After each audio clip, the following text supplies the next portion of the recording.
الرجاء من جميع الحاضرين الهدوء والاهتمام لأن البرنامج سنبدأه بعد لحظات. Ladies and gentlemen, may I have your attention please? The opening ceremony will come on shortly. Before we start our agenda, please kindly switch off or put your mobile phones on silent for the smooth running.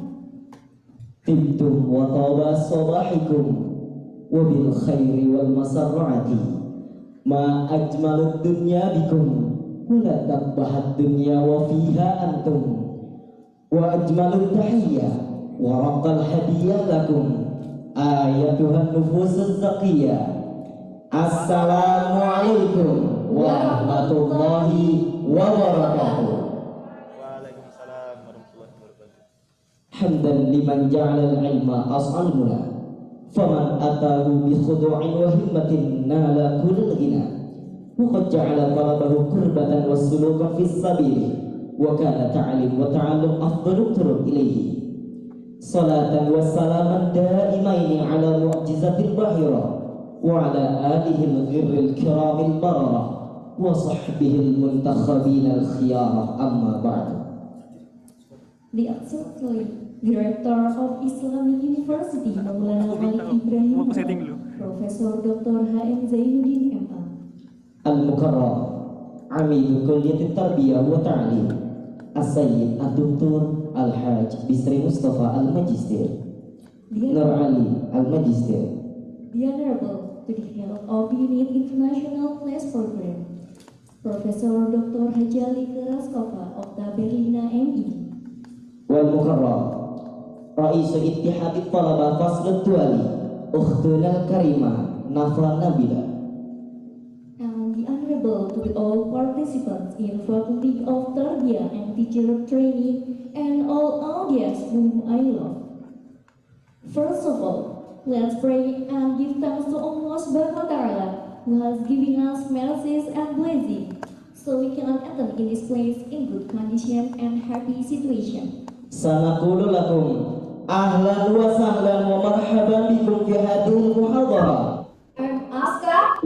Sejali as Master of Ceremony in First ICP International Student Conference with theme Raising Your Talent for Global Involvement Through Reformative Education. Allow us to read several sequences of our agenda. For the first agenda is opening. البرنامج الثاني قراءة القرآن. The next agenda is singing the Indonesian anthems. البرنامج الرابع الكلمة. And the next agenda is prayer. البرنامج السادس التمثيلات. And the last agenda is closing. إخوتي المسلمون السعداء، قبل كل شيء نبدأ هذه الجلسة السعيدة بقراءة فاتحة الكتاب على هذه النية وعلى كل نية صالحة. الفاتحة.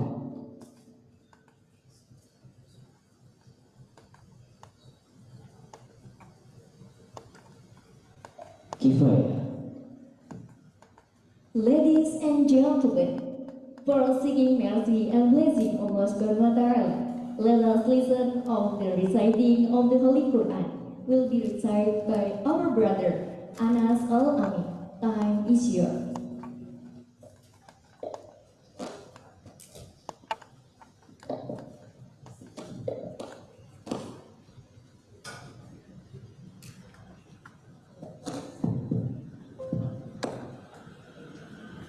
Assalamualaikum warahmatullahi wabarakatuh.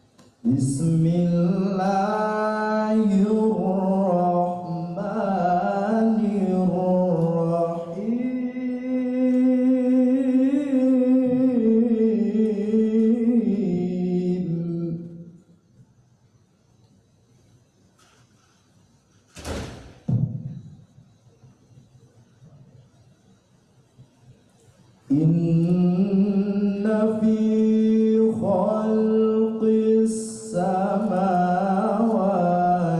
wal ardi wa ikhtilafil laili wan nahar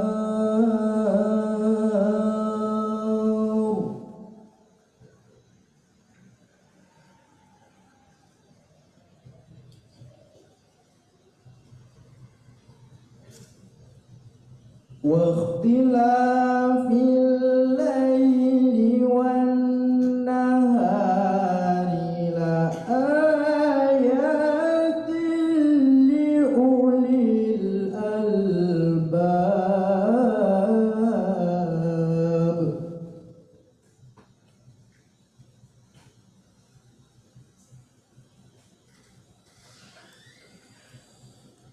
الذين يذكرون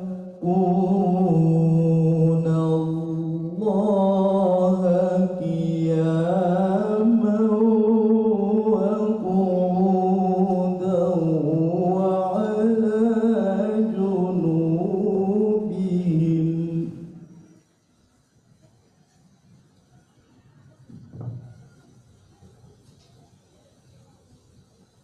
وعلى جنوبهم ويتفكرون في خلق السماوات والأرض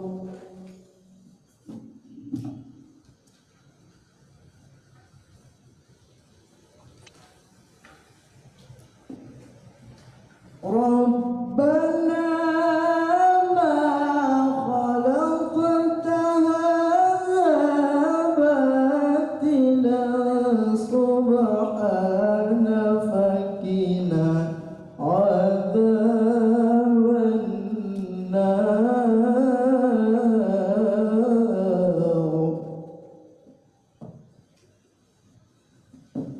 سبحان فقنا عذاب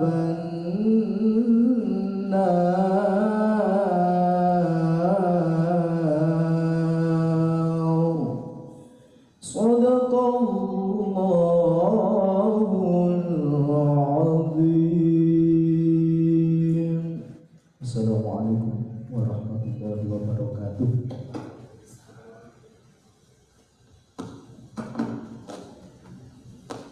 Sadaqallahul Azim. Thank you. Al-Barnamij Tsani Irsyadun Nasyid Al-Watani Indonesia Raya wa yaqumu bitansyidin nasyid ukhtuna al-karimah nihayatus sa'adah fa tatafaddal mashkura wa 'alal hadirin 'alaikum bil qiyam.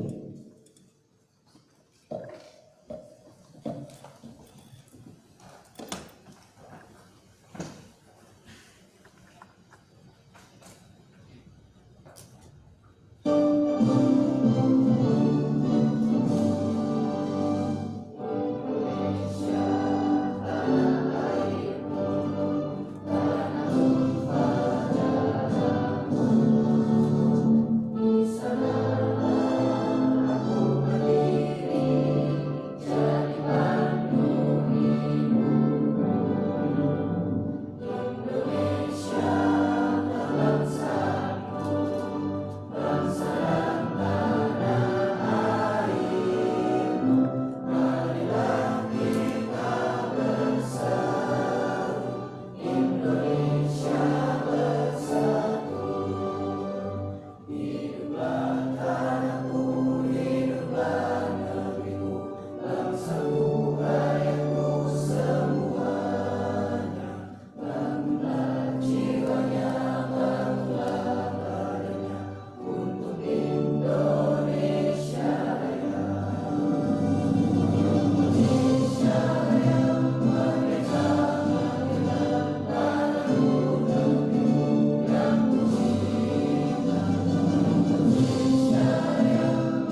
hadirin alaikum bil julus. Syukran jazilan.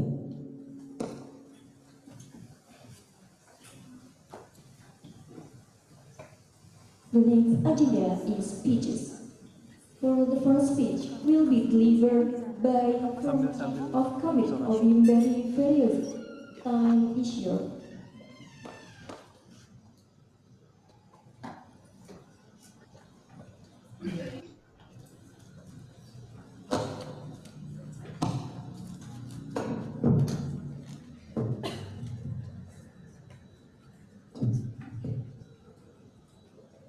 Assalamualaikum warahmatullahi wabarakatuh.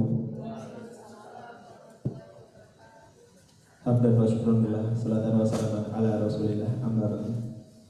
Pertama-tama saya ingin mengucapkan terima kasih banyak kepada seluruh tamu undangan yang sudah hadir di acara kami. Pertama, para pengurus ICP, dan saya mengucapkan terima kasih banyak kepada Bu Lika, Bu Dia, Bu Hanifa, Pak Alfan, dan seluruh jajaran para panitia dan talent semuanya dari ICP. Ya Allah, ya Allah, ya Allah. Saya ucapkan terima kasih banyak sudah meluangkan waktunya, meluangkan untuk hadir dan mensukseskan acara kami. Dan tak lupa saya ucapkan terima kasih kepada seluruh presenter yang sudah hadir lebih dahulu di sini. Saya ucapkan terima kasih dan saya memohon maaf jika terdapat banyak kesalahan, kekurangan dalam acara ini. Saya mengucapkan terima kasih dan mohon maaf sebesar-besarnya kepada seluruh hadirin yang ada di sini. Itu saja. Semoga kalian menikmati acara kami. Salam hangat HMP ICP. Itu saja dari saya. Kurang lebihnya mohon maaf. Assalamualaikum warahmatullahi wabarakatuh.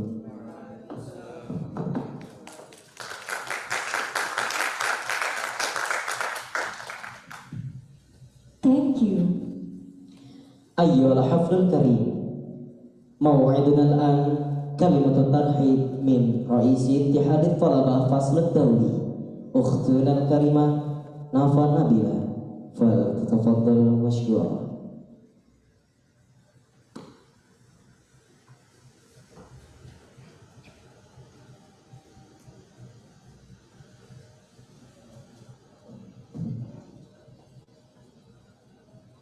Assalamualaikum warahmatullahi wabarakatuh. First of all, let us thank Allah basically Rabbil Alamin. Thanks for your help, for your happiness that Allah give to us, and without His mercy, it's impossible for us to come to this international conference, raising your talent for global improvement through informative education. And salawat and salam always be with our Prophet Muhammad Sallallahu Alaihi Wasallam, peace be upon him.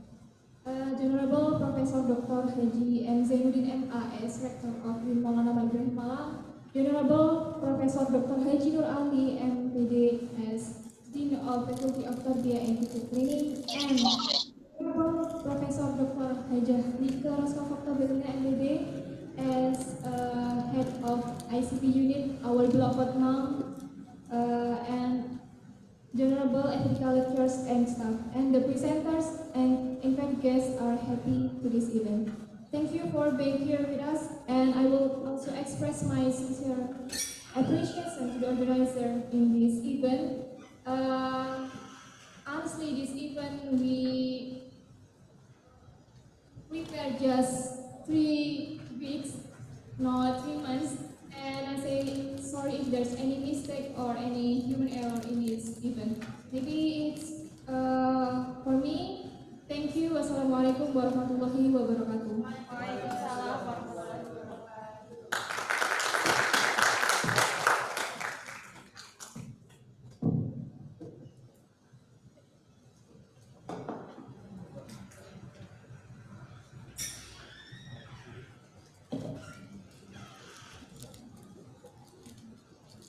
Syukran jazilan.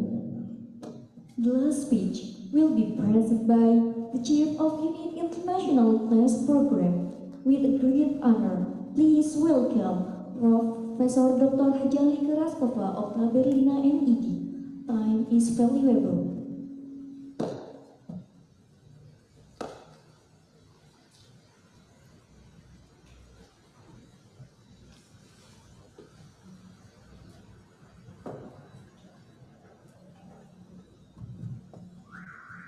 Bismillahirrahmanirrahim. Assalamualaikum warahmatullahi wabarakatuh. Alhamdulillahirrahmanirrahim. Wassalatu wassalamu ala asyrofil anbiya'i wal mursalin wa ala alihi wa sahbihi ajma'in. Rabbi shrah li sadri wa yassir li amri wahlul 'uqdatam min lisani yafqahu qawli. The Honorable Rector of UIN Maulana Malik Ibrahim Malang, Professor Dr. Zainuddin, the Honorable Dean for Faculty of Education and Teacher Training, Professor Dr. Nurani, and my great board of ICP, here is Ibu Hanifah in front of me. Give applause to Ibu Hanifah. And the second, thank you to Pak Alvan for coming here. Give applause to Pak Alvan, guys. And the new mom, Ibu Dian. Give applause to Ibu Dian. Thank you. And the other board of international class program will join this session, will assist us through Zoom. That is Mr. Basori and also Mr. Idris. First of all, I would like to say thank you everyone for making this dream come true. This is not easy to carry out a conference, especially international conference like this. Usually when we have international conference, usually we have to prepare this for almost 1 year. But you prepare it only 1 month.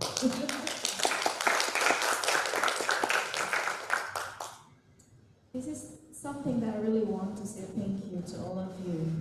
And our great international conference today really happened because the existence of our great plenary speakers today.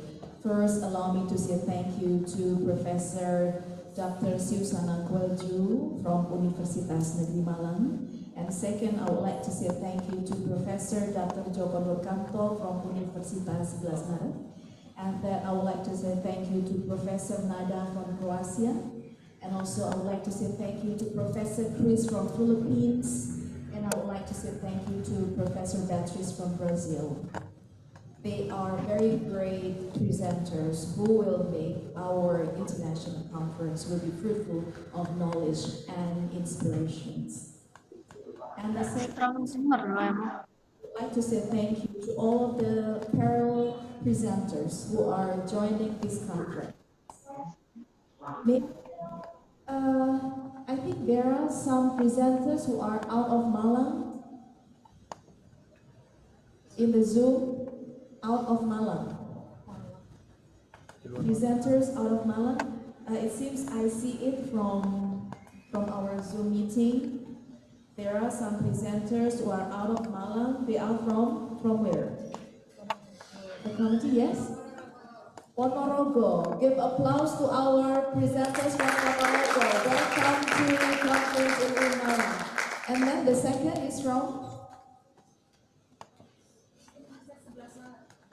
Universitas 11 Maret. Welcome to UIN Malang. To all presenters from Universitas 11 Maret. And then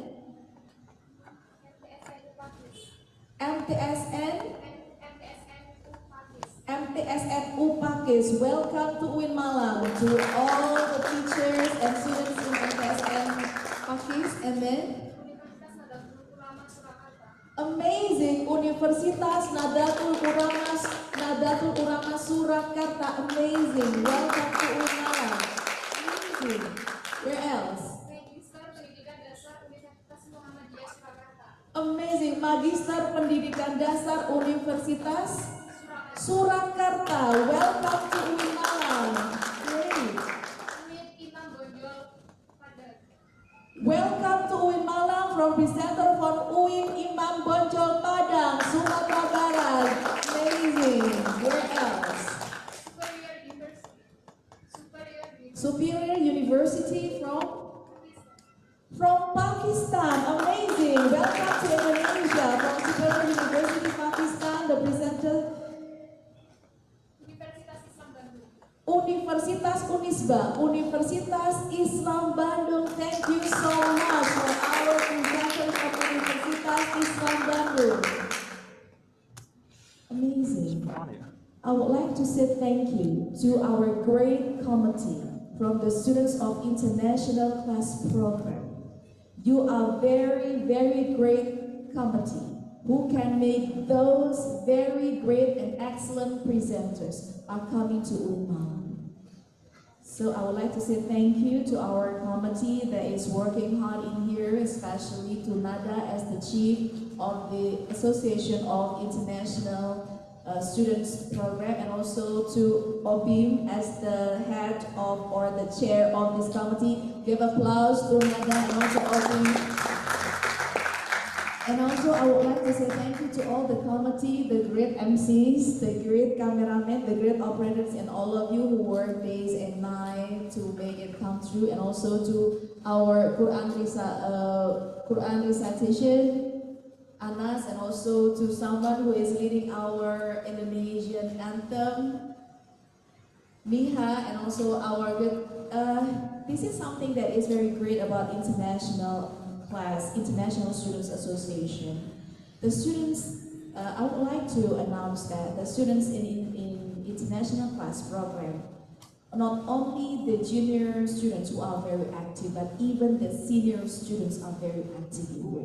This is what I'm very proud of you guys. So even though your semester are above, but you are still in here, I can see in here there is Atiris, there is Nindi, and also there is Putri, and also there is Akbar, and also the other great ICP students that I cannot mention you but one by one. But without one of you, this program will not run as excellently as today. So thank you so much, everyone, for your great effort today. Give applause to all of you guys.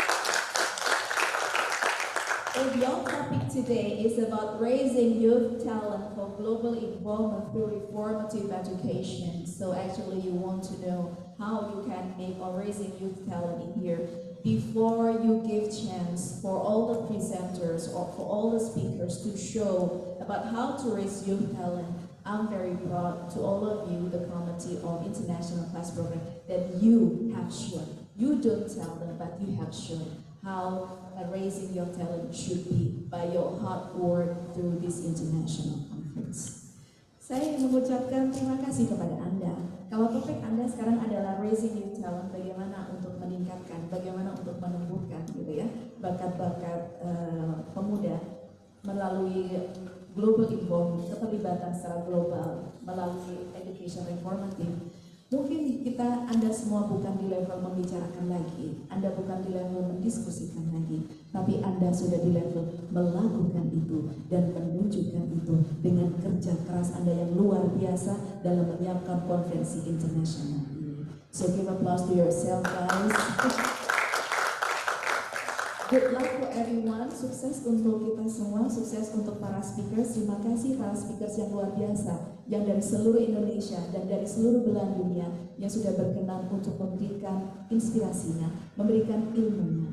Itulah ilmu yang diamalkan, yang akan diberikan pada konferensi kali ini. Saya berdoa semoga semua pembicara, semua presenters dari seluruh Indonesia dan seluruh dunia, dan anak-anakku yang luar biasa, yaitu keluarga besar anak-anak dari ICP International Class Program, akan menjadi orang-orang yang nanti akan mengalir amalannya karena ilmu yang Anda amalkan salah satunya adalah dengan melaksanakan konferensi internasional ini sebagai first stepping stone, sebagai tahap awal yang sangat luar biasa untuk menunjukkan kepada dunia bahwa Anda adalah orang-orang yang hebat di tingkat internasional. Terima kasih anak-anakku.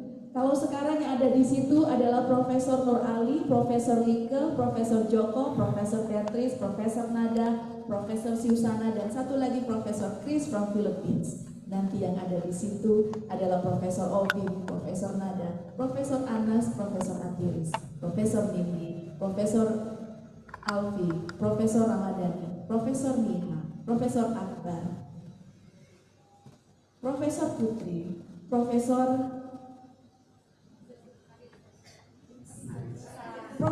Aliza, Profesor Rosi, Dan yang sudah jelas di situ nanti yang akan memberikan sambutan adalah Profesor Alman, Profesor Hanifah, Profesor Dian, orang-orang yang sangat saya banggakan, sangat-sangat saya banggakan.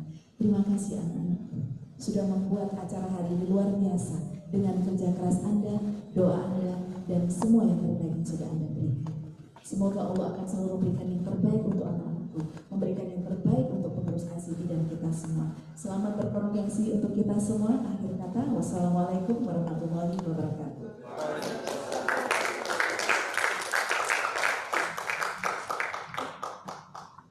Ada Profesor Ima di sini ya. Profesor Ima, terima kasih. Terima kasih, tepuk tangan untuk Profesor Ima. Beliau selalu bekerja behind the scene ya, tapi beliau membuat acara ini berjalan dengan luar biasa. Terima kasih Bu Ima, terima kasih anak-anakku. Salam sehat selalu.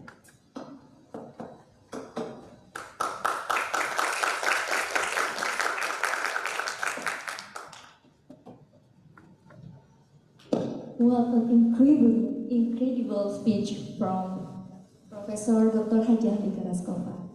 Thank you. Ladies and gentlemen, entering the next agenda is brilliant readings will be led by Mr. Alvan Azizi MPD. For Mr. Alvan Azizi MPD, time is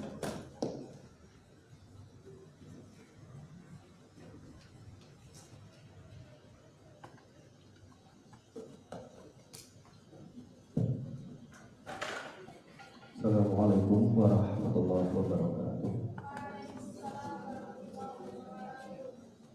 Qabla du'a hayya naqra surat al-Fatihah ma'an ala hadhihi wa ala kulli niyatin shalihah bi syafa'ati Rasulullah sallallahu alaihi wasallam wa bi barakatil Fatihah.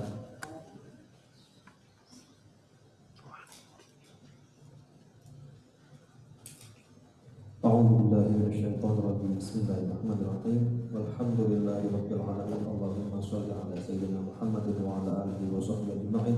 Shalatan taftahu lana biha abwaab ar-ridha wat taysir wa tughliqu biha abwaab asy-syarri wat ta'sir wa taquluna biha Dia siapa Zira? Orang Sumenep kan? Iya. Emang ngeri banget.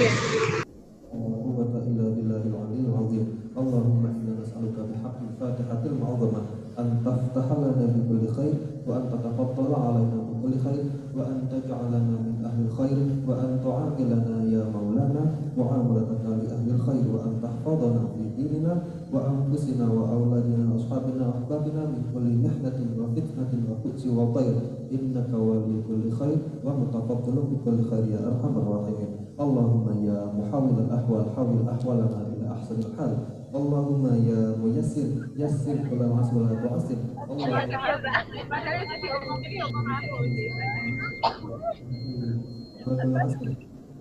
Allahumma ya maulana ya mujib ya hadran la yajib tawassalna ilaika bil habib iqdil habib iqdi hajatina qarib iqdi hajatina qarib iqdi hajatina qarib rabbana atina fid dunya hasanah wa fil akhirati hasanah wa qina adzabannar wa adkhilna jannata ma'al abrar ya aziz ya ghaffar ya rabbal alamin. Wa sallallahu ala sayyidina Muhammad walhamdulillahi rabbil alamin bi barakatil Fatihah.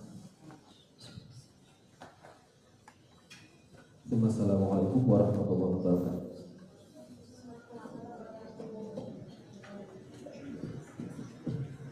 amin amin ya rabbal alamin. Ayyuhal hadirun al-kiram, nakhtu ilal barnamij ba'da. Hayya bina natamatta bi'ardi zuhuri tullab barnamij faslud dawli. Please give applause.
Good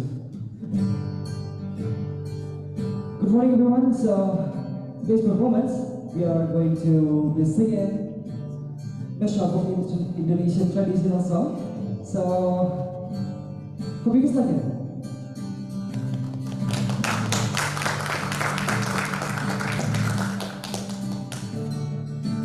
Mimpi adalah kunci untuk kita menaklukkan dunia, mengalirlah tanpa lelah sampai engkau meraihnya.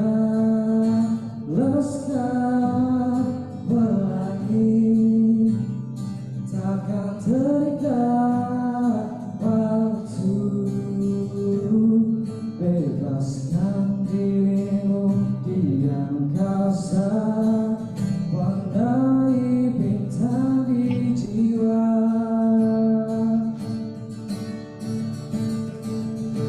Laskar pelangi takkan terikat waktu,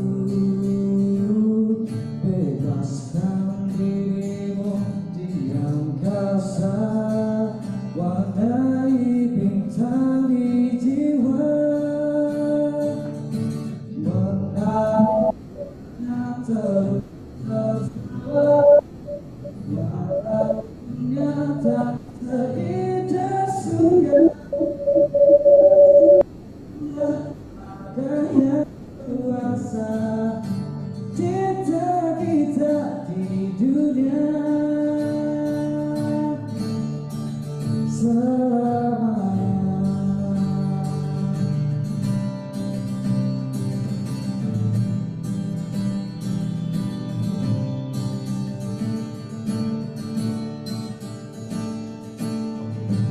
Dari Sabang sampai Merauke, dari Medan sampai Pulau Rote, Indomie, Indomie seleraku, Indomie dari dan bagi Indonesia.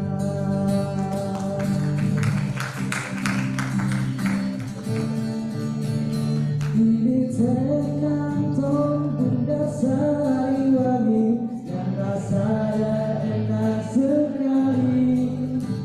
Semua suka aromanya nikmat, bikin kita jadi semangat.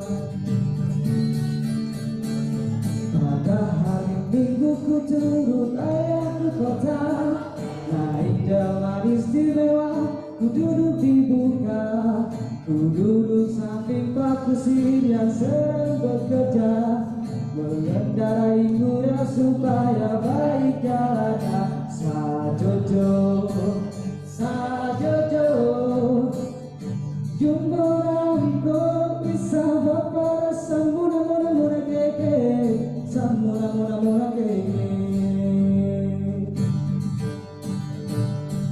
Ampar-ampar pisang ku peluk masak, masak sebiji diurung bari-bari, masak sebiji diurung bari-bari. Mangga-lepa, angkat kayu bengkok, bengkok dimakan api, apinya cangkurukan.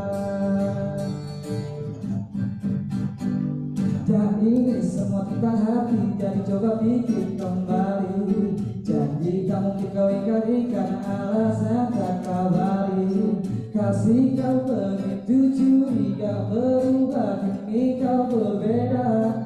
Jika kuat atas nama cintaku, kasih masa itu masanya. Biarkan cinta tumbuh sebisanya, antara besar itu berlekatnya. Jangan hanya rasa dan tinggalkan lara. Aku tetap cinta walau tak bersuara. Biasa secinta coba ku pahami, ku sudah bilang sayang, sayang, jaga hati ini menjadi cinta dalam mimpi. Kini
gawe aku lalu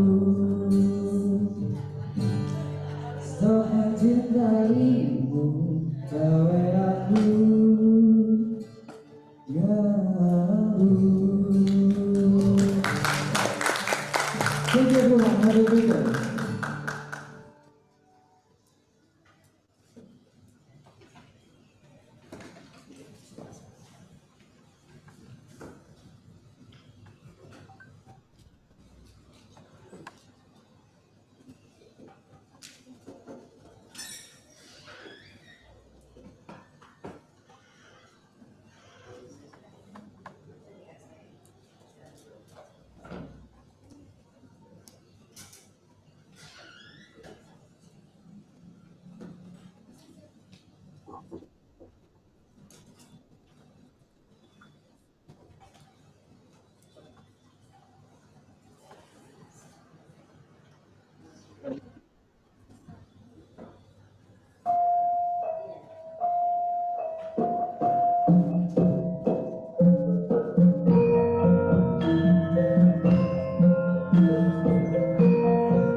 Thank you for all of performance. إلى هنا سلسلة برنامج First ICP International Student Conference. إذا وجدتم منا الأخطاء قولا وفعلا تقبلوا منا كل عذر والله الموفق إلى أقوم الطريق. والسلام عليكم ورحمة الله وبركاته. Acara selanjutnya yakni akan diserahkan kepada moderator. Kepada yang terhormat Mr. Basori MSID, kami persilahkan.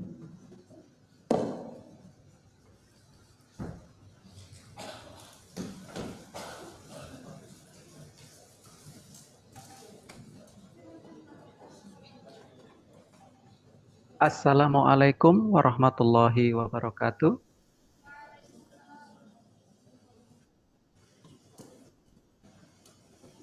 Good morning, everyone. Morning. I hope that everyone is doing okay. So, this is Basari. So, I am going to be with you for the first plenary sessions in which we are going to invite the keynote speakers for the very great occasion. Before that, allow me to welcome you once again for the first international conference. We have the ICP, the International Students Conference, today, November 4, 2023. This very prestigious event is a hybrid in which we are doing both online and also offline. If you'd like to come, please kindly go to the UIN Maulana Malik Ibrahim Malang at the Center of Laboratories, in which we have the face-to-face version of this international conference. This conference is managed by the ICP, the Organization of the Students Association under Faculty of Tarbiyah and Teacher Training of our beloved Win Maulana Malik Ibrahim Malang. Let me give my salutation to the Professor Dr. Zainuddin MA as Director of the Win Maulana Malik Ibrahim Malang, our beloved Dean, Faculty of Tarbiyah and Teacher Training, Win Maulana Malik Ibrahim Malang, the one and only Professor Dr. Nur Ali MPD, and then the director of the ICP, the Laboratory of International Class Program FITK Win Maulana Malik Ibrahim Malang, the Professor Dr. Lika Raskova Okta Berlina MED, all the faculty members who are attending this very prestigious event, both online and also at the room right now, and also my beloved happy participants. Ladies and gentlemen, for about 1 hour. I will be moderating two distinguished professors. One of them is here with us, I believe. Distinguished keynote speaker, Professor Susanna Quelju. I think that she is in the online room already. I don't know. Is it selamat pagi or selamat siang to see you there in Canada? Acaranya lomba. I think your microphone is still muted. If you like to, oh, okay, it's on already. How are you? So is it selamat pagi or selamat malam there in Canada? Selamat malam. Selamat malam. Selamat malam to you. So I keep mentioning, and this is actually another rare occasion. It's been like several times I become the moderator of Prof. Siu. I can say that she is still my professor because I was graduated for my undergraduate degree at Universitas Negeri Malang. How are you this morning and also slash in the evening in Canada, Busiu? How are you? I'm very good, and even I am happier after meeting you, and I have a very wonderful opportunity to talk with all students in UIN, Malik Ibrahim. This is just a great blessing for me. Yes, actually the honor is on us, Busiu, because during your very tight and busy time, you are still, give your time to be the presenter, the keynote speaker, or this very event. Okay. So we blessed. also have Professor Dr. Joko Nurkamto as our next keynote speaker. Professor Joko is already also in the room with us. Professor Joko Nurkamto, how are you this very morning? Fine, thank you, Pak Pasari. And good morning, good evening, Ibu Siu Shanagolchu in Canada. Nice to see you. Thank you so much. Pak Joko, are you in country or outside the country? Just like with you. I'm in Solo, Pak Pasari. I'm in Solo. Sorry? Oh, in Solo. All right, all right. Yes, one of the faculty member at the Tadris Bahasa Inggris, the program where I am working right now. One of them is also graduated from UNS, I believe, and Professor Dr. Joko Nurkamto was her professor. Probably once in a while, Professor Joko Nurkamto could swing by whenever you come to UIN Maulana Malik Ibrahim Malang. We're more than happy to welcome you, hopefully in the near future. It's not only just yes, it's not only just like online, but we expect that both of you can come and bring something, especially the knowledge and also anything related to your expertise to UIN Maulana Malik Ibrahim Malang. All right. So thank you so much once again for coming. Ladies and gentlemen, all of the distinguished faculty members and also the participants, allow me to give you some rules regarding our today's event. So please kindly mute your microphone whenever you are joined to this very room, the online room. We expect that so that all of the speakers' speeches and also the materials can be delivered smoothly without any hindrance. And then the second, since we are divided this section into two, which is the first is the lecturer section, the presentation from the and then it will Kalau ada rebutan, dia rebutan bukannya ada yang diginian dibagi rebutan itu. Dia sampai yang rebut sampai jatuh. Right. Tapi akhirnya dapat juga. This is the art of the online. Sometimes we heard something unexpected. So we do apologize for the inconvenience. So let me repeat once again. We are going to divide it into two sections. The first is the presentation from the keynote speakers, which lasts for about 30 minutes. And then it is followed by 15 minutes Q&A. So each speaker will have 30 minutes and then 15 minutes to answer the question from the participants. For the question and answer session, please kindly drop your question in the chat box we have provided there. Don't forget to write your name and then the institution or where you're from, and then the question. I'll be more than happy to share the question with the presenters. Ladies and gentlemen, without further ado, let's welcome our first keynote speaker today, this very morning, Professor Dr. Susana Quelju. Before that, Professor Dr. Susana Quelju, I have a very mini sketch of her. She has been a full professor at the State University of Malang since 2002 and had become a lecturer since 1986. Wow. She received her doctoral degree in English education from ICP Malang, which is currently known as in Indonesia, in 1989.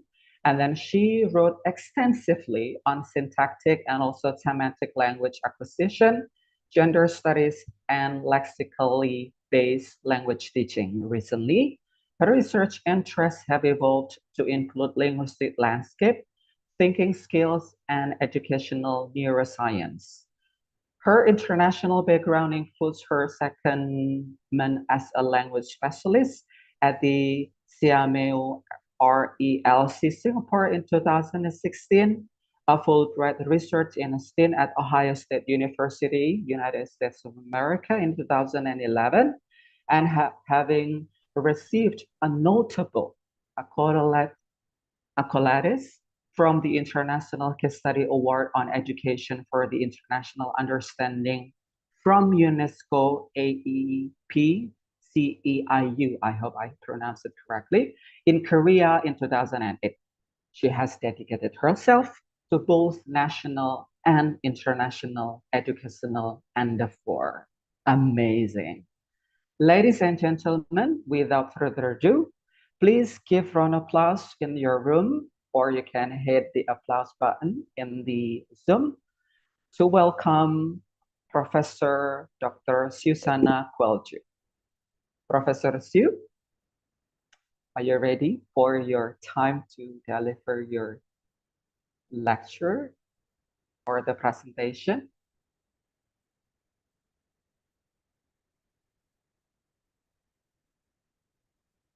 It's muted, Prof. Su.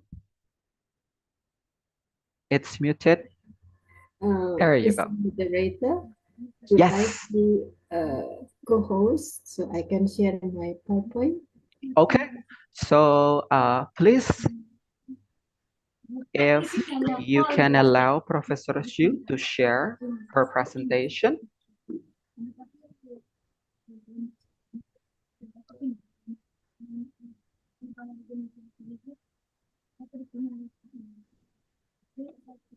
Mas dan Mbak, or the co-host, can anyone probably help Professor Xu to share her presentation by allowing her to become the co-host so that she'll be able to share her slides, please?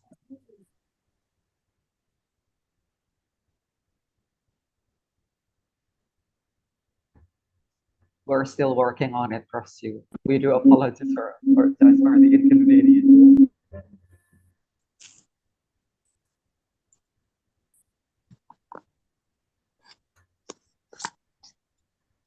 So, ladies and gentlemen, while we're working on the glitch, because you're doing online, once again, let me remind you, you can share or drop your question related to the lecture given by Prof. Xu today by dropping your question in the chat box. So the format that you can go do is that you can give your name and then the institution where you're from, and then the question. I'll be more than happy to share it with you later on in the Q&A section.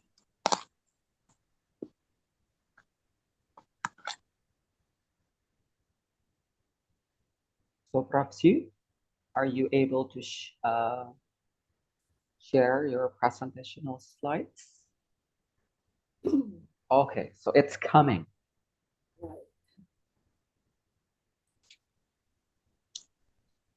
Right? So I believe it's still working right now because of the networking. There you go. All right. Professor Xu, you have 30 minutes to do the presentation. time is yours. Thank you, Mr. Moderator. First of all, I'd like to truly express my gratitude to the Dean of Fakultas Ilmu Tarbiyah dan Keguruan UIN Malang and the Director of International Office, Professor Lika Rahkova, who have provided me with this fantastic opportunity to talk in this wonderful International Student Conference of International Class Program. My topic today is Silicon Valley's linguistic landscape, raising students' global tech awareness in the disruptive age.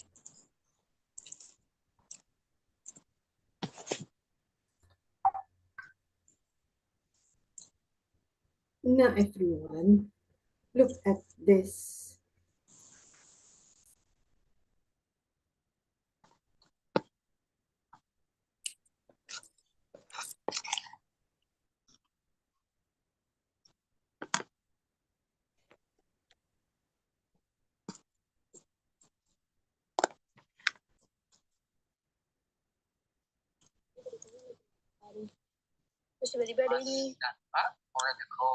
Finally.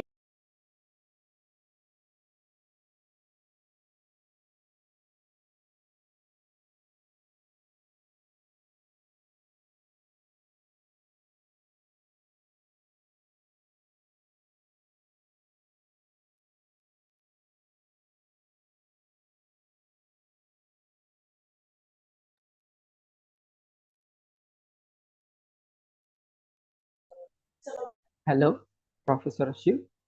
Are you with us? I'm sorry. Okay. Mr. Moderator, could Yes. I repeat once again? Sure. No problem. Sorry. I am sorry. That's okay. Sometimes because of the internet low bandwidth and anything, it might happen. Yes, sure. You can repeat the previous explanation.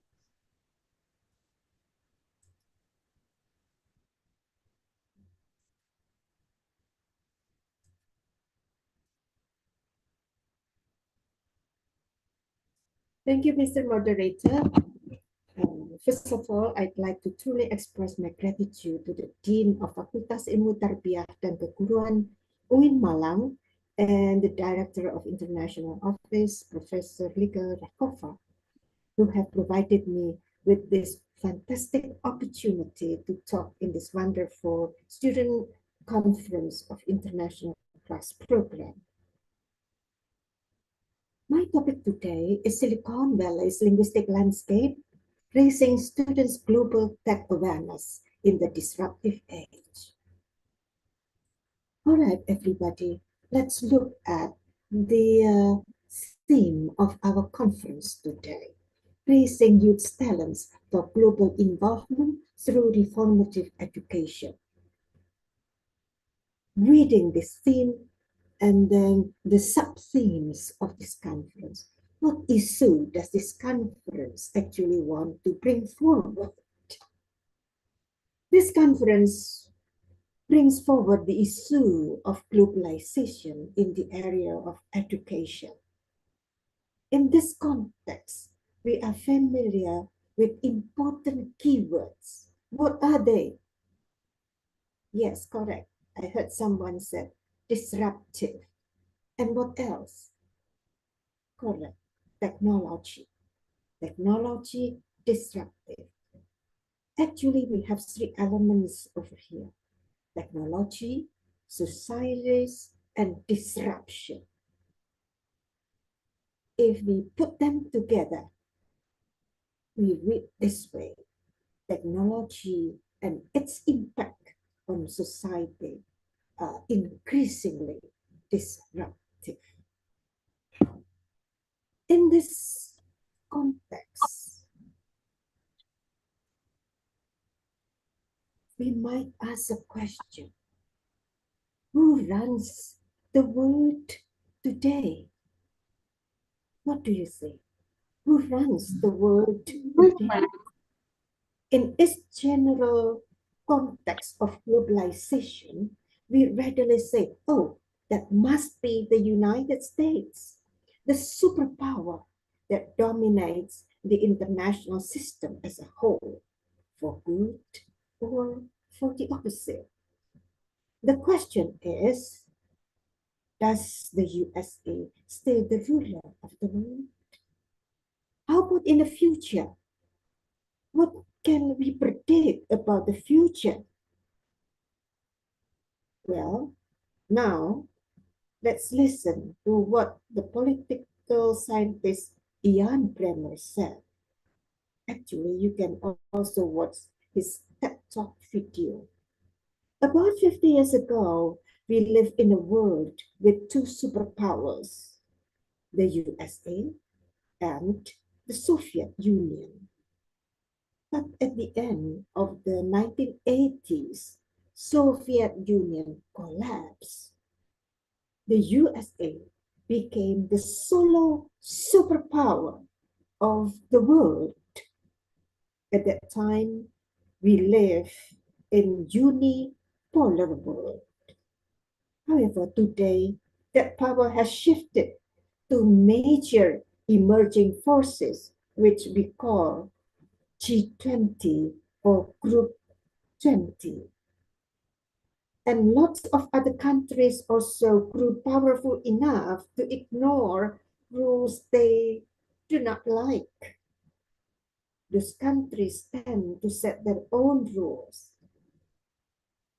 Then we live now in a leaderless world. Crises are everywhere. We no longer live in a unipower, bipolar, or multipolar world. Why? Because we no longer have superpowers. This time, without superpowers, China's economy is growing better and better. US and China become dependent to each other. It has its own governance. As it has its own governance, so we have two orders today. Two orders are emerging. One is USA and the other is China. The two of them depend on each other. But however, when we talk about the globalization of today, the issue is not USA, the issue is not China. The issue is we have the third order. What is it? What is that third order? That is the digital order. Let me repeat. It is not the order of the governance of USA. It is not the order of the governance of China. It is the order that we call digital order. The influence of the digital technology becomes increasingly prominent. We can predict very soon it is no more the government but technology companies. Who are these technology companies and where are they?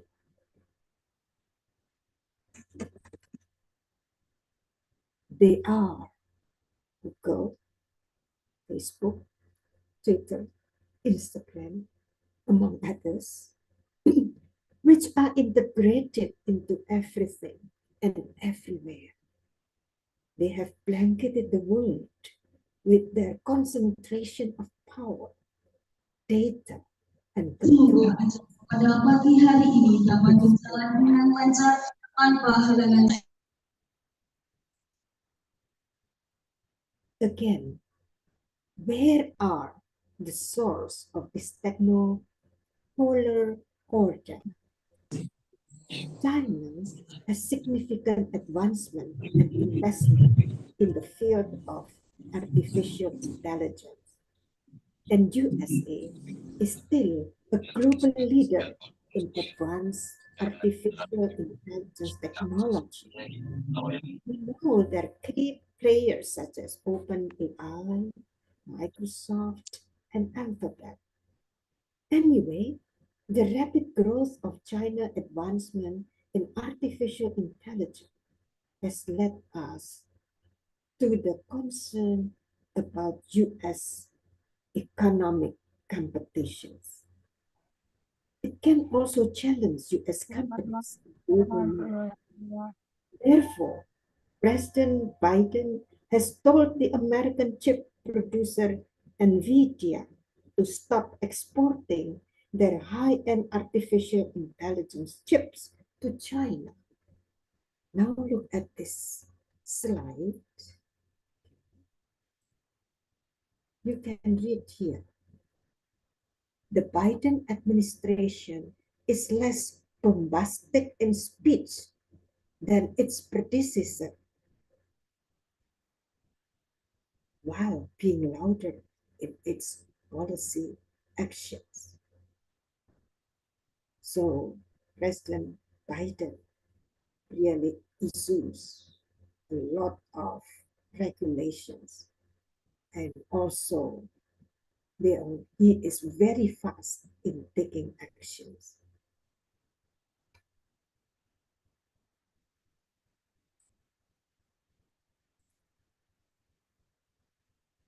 The power of digital technology has changed the nature of all activities, including our education. It has also brought compelling changes to the nature and scope of education worldwide. For accelerated ICT integration and use within the educational ecosystem, like what we are doing today. Without understanding the international race of digital technology and making our students aware of its important capacity in creating hegemony, it will lead to a serious widening gaps and inequalities in the future, organized thematically based on the evidence presented about the impact of digital technology on education and the factors that affect the school's digital capacity and digital transformation. So, what is our concept in a situation like this? What is our concept? Our concern is how can we raise our students' awareness about who runs the global world today? Again, who runs the global world today? Not government's orders, but digital companies.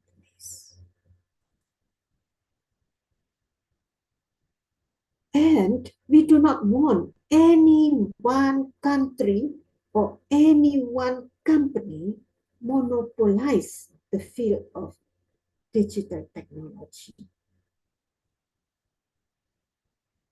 Do we like that companies like Microsoft, AI Open, Google, and so forth monopolize the field of digital technology? If they monopolize the digital technology, what will happen to us? If we do not want them to monopolize the field of digital technology, what actions should we take? Are we going to be quiet? Are we just going to follow them? Are we just going to be their customers? So, how can we raise our students' awareness about who rules the global world to them? The answer is take them to the streets. What can we see in the streets? Look at this picture. What can we see in the streets? Yes, we can see billboards. Remember that keywords, billboards. But can we use the streets for education? Yes, we can use the streets as education for education. Usually, the site of our education is schools and classrooms. We have overlooked the potential of the streets for education. We don't like streets for education because only street children roam, work, sleep, and survive on streets. They are associated to delinquency and a waste of time. In contrast, let's innovatively adopt the street or the scene of public spaces for our educational purposes.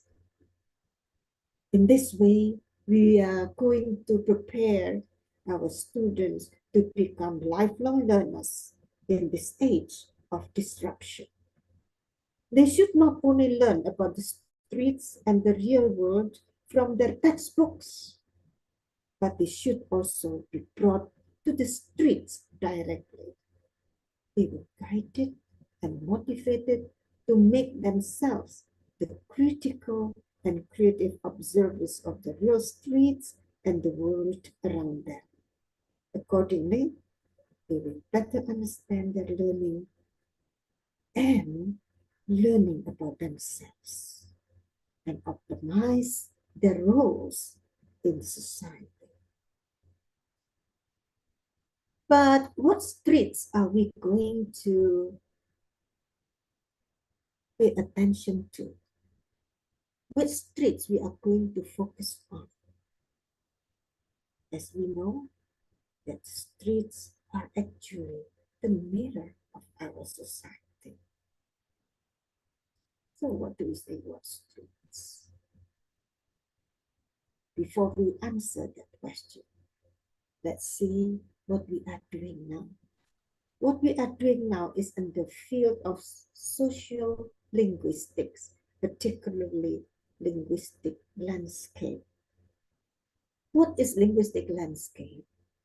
Linguistic landscape deals with the language of public thought signs, advertising billboards, street names, place names, commercial shop signs, and public signs on government buildings, combined to form the linguistic landscape of a given territory, region, or urban agglomeration. Now, we can see the streets that we are going to compare with is the streets on Silicon Valley. That is the highway that connect San Francisco and San Jose. You look at the picture below here. And then in the Indonesian part, we can see the Malang Surabaya Old Highway. We do not consider Malang Surabaya New Highway because we do not have any signs, we do not have any signage in the Malang Surabaya Old Highway. That's a new highway. That's why we still see the Malang Surabaya Old Highway. How is the Malang Surabaya Old Highway? That is the mirror of our society from Malang to Surabaya. How is the streets of San Francisco, from San Francisco to San Jose? That is the mirror of the society we can find in San Francisco and San Jose. Now, if we look around the signs found along the freeway of Silicon Valley, you can see big companies like NVIDIA, like On, Tesla, Citrix, Arista, ATP. What companies are they?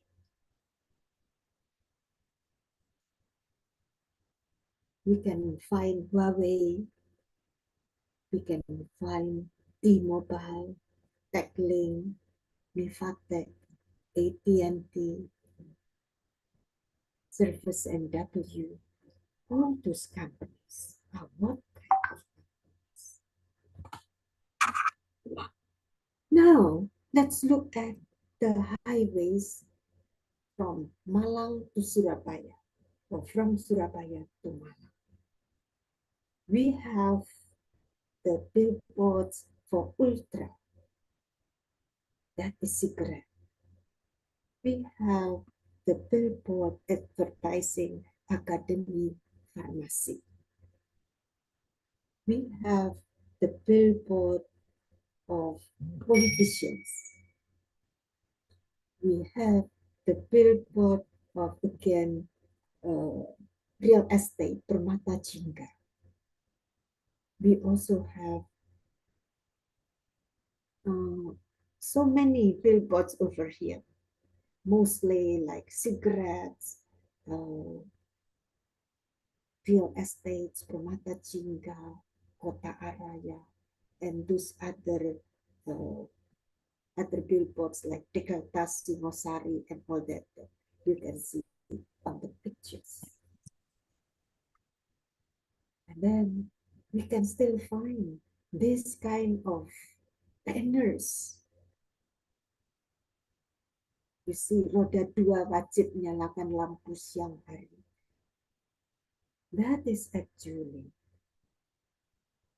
a sign created by the police. Selamat Idul Fitri. Mohon maaf lahir dan batin.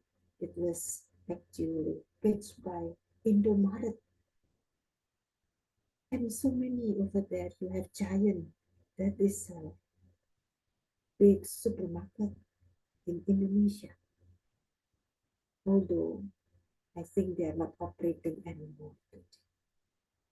These are actually the billboards from Malang to Surabaya. So if we watch the billboards from San Francisco to San Jose compared to the billboards from Malang to Surabaya, we can see actually what is reflected by those billboards. Do they actually want to tell us that this is the mirror of our society? If the Silicon Valley that we can see from San Francisco to San Jose, oh, they are really very, very similar.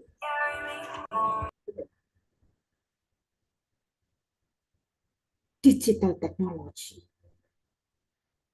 They produce chips.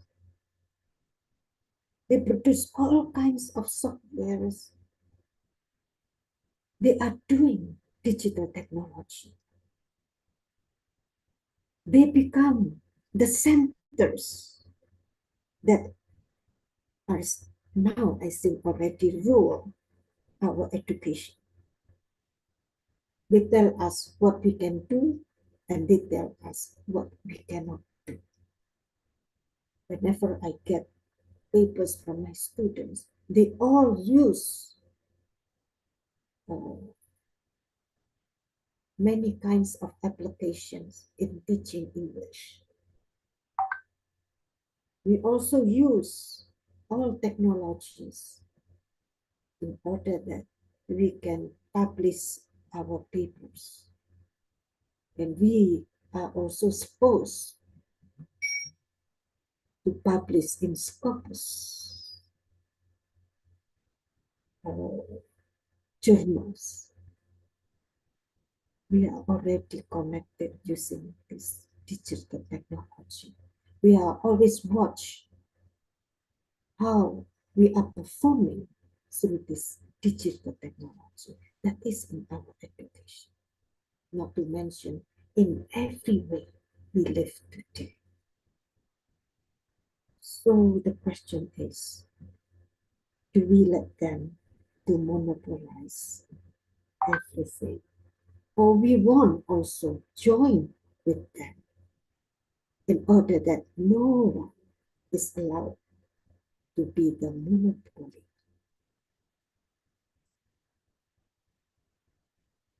Look at this. What is happening in our street?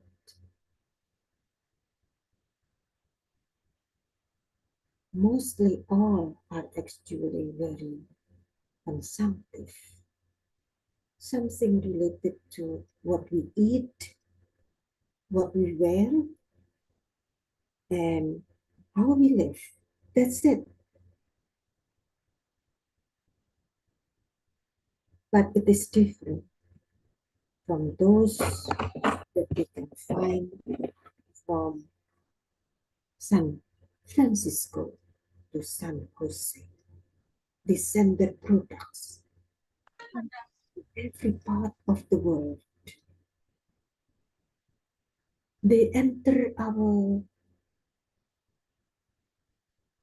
daily life, they enter our profession, they enter our dream, they enter our everything. It is different from what we are doing so far.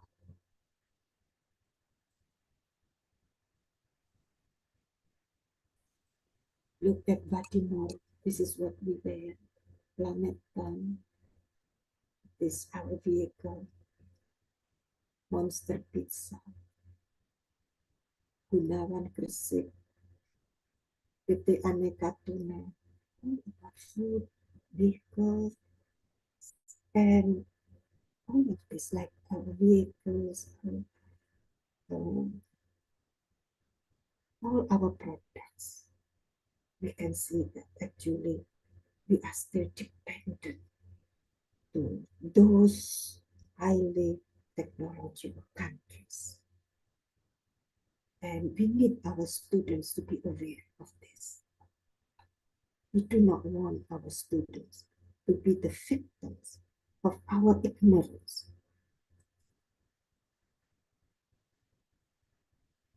Alright, you can see, even Ayo Ikut KP is still advertised. So now we see how we analyze this data.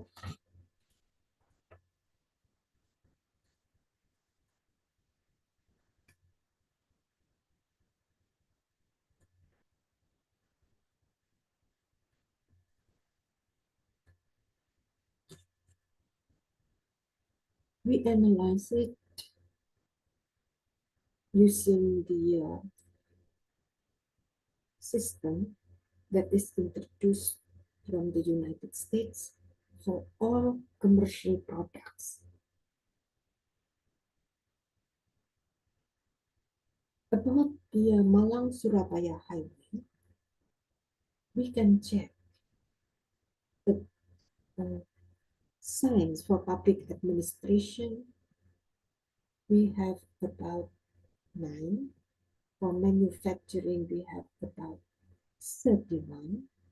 For accommodation and food services, we have about 10. For educational services, we have about 8. For real estate and rental services, we have about 6. Healthcare services, about 5. Religious and almsgiving, about 3. Internet service provider, about 2.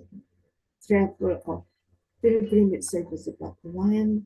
Amusement impact about 3, and then we have rate about 2.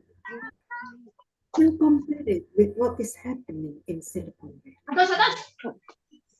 Look, what is the height of the professional, scientific, and technical services? That they do manufacturing 16%, but their manufacturing is different from our manufacturing. Our manufacturing are traditional manufacturing like clothes and food, vehicle, but their manufacturing are high-tech manufacturing. In Malang Surabaya Highway, accommodation and food services take 12%, but in Silicon Valley, only 9%. And then we have internet service provider, we have amusement or theme park. It's interesting. We do not have any advertisement about gambling, but we have in Silicon Valley advertisement on gambling. Now, you look, retail trade in Indonesia takes 6%. We have 5 billboards about it, but in Silicon Valley, and consider Indonesia, what we have basically still very traditional. We have not entered the digital technology.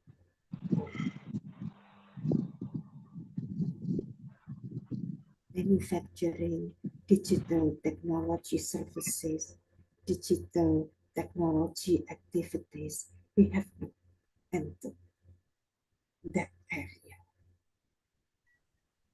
And we can imagine what will happen to us if we are not ready to be intelligent enough in being involved in this kind of activities.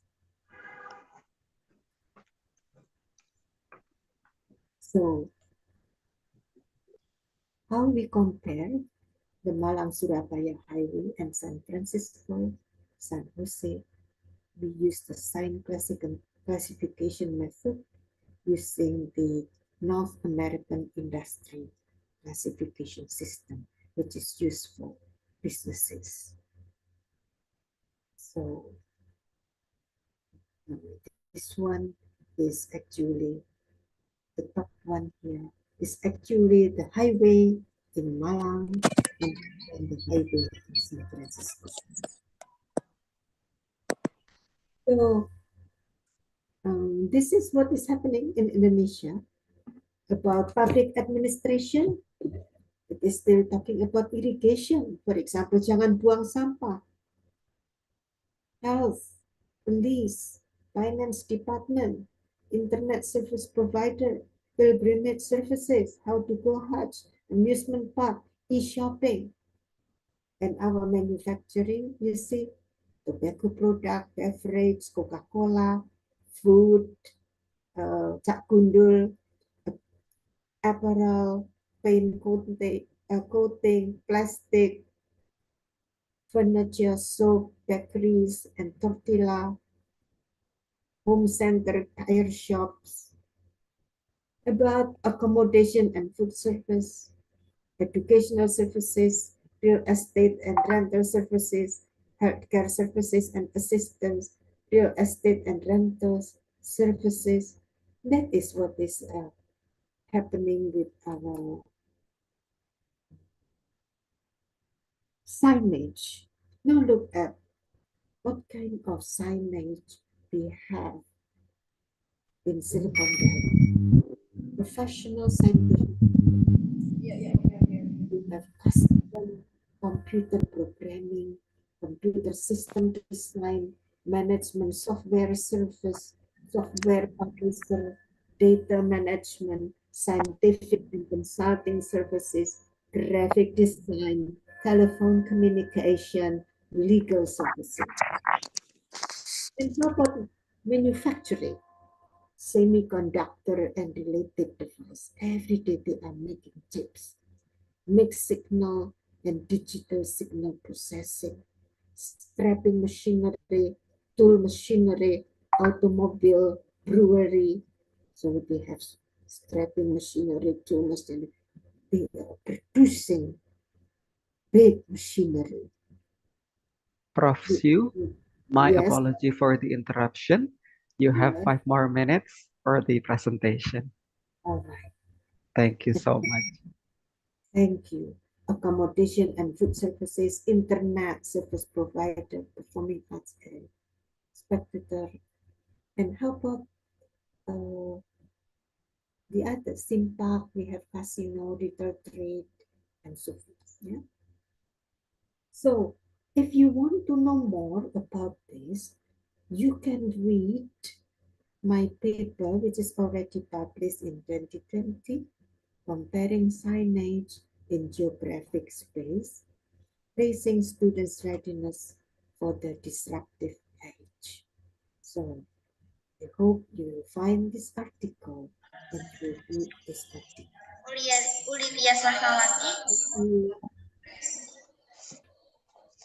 Thank you. Thank you very much for the very robust presentation from Professor Dr. Susana Balchu. That was very amazing. I believe that now, is it 10 o'clock in the evening, Prof. Siu, in Canada? Now 11. Oh my God, so it's 11 already. You should actually take a rest. But again, we really appreciate for your presence. Not only your presence, but also the knowledge that you share with us this very morning and also this evening in Canada. Allow me to remind all of the distinguished participants once again. So whenever you have questions related to what are the materials shared by our beloved professor, Professor Siu, please kindly drop your questions in the chat box. I'll be happy to share what you have uh, with the presenters today. So once again, please kindly share your question. Do we have any questions here?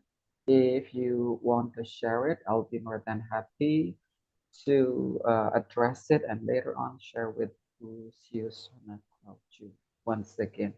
The topic is very interesting.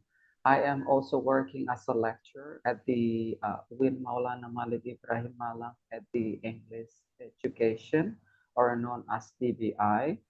But frankly speaking, that it never comes to my mind that we can actually incorporate those signs, banner, and everything that we found on the street and then make a comparison so that it will, I believe that it's actually, trigger students' creative thinking, Professor Siu. Or is there any way that we can apply that, especially for the very young generation, so that it will give them impact toward their future related to technology? Prof. Siu.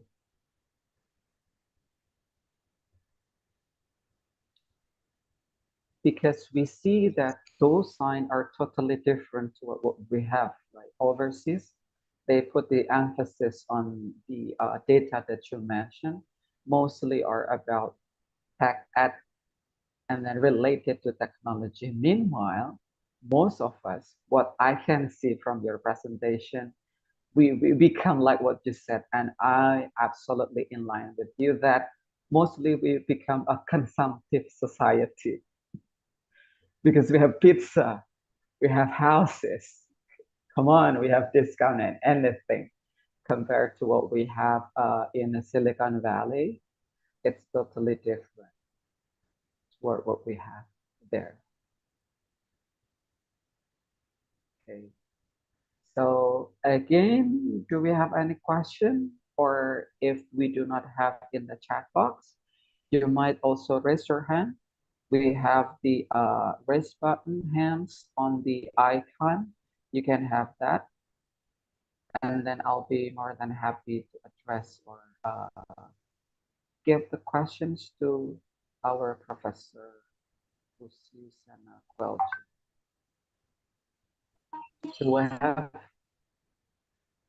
Do we have anyone here like to ask a question related to the topic technology? We will also welcome the person in the room at the hall at the FITK Win Maulana. Whenever you have questions related to the topic shared by Professor.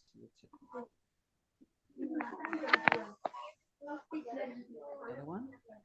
I think that we have someone on the microphone, but I'm not sure whether she wanted to have a question or not. So, Prof. Siu, what if I may ask?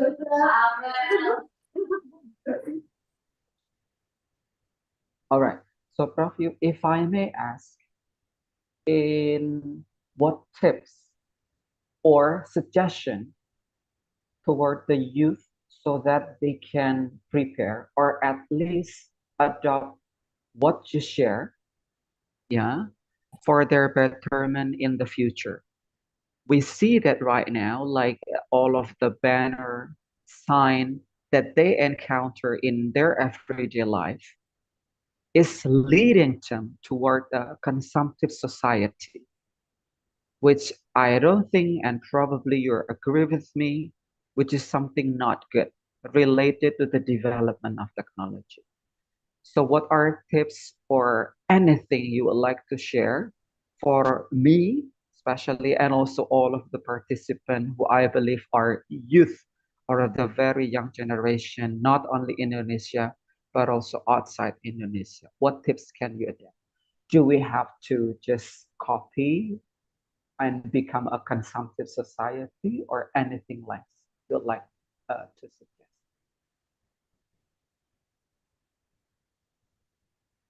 Excuse me, are you asking me questions? Yes. Sorry. Because yeah, we see that the sign of what from the presentation that you have, the signs always related to something. Come on, you need to buy me pizza, residency, and so on and so forth. Meanwhile, in Silicon Valley, they do not have that. Most of the time, it's related to technology, the advancement of technology. Yes. So, what tips can you give to us? Yeah. The first is we are aware that we are still very traditional. So, this is what is actually happening with us. Yeah.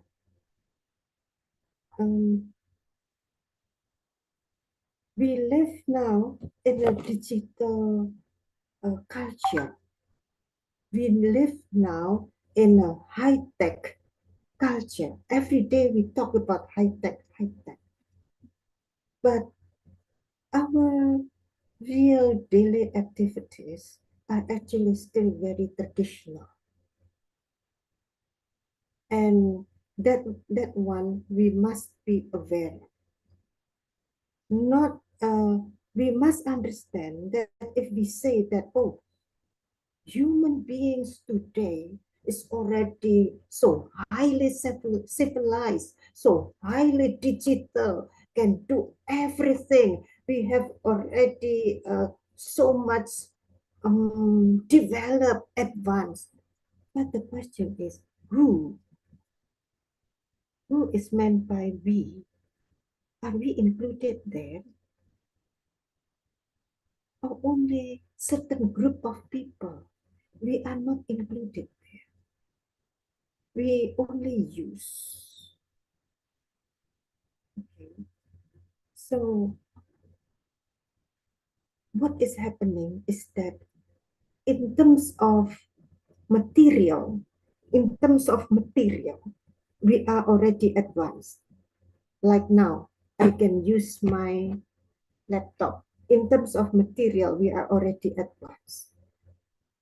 Maybe in many ways, I can still notice we have already very, very sophisticated handphones, but my overseas friends still use very old types of handphones.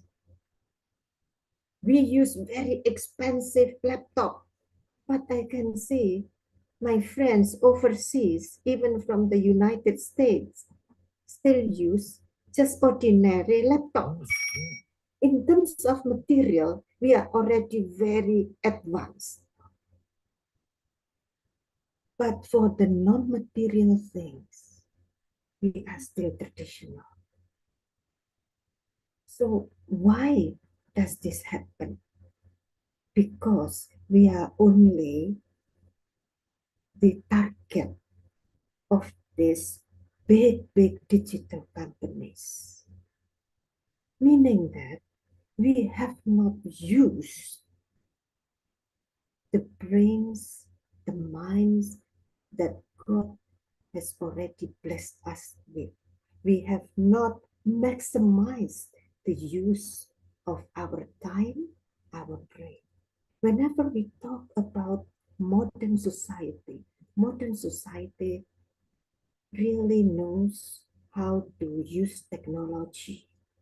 Modern societies really knows how to be very economical with time. Modern societies know how to be punctual and so forth and so forth. But until now, we are not punctual yet. We are not doing things to the deepest core. We do not do things right, very superficial.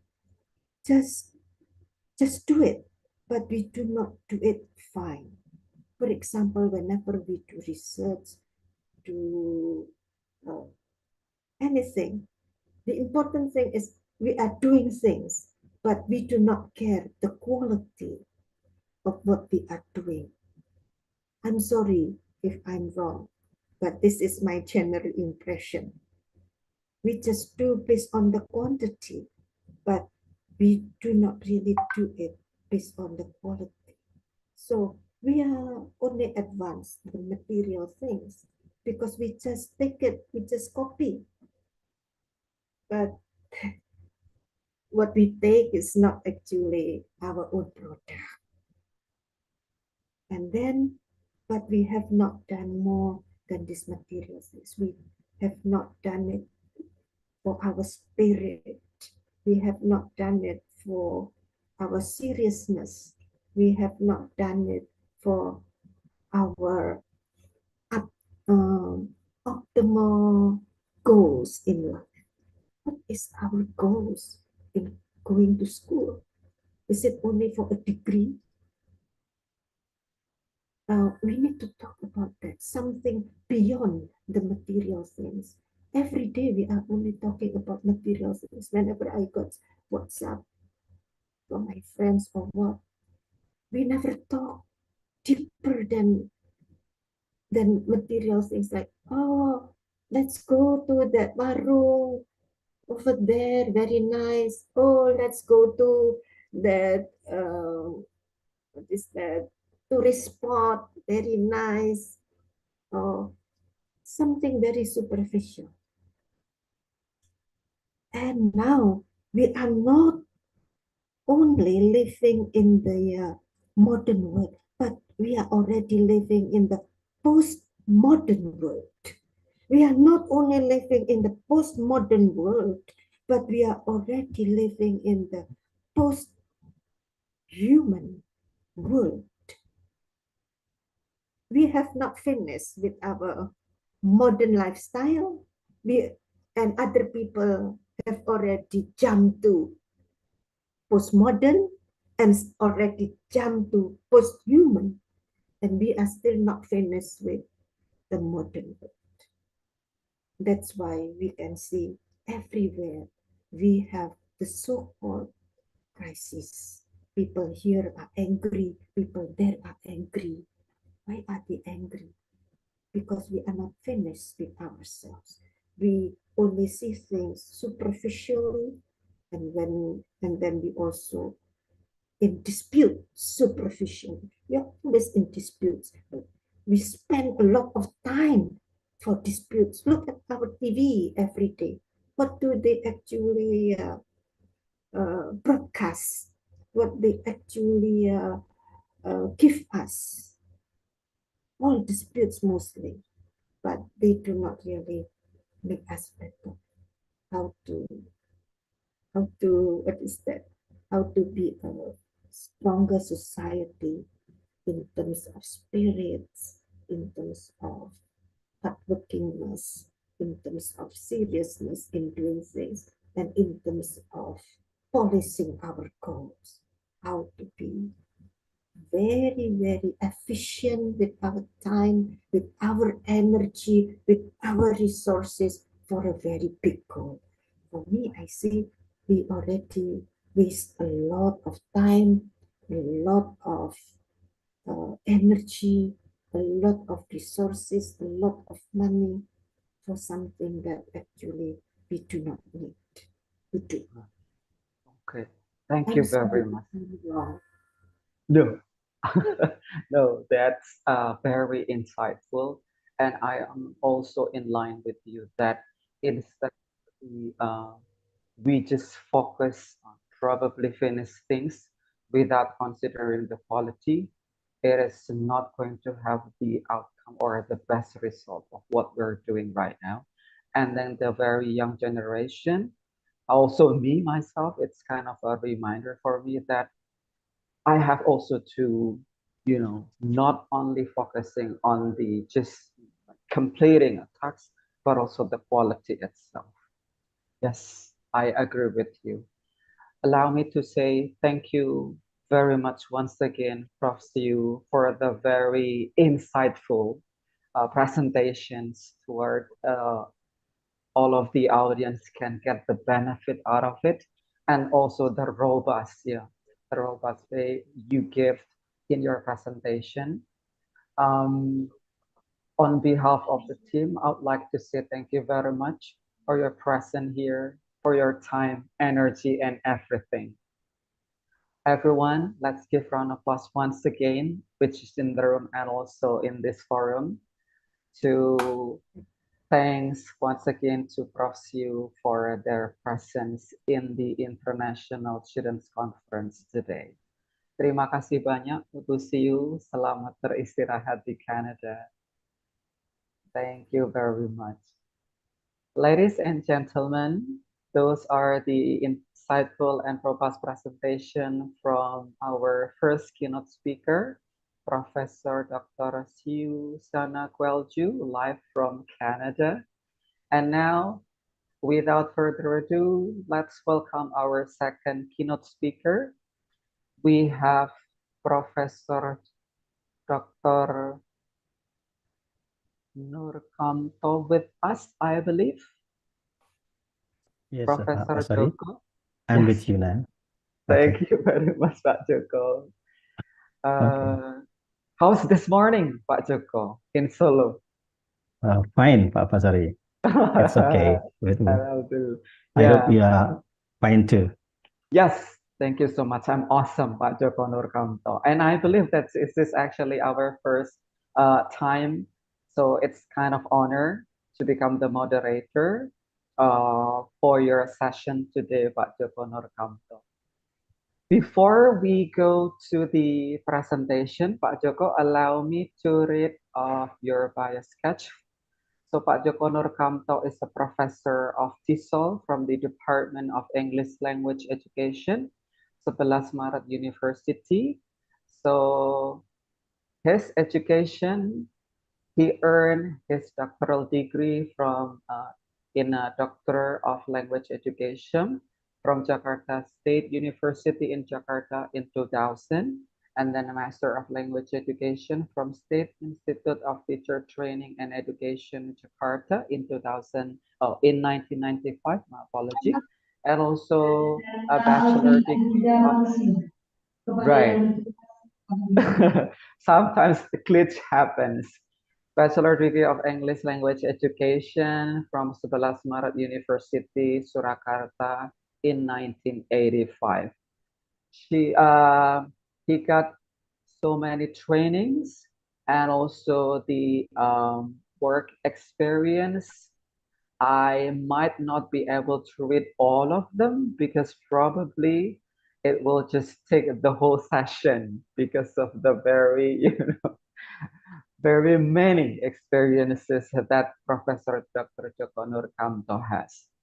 So, Professor Joko, um, if I may ask, do you want to share your presentation? Is the host allow you to share your presentation?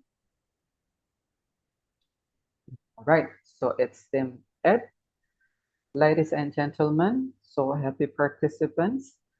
Let's give round of applause to our second keynote speaker, Professor Dr. Joko Nurkamto. Professor Joko, you have 30 minutes for the presentation, and then it's begin now. Okay, thank you, Pak Paswari, for the times. Dear Professor Siusana Kwalju, my senior in Malang, who is in Canada at the present. Dear the member of the committee and participants, ladies and gentlemen. Assalamualaikum warahmatullahi wabarakatuh. First of all, I would like to convey my sincere gratitude to the committee, especially Professor Dr. Like Raskova Oktaberlina MA, who has invited me to be one of the presenters in this excellent seminar. My thanks also goes to Pak Basori, who chairs this session, and for nice introduction. On this particular occasion, I would like to present my topic entitled The Use of Artificial Intelligence in ELT, English Language Teaching, Opportunities and Challenges.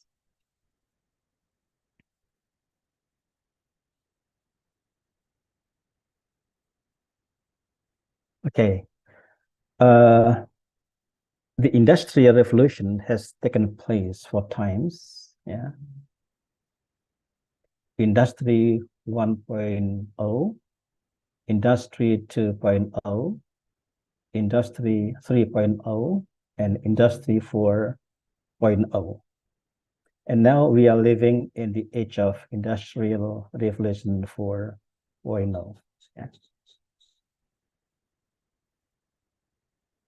There are 3 main characteristics of Industry 4.0. Number 1 is innovation, where new ideas are invented. Number 2, automation, where machines replace humans. And number 3, information transformation, where the internet accelerates information.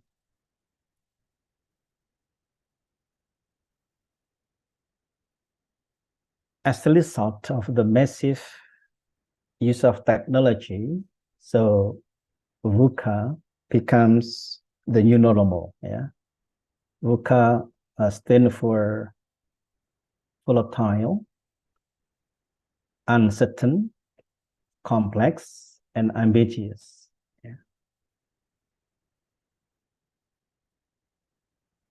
Volatile refers to this condition where the environment demands us react quickly to ongoing changes that are unpredictable and out of our controls. I think we agree that our life is unpredictable. So this is what we refer to as volatiles, and we should be ready to react. Yeah. Okay, number 2 is uncertain. It is the state where the environment requires us to take action without certainty. Yeah, it is related to number 1, volatile, because the life or the condition is unpredictable, and we have to react quickly to ongoing changes. Yeah, sometimes we take action without certainty. We do not know where to go. We do not know what happens in the society. Yeah, everything is uncertain. Everything is blurred. Yeah, and then complex. Yeah, refers to the condition where the environment is dynamic with many interdependencies. Yeah, our life consists of many elements which are connected to each other, and it constructs the wholeness in our life. And we have to respond to all the elements in our life. Yeah, okay. And the last is ambiguous, referring to the condition where the environment is unfamiliar, outside of our expertise. Yeah, I think the 4 elements of VUCA, yeah, volatile, uncertain, complex, and ambiguous, are connected to each other. Yeah, what we experience today is quite different from what we faced 5 years ago. Yeah, and everything changes very quickly.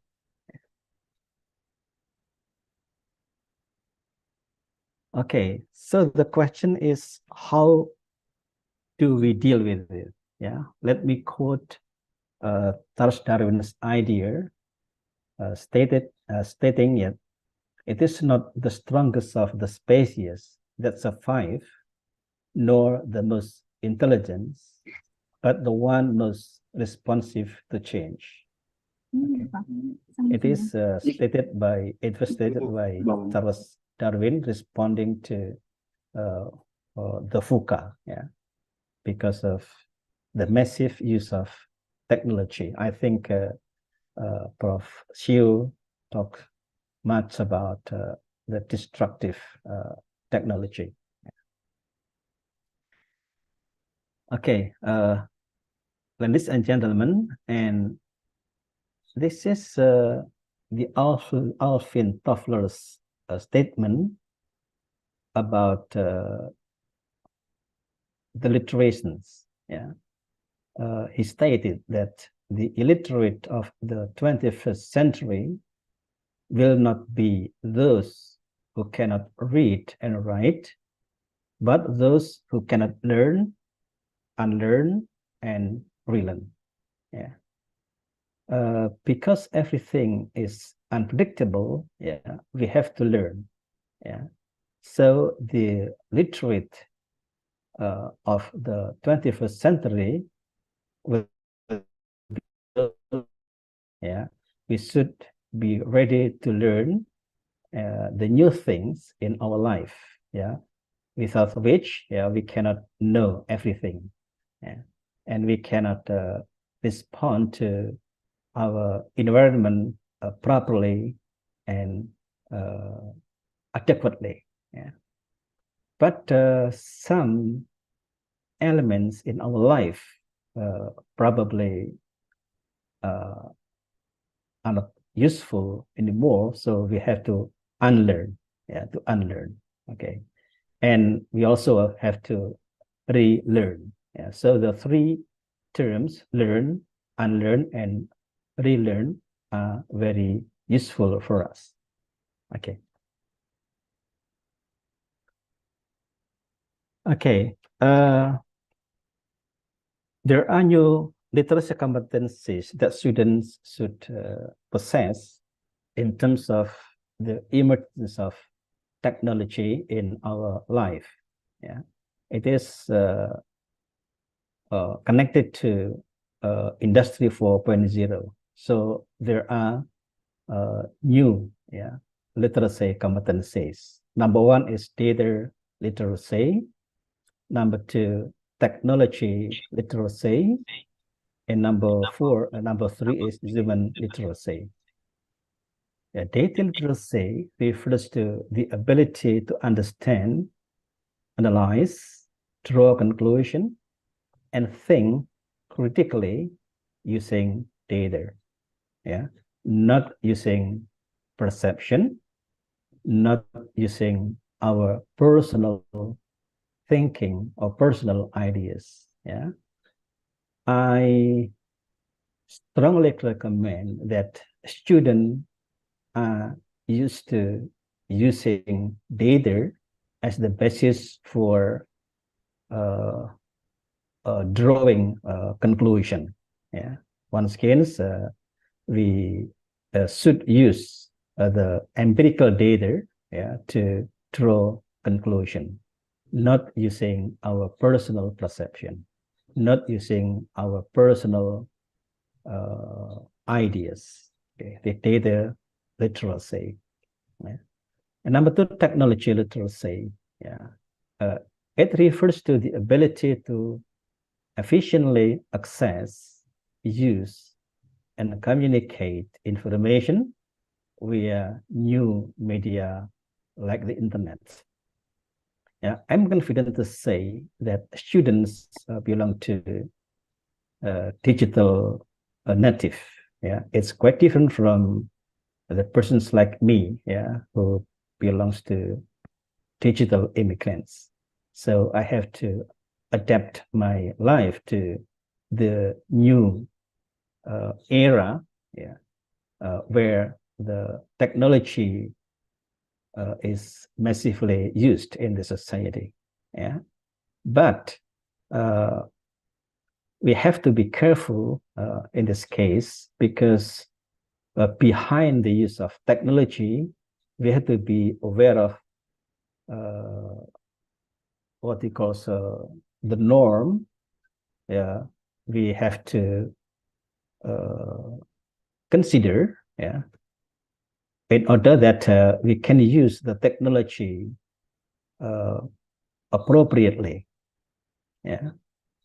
Okay.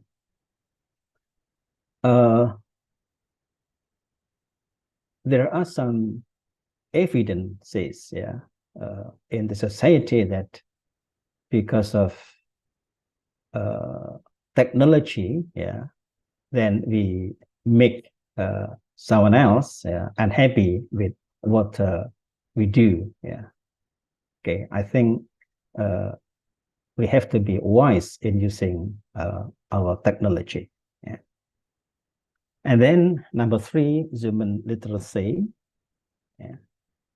It is it refers to communication, collaboration, critical thinking, creativity, and innovation skills. I think you agree with me that these elements belong to 21st century thinking skills. Communication, collaboration, critical thinking, creativity, and innovation. As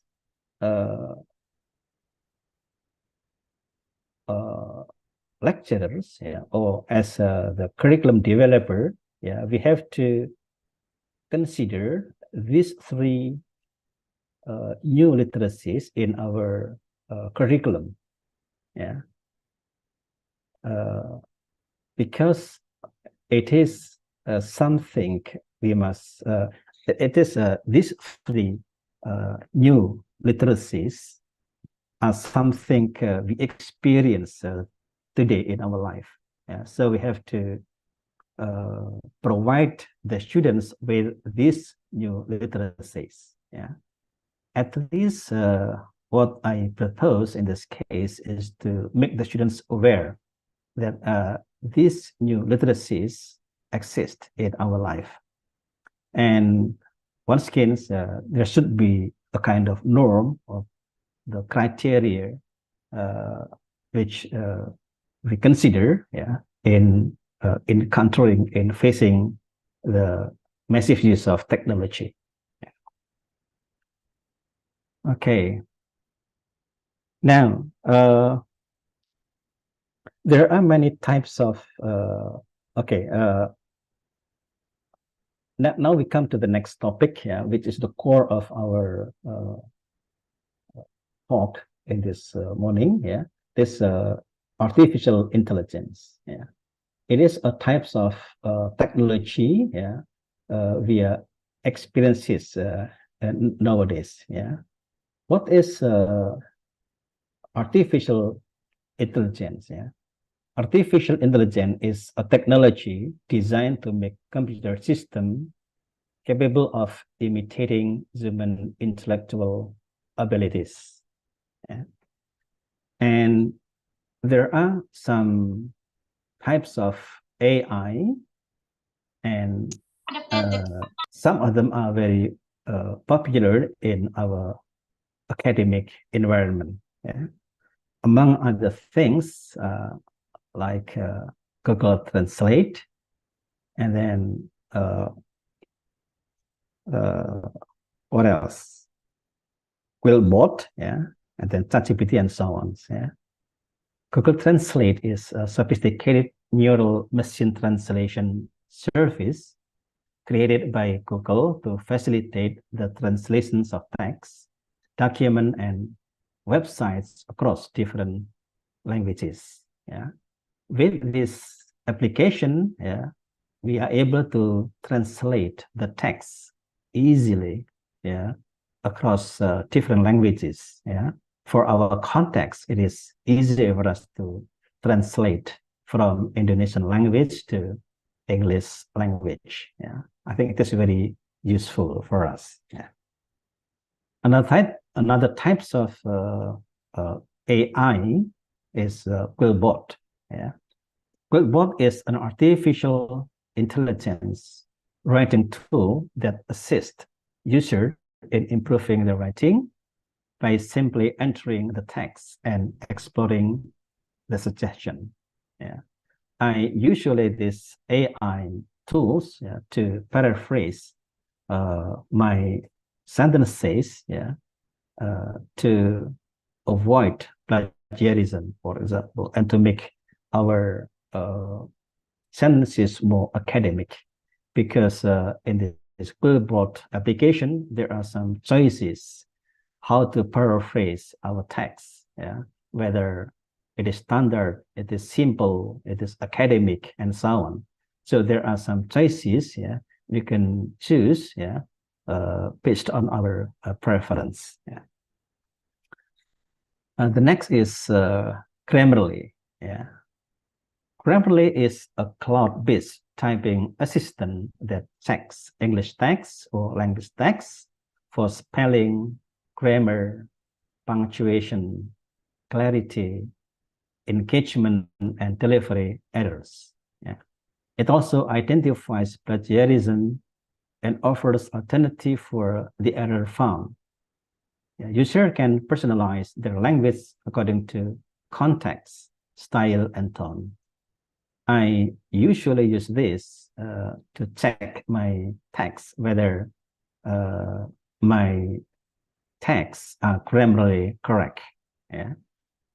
I usually combine Quillbot and Grammarly to write my article, to make to ensure that my text is grammatically correct, and to make sure that my article is contextually appropriate.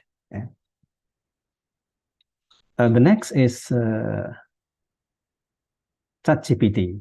I think it's very popular nowadays. The Chat Generative Pre-trained Transformer, or ChatGPT, is an artificial intelligence chatbot technology designed to comprehend and generate responses based on natural human language. In many places where I engage, many people talk about the emergence or the presence of ChatGPT. In the one hand, ChatGPT, because it can give assistance to us, but on the other hand, there is a kind of problematic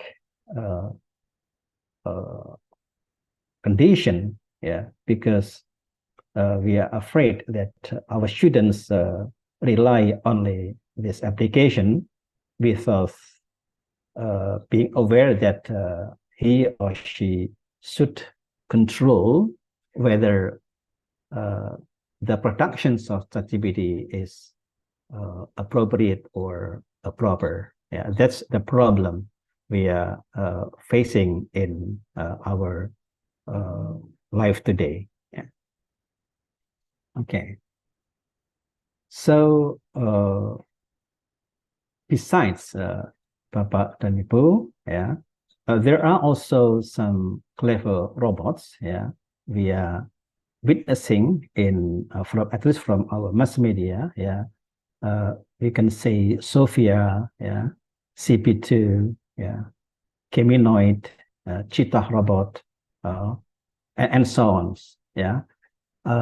I learned from mass media that the South Korea, for example, designed or created many robots to be put in the classroom, to help students learn.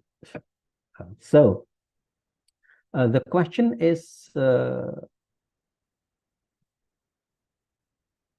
okay, before I proceed further, if we want to know further about AI, we can review this journal, a review of artificial intelligence in education from 2010 to 2020.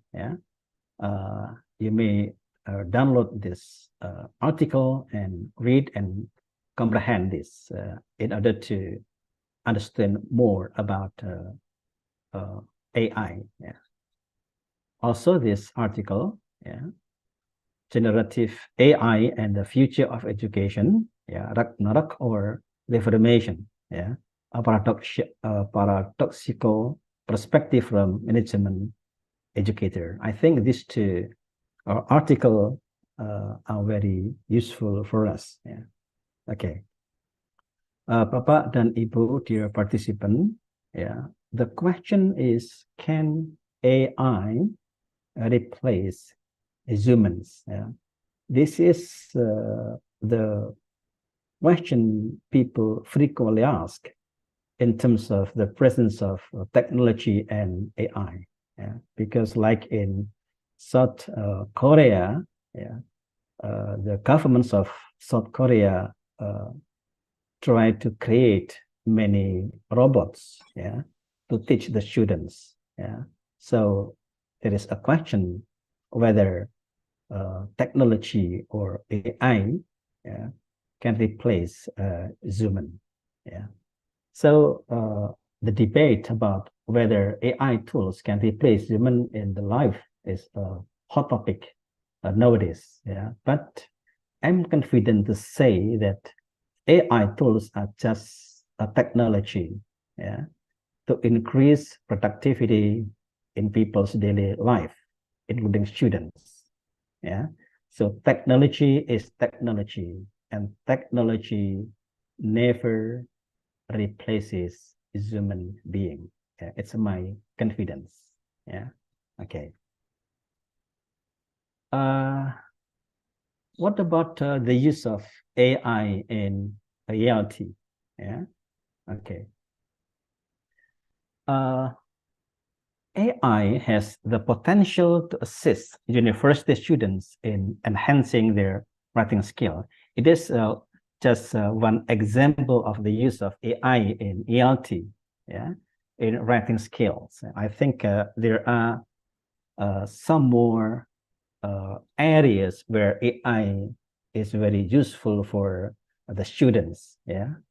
Grammarly, for example, can examine English text for spelling, grammar, punctuation, and coherence errors. Yeah.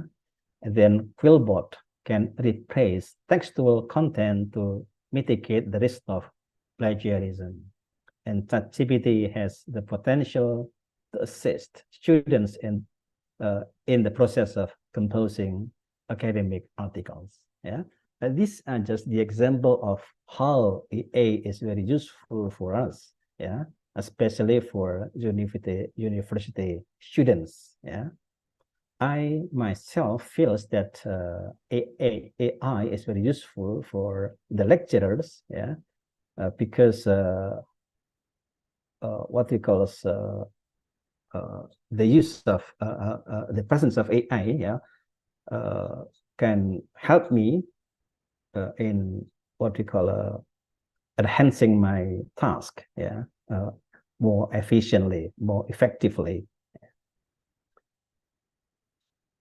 Okay, but there is warning, yeah, there is warning, yeah. In the one hand, yeah, once again, the utilizations of technology can significantly enhance productivity in completing academic task. Yeah. Hence, yeah, it is within our purview to ascertain in the quality of our work. What does it mean, Bapak Ibu? Yeah. Again, yeah, technology is technology. It is our purview. Yeah. It is our authority. Yeah. It is our responsibility to ascertain that the quality of our what to understand that our work is meets the the the requirement. Yeah, it is our once again, it is our responsibility to check whether our work is qualified based on certain criteria. Yeah, we I'm cannot sorry, rely. Professor Joko. You have 5 more minutes to go. Okay, thank I'm you. sorry for the We interruption. have only one slide, more one slide. Okay, okay.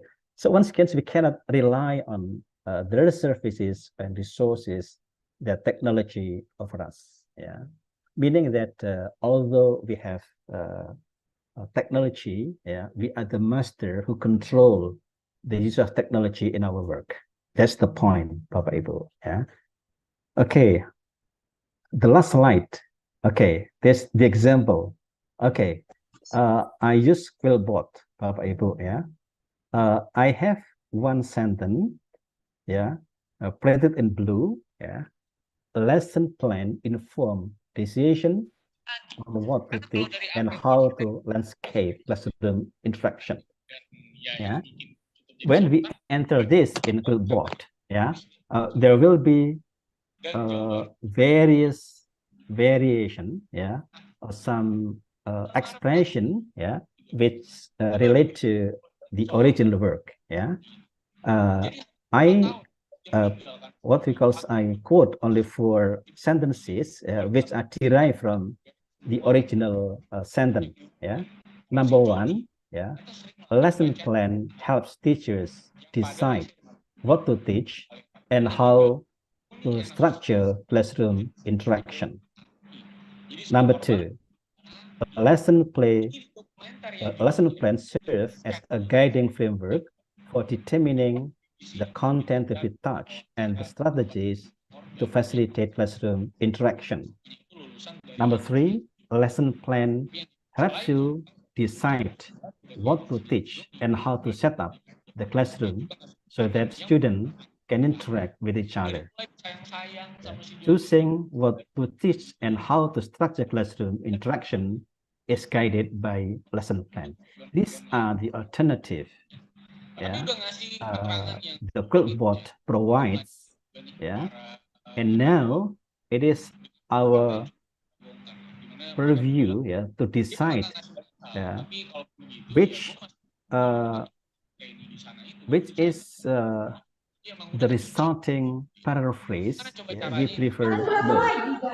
Yeah, but again, yeah, we have to decide, yeah, which resulting paraphrase, yeah, we prefer the most. Yeah, yeah. So once again, it proves that our decision is number one, and our decision should be based on our academic knowledge, our intellectual capabilities. Yeah, it also proves that we cannot rely on only the technology, because finally we have to decide which one among the resulting paraphrase is the best according to our context. Okay. Well, ladies and gentlemen, especially Pak Basori, I think it is the end of my presentation. Yeah, thank you very much for your active participation in this second session. Assalamualaikum warahmatullahi wabarakatuh. Waalaikumsalam warahmatullahi wabarakatuh.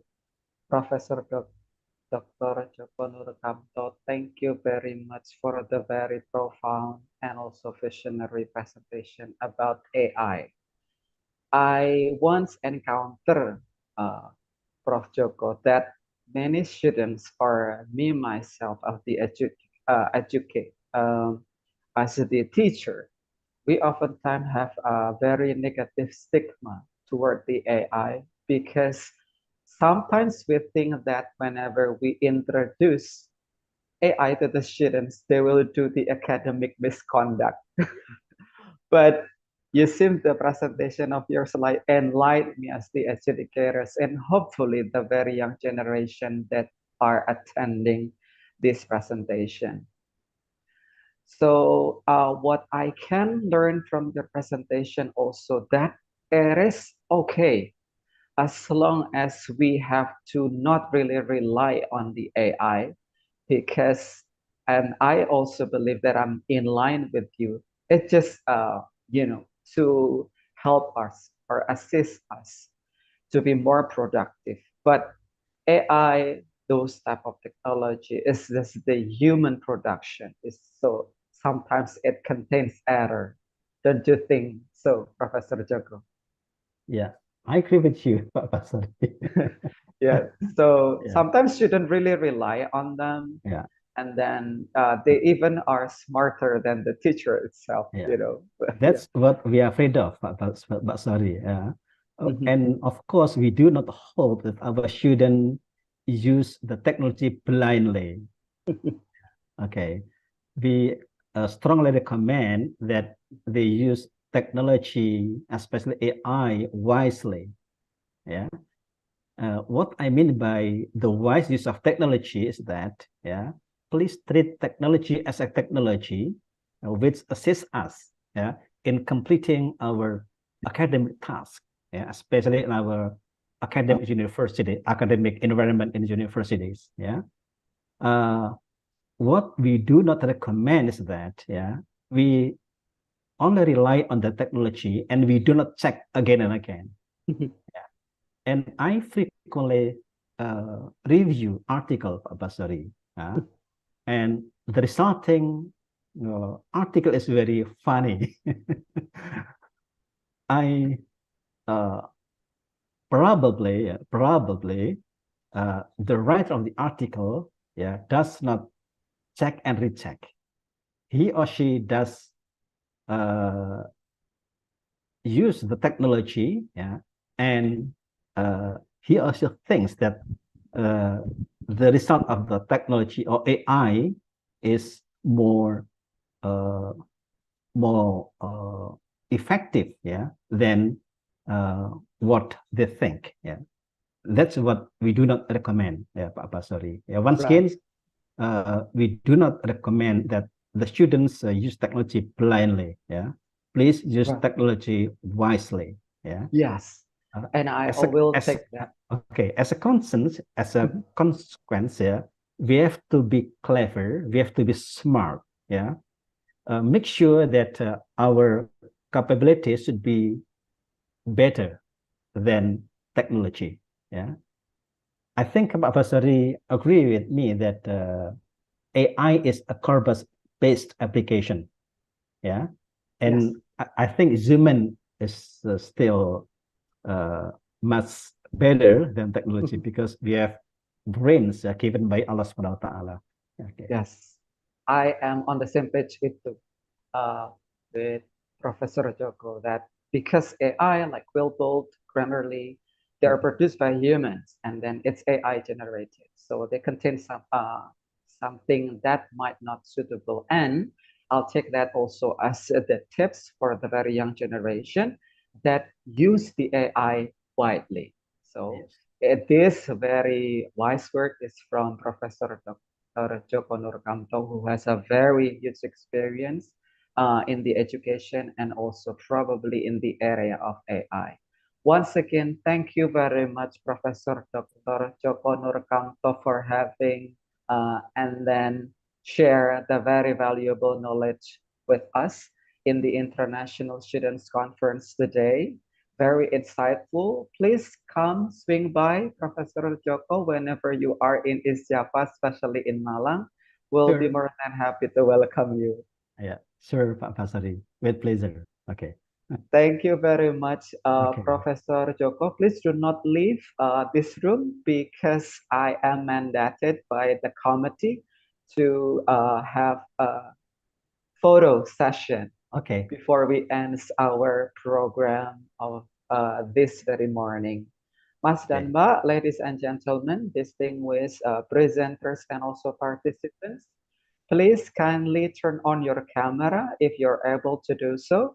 We are going to have a photo session today.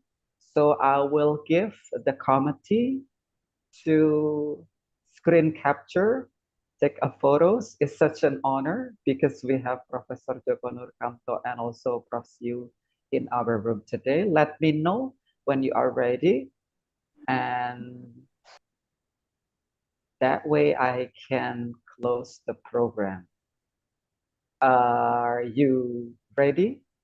Is it Aliza or anyone else who is responsible for this?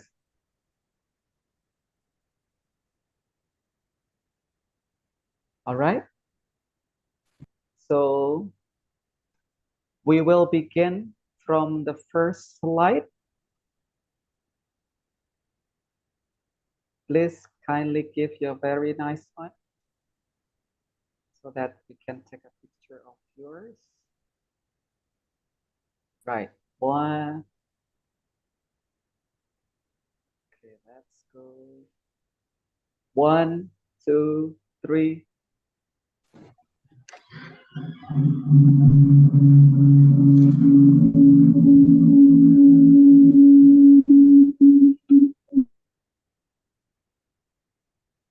And then we will go to the next slide.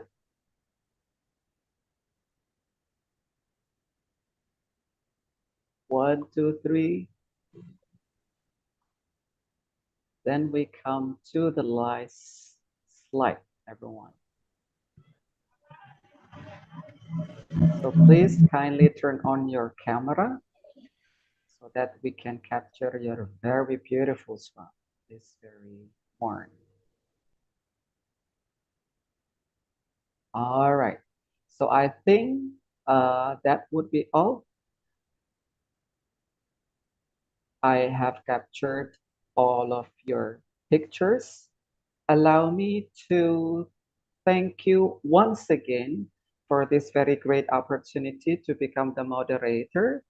And then I deeply say apology to everything that probably inappropriate during my well-being becoming the moderator of this session. Hopefully that we can meet in the near future for the second International Students Conference managed by ICP, the Association of the Students International Class Program, FITK Win Maulana Malik Ibrahim Malang. Hopefully that everything run as it is expected today. Please kindly do not leave the room because we still have another session at the different session. Of course, you can still learn and also do networking and upgrade your knowledge. Thank you once again. Terima kasih banyak. Billahi taufiq wal hidayah. Wassalamualaikum warahmatullahi wabarakatuh. Thank you very much, Professor. Waalaikumsalam warahmatullahi Thank you wabarakatuh. very much. Terima kasih sedikit. Thank you, sir.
Jenenge apa iki sopo ya?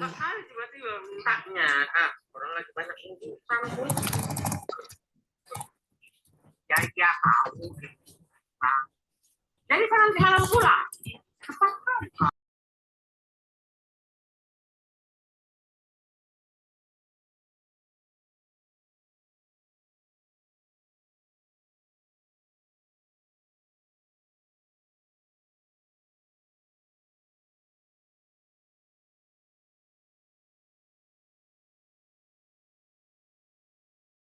Jangan mahal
Okay, hello everyone. Can you hear me?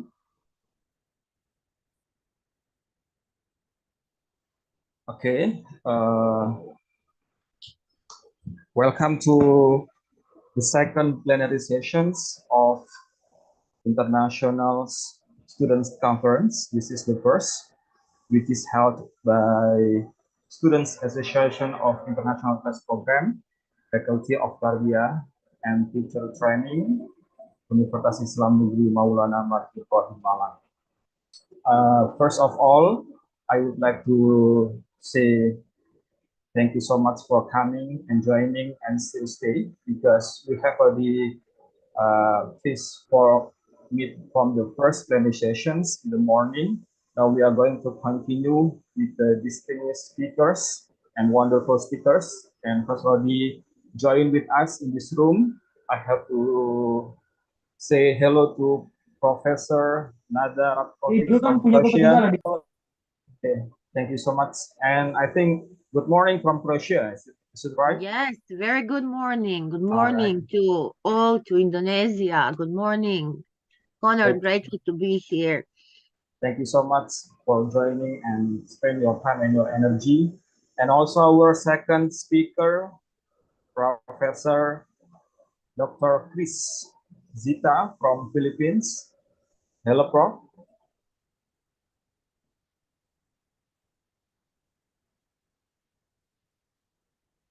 Prof. Zita. Yes, good day from the Philippines. Okay. Good afternoon, Prof. But because we are David. Okay. Yeah.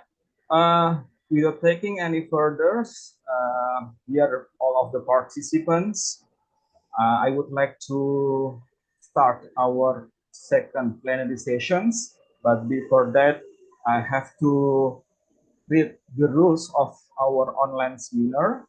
Basically, these our international seminars conducted by hybrid system. Some of them are joining in offline, coming to our university right now, and some of them are on by using online. Number one, for all participants, you have to mute your microphone when you are not speaking.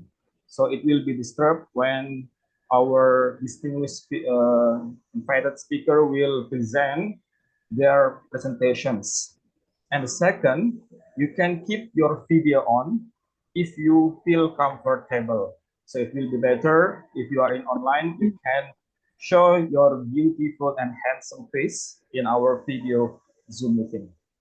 And the third, especially for the speakers, we give you 30 minutes for explain your wonderful presentations, and will be continued for 15 minutes for questions and answer. And then for participants, if you have questions, you can write it down in chat box in our Zoom meeting, or you can raise your hand. And for the chat box, I will be happy to help to read your questions, and will be goes to the speakers. That's all about our rules of online seminars. And then now we are going to come to the plenary sessions. And for the first speakers will be delivered by Professor Nada Ratkovic from Croatia. But before that, I would like to read her curriculum vitae. Actually, she has already given us very long curriculum vitae, but I would like to read very brief. Is it okay, Prof? Yeah. Now she is assistant professor on Faculty of Economics, Business and Tourism in University Split, Croatia, and also being president of International Internship University Research Center. And she has already finished her master degree in economics and master degree in mechanical engineering, and being assistant professor and faculty of economics, business and tourism Split, and being international internship university board member in Croatia. Now she is a professor mentor in high PET school, holds PhD in statistics and finishing in informatics. very wonderful. And she is also founder and coordinator of many national and global projects such as Erasmus, e-twinning, scientists, entrepreneur, and in many various fields. And also, she is honorary works in many government and NGO organizations. She also writes scientific articles in domestic and international journals and works reviews of international authors. And the last, she has many recognitions for humanitarian and volunteer actions and works with students, with special needs, and with students. So I think this is a great opportunity for us, especially all of the participants. We can take and learn together from her, Professor Nada Ratkovic. So without taking further time, I will give the time for 30 minutes, Professor, to deliver your presentations. Time is yours. Thank you. Thank you. Very good morning. Once again, honored and grateful to be here today with students. Thanks to Dr. Lisa. Thanks to Dr. Andy. Thank you for your great introduction. I adore the students, so very happy to see a big number of students and also colleagues here with me today. I was thinking because it was for the students, so as you say, so many different type of topics. So I think what is today very important, and I was thinking between the outdoor activities and also before a few days in Europe just finished the vocational week. So I choose that I will show the vocational skills week and why it is very important and why vocational education is important. So I will now share my presentation. And I call the presentation Building Resilience in Education Through the VET. So VET is the Vocational Education and Training. Let me start. Okay.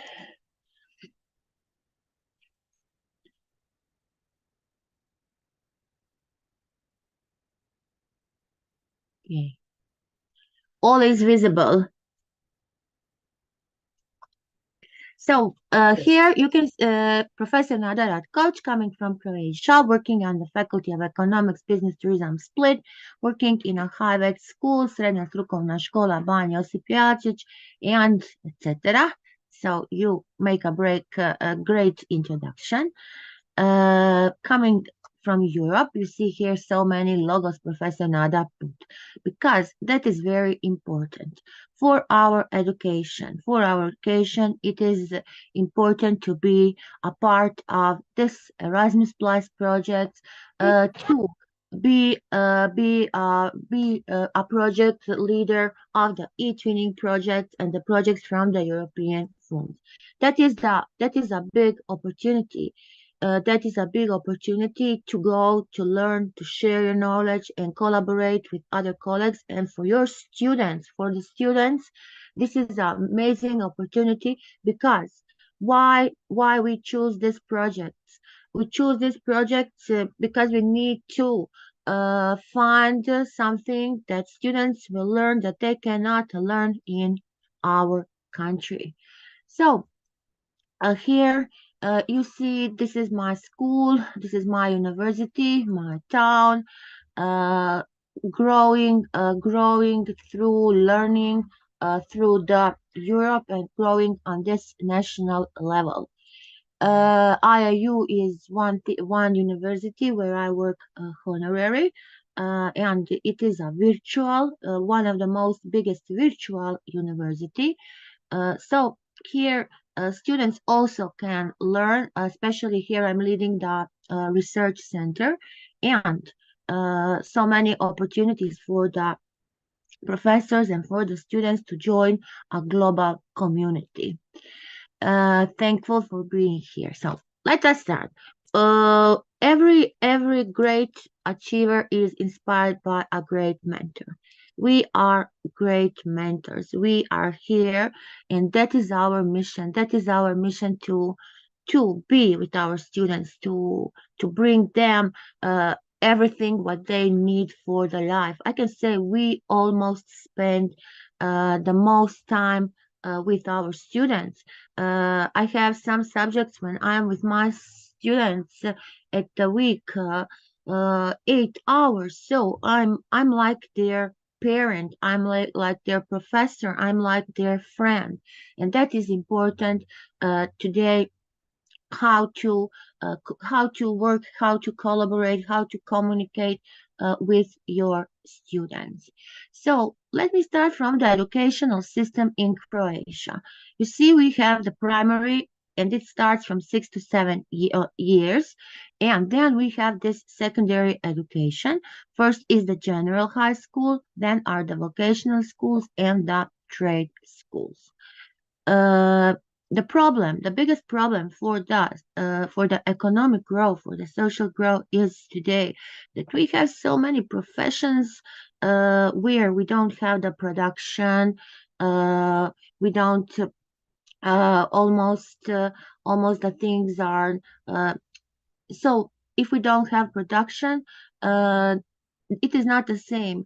We are talking about the entrepreneurship. Everybody today can be an entrepreneur if has some idea, but that idea need to be realized. And also, will you have a profit? Can you live from? Can you live from the profession, from the work you are doing? So why in my country, why in Europe, so many companies are destroyed, so many companies are destroyed, and we don't have a lot of production, and that is very important. And all these patents, all innovations what are making today, they are important to produce something new. We always need to do something new.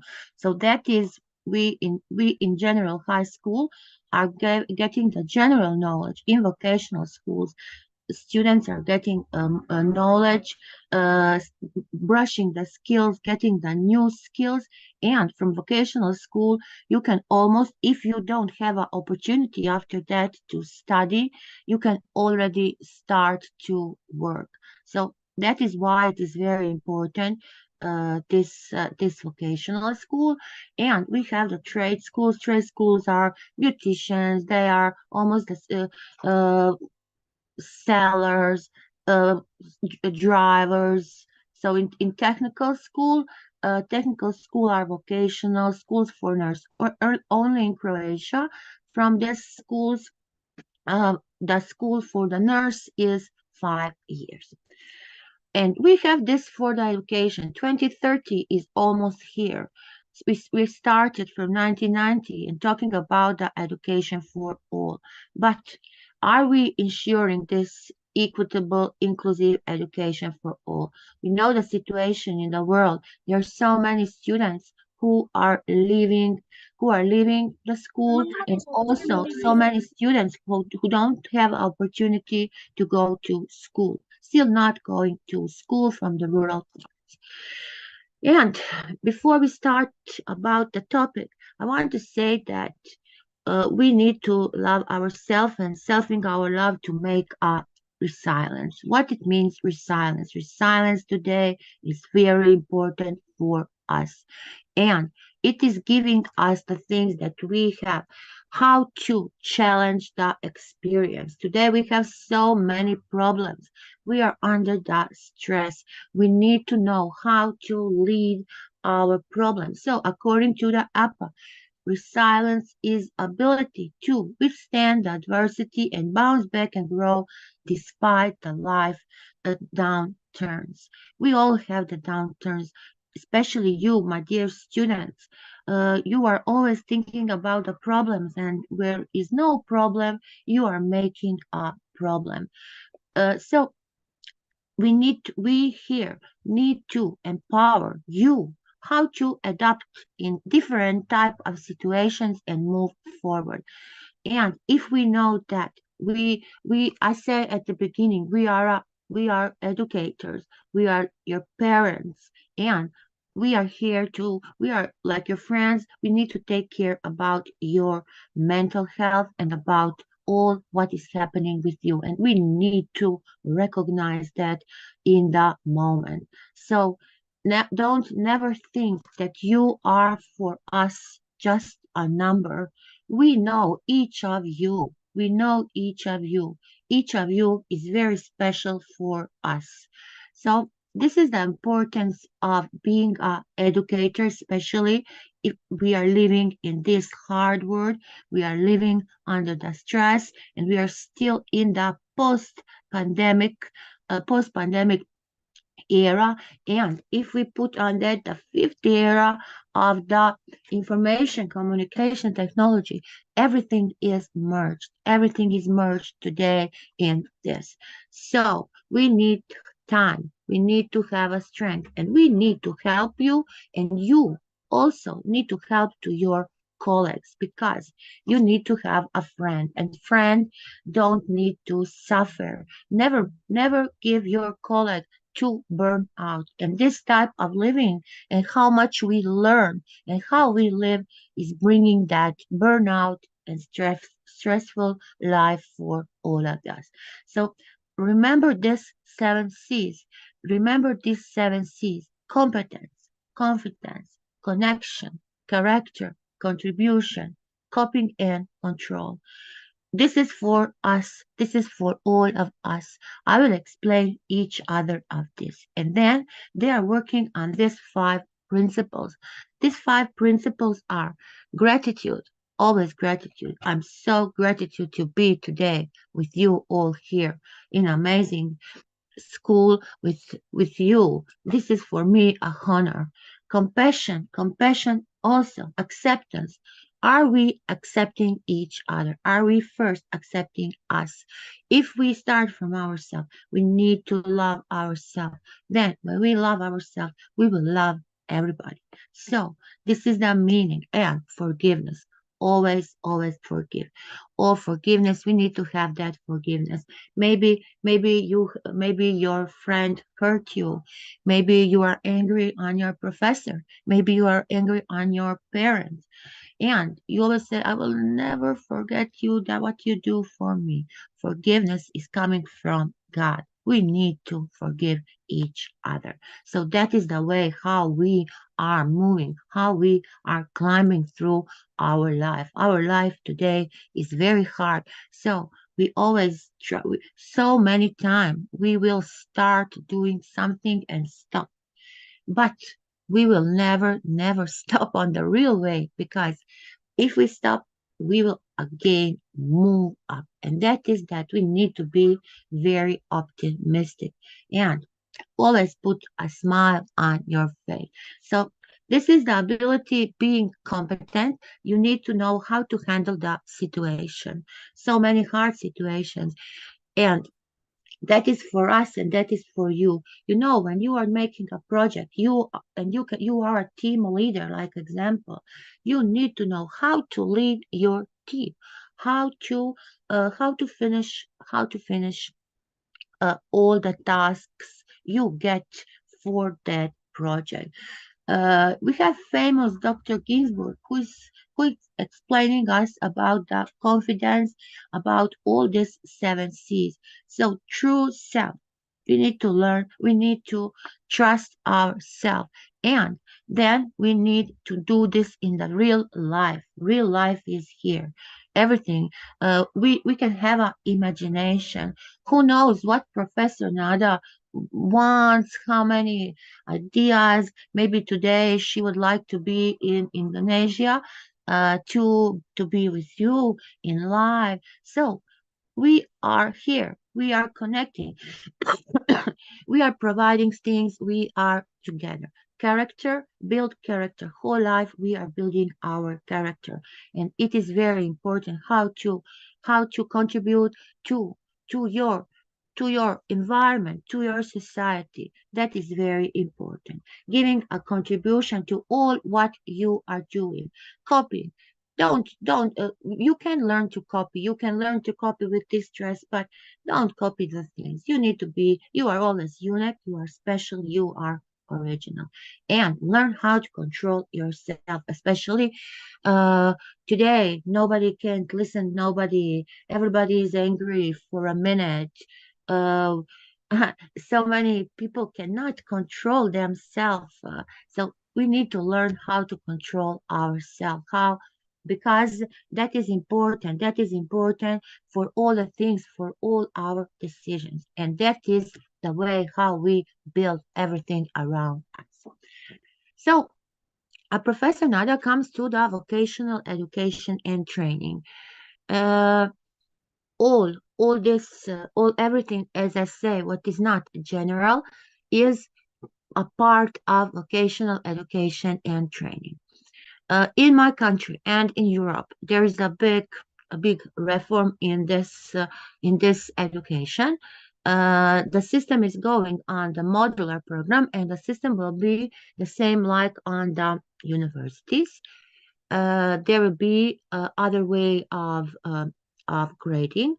There will be the S sweat, so that will be like example for different subjects will be merged, and there will be not a big number. So maybe you will need, maybe today in entrepreneurship we know what we need for entrepreneurship. So marketing, we will learn, we will merge a big part of the informatic, ICT, big part of marketing, a big part of finance. So the subjects will be merged, because today we don't need to, there is no traditional way of learning. We don't need a lot of theory. We need everything what we are learning and what we want to understand, we need to implement in the practice.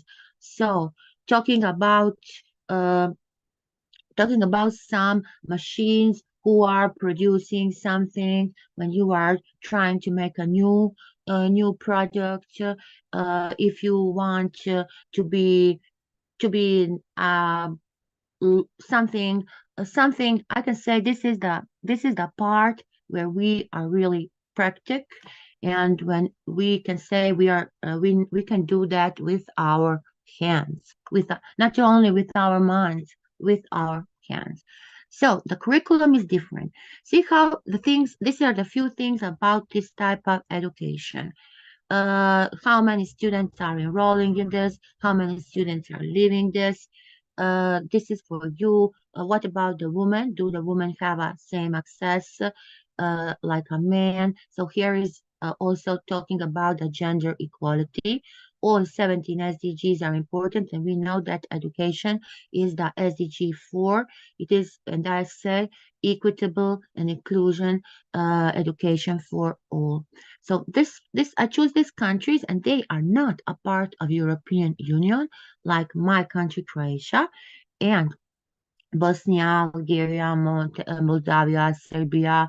So these are the situation in the country which are not in the European Union. But I choose them to say that we all in Europe are really investing a lot in this vocational education. So the trainings, so many trainings, and in Europe every day something is happening. From the European Commission, there are coming so many events. I can say that each one event is celebrated, and no one is this is missed. It is hard too. It is hard to do that, like example in the school, but we have the flipping classroom. So this part of so many tasks and so many projects are doing in the free time. Uh, here, but year by year, we see that there are so many students, bigger number of students with special needs, and this type of education needs to make a distinction between a gifted student and a student with special need. and we need to make different type of programs because it is very hard. And today we know that the artificial intelligence is helping us today to make the person giving a personalization. We have the virtual assistants. We have the chat. The virtual assistants are called the chatbots. So, and that way, we are trying to do some things out of the box, the things that, because, like example, the gifted student need to be recognized. The gifted student needs to get tasks, different type of tasks. So, according to this system and according to artificial intelligence and our application of AI today is important, and almost all of us are using this. So what is for us virtual assistant, Google Assistant? When we are traveling, we have so many famous virtual assistants, and that is also the way how this type of students and collaborating, talking. You are talking with somebody called virtual assistant, and he is uh, he is explaining you, helping you, giving you answers. You can make different types of the debates. Uh, Today, after this, Professor Nada has a conference, a big conference, and live, and we will have we will explain some different new types of new digital tools for different, like example for the debates and smart doors or something like that. So this is a connection for us, and that is giving us that. Uh, how is this doing? This is making by we have a team of experts. I'm also in that team, and we are now in the phase of finishing this, and we will soon start the next year. We will start with this experimental program. So we will see, did we do something? Did we make it better than the system is now today? So these modern programs will help you to get knowledge, new skills, new competences, and for more important, know-how. You don't need to be an IT expert. You don't need to be everything from this profession. You can choose the thing what you love. But remember, today you really need to be multidisciplinary. Multidisciplinary because everything today is coming together. Everything is connected. So how can you do the things, and how can you collaborate with your friend if you don't know foreign language?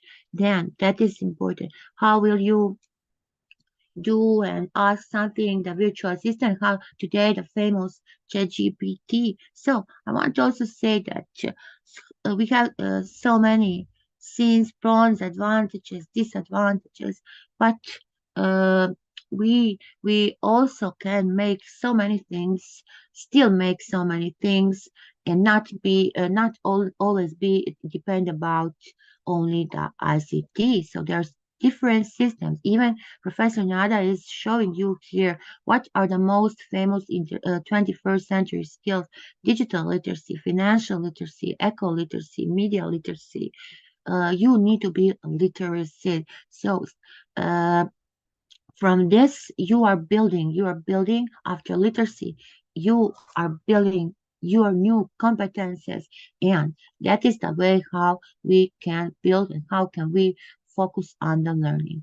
And you never finish your education. You never finish your education. You are whole life learning. So this is that why we need this we call them transversal skills, hard skills, soft skills, using this new emergency technology. So this is the modern application to digitalization in education.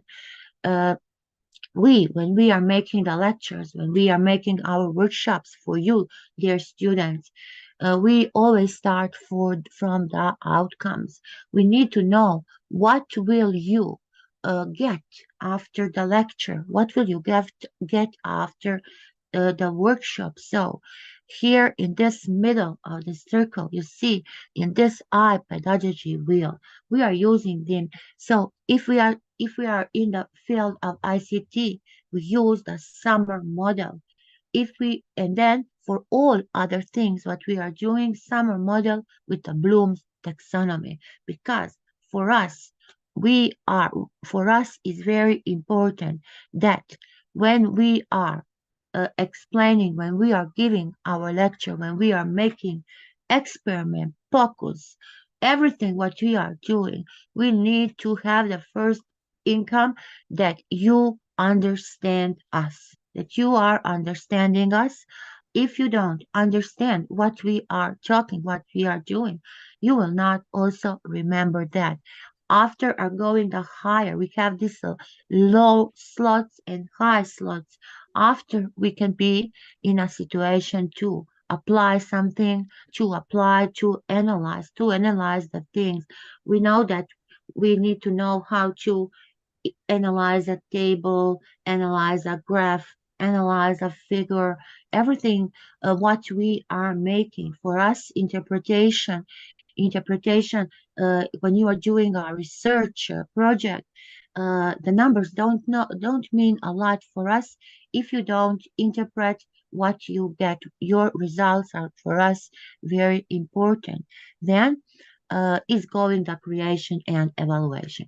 After that, you see so many digital tools for different things what you need. So you always have help from ICT, from the digital tools, and that is why we have this approach to digitalization.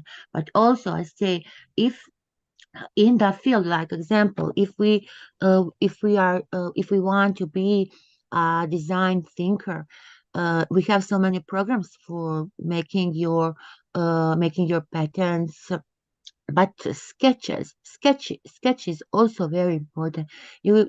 I love when somebody make the sketches by the hand, not using at the start digital tool, because there in these sketches we can see how much are you innovative, how much you are creative, what is the level of your creativity. So and I say, when you do this, uh, when we try to implement some things, and if something is missing, we can always turn back, and we are investing in our learning today.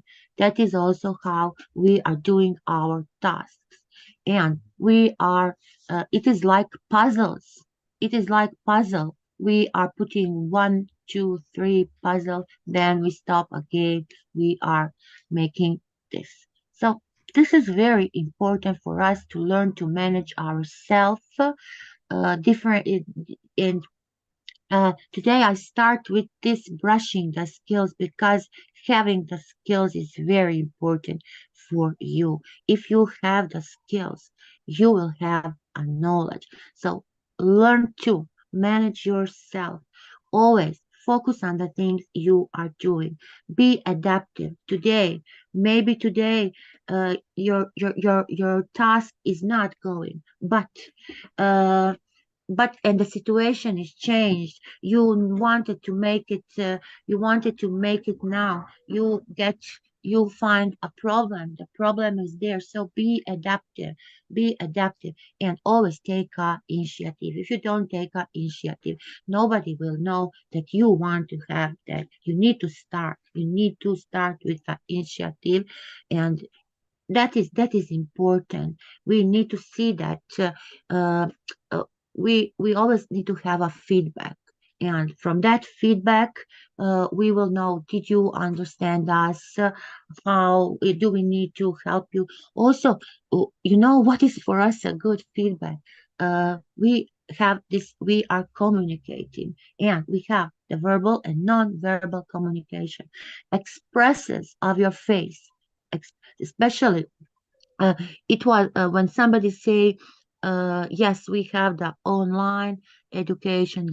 it is great. It is great. So many possibilities, so many massive open online courses we are using, so many everything. But we can even finish our university online. But uh, what is for the artificial intelligence machine don't have the emotional thing what we have.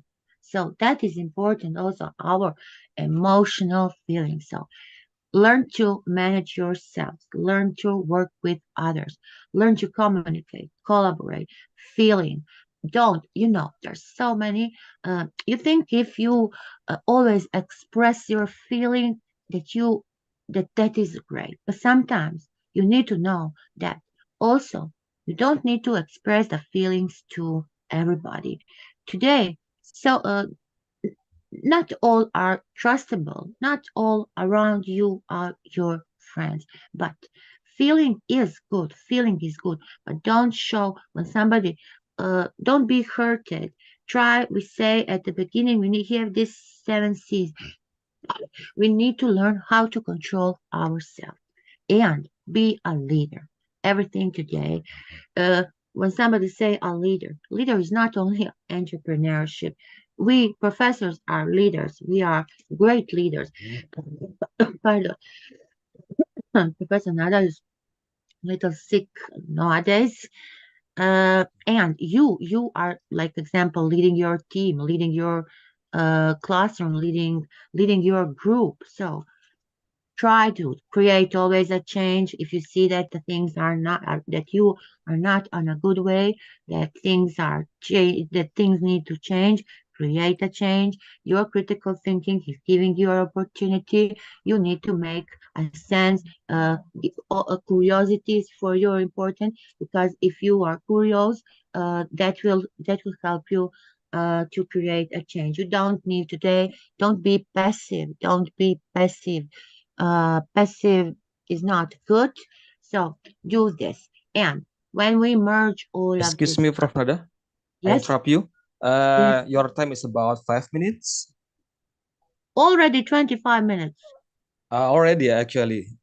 Oh my God. Benar. Okay, Okay, sorry. okay. So, I wanted this part is very important was for me. So here I want to say and show you what we are doing. I try to explain you all the how why we need to build our skills, why we need resilience. No, we have in Europe this vocational skills week, and through this here is an opportunity to all the students in Europe and also here around the globe to communicate. And here are so many activities that we can do. Like example, we are official partner of the Europe. Then every year has a topic. Like example, here was a topic cultural heritage of our county. So students make the activities and share the story. If you don't share the story, nobody will know what you are doing. It is great when you can meet with your colleagues. So here is a project. We register an event and put it on the map and everybody can join and we say, let's meet. This is in 2019. You see, these are the works of amazing vocational students coming from different, and that for this week they show what they are doing, they show what they are learning, helping students with special needs, uh, collaborating with the colleagues through the country. They are coming to us and giving workshops, making the lectures, and on this way we are discovering your talent. Everything needs to be green and digital. Green and digital is important today. So this year was building resilience through the VET. For people for all ages, we need to be reskilled. So our future needs to be economic, climate. We need to bring these changes. So this was a famous week, and we have this European Year of Skills. The year start in the May and finish in May. Every year we have a new topic, and this year we merge this week with the youth skill. So here, I will go a little faster. So you register your event. You see, like example, this is my country, Croatia. In my county, there were 18. Professor Nada makes two for the students, and one was like example, innovation and entrepreneurship in vocational education and training. Here we make this activity for the students, and this is the way I saw. You don't need to always use ICT. You can have a project without ICT, making these fairs, showing for which you are famous today. You need to always express yourself. You need to express your creativity, your innovation. So we how can you learn? The best way of learning is sharing your knowledge, collaborating, communicating with other students. So this is the conclusion. Thank you for the attention. Professor Nada will come again, and then you can tell Professor Nada whatever you are interested, because I have so many different topics where we can collaborate, talk, and work. Yeah. Thank you so much, Professor Nada, for your nice uh, explanations regarding about vocational education and training. Okay. And then when we compare in Indonesia, we also have vocational schools. And after they finish or graduate, they can directly come to the work. But is there any questions, guys, from the participants? You can raise your hand and you can open your microphone, because I do not see any questions in chat box. But let me ask you, Prof. Nada, is it okay? Okay. Yeah. I do agree about your perceptions about we have to need multidisciplinary, multi-talent in this era for facing the world. And then when your students in Croatia, after graduating from PET, is it possible to continue to the university, or mostly they come to like going to the work? Or mostly, okay, it is possible. And you know why I show this? Because Professor Nada is working in a vet school and working on the university. And from the, you need to finish, if you want to continue the university, you need to finish a 4 years school. So after 4 years, you can, and almost all students, all my students from economic, commercial, informatic, all who are in the 4 years, all of them are continuing the university. Only this who are 3 years, they start work. So I really see that practice, because they see differences. Today everybody wants to have a beautiful uh, uh, today I can say all want to have more profit with less work, because they say beauticians need to work all day. That is not true.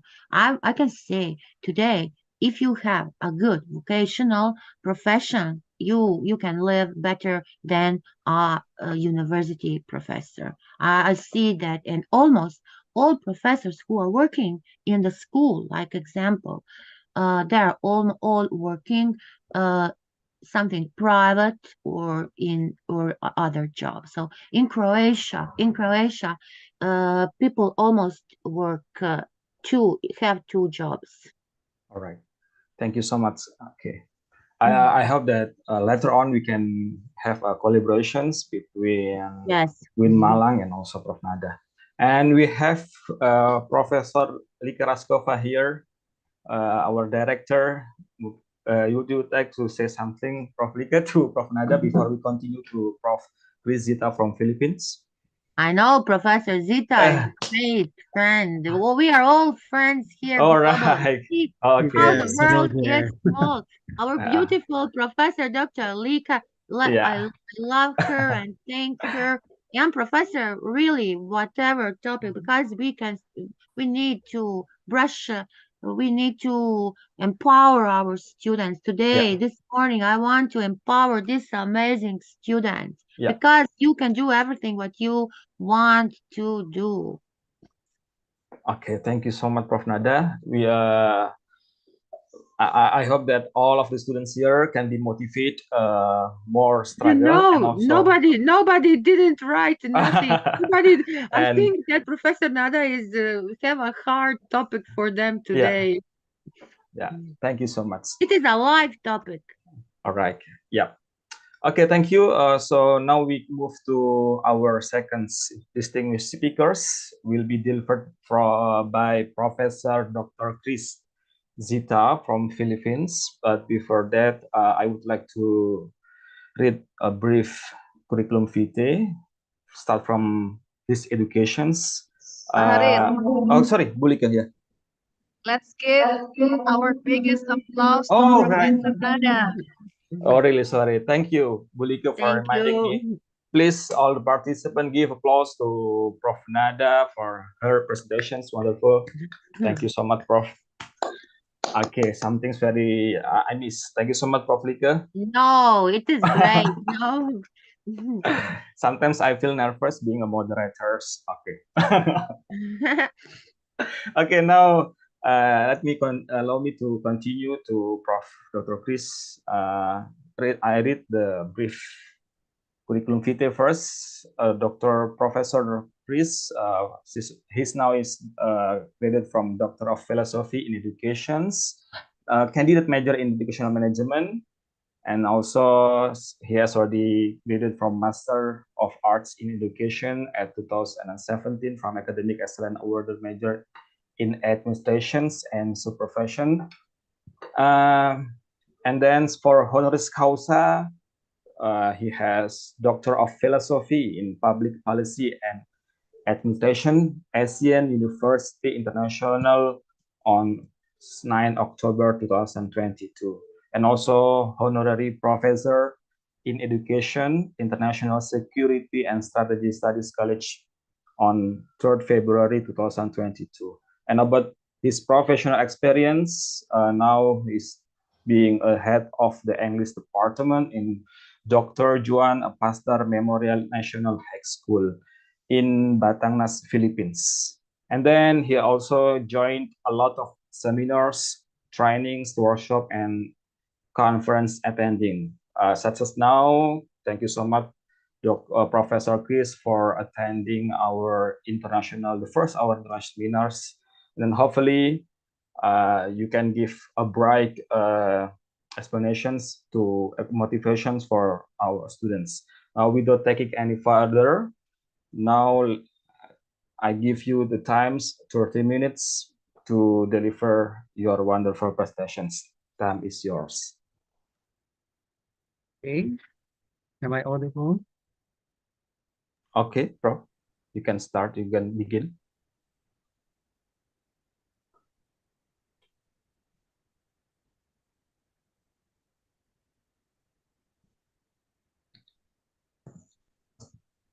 So you will use your slide.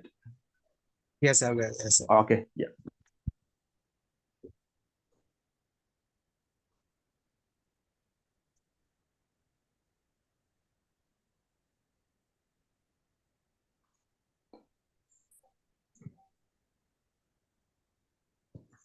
Okay, we can see.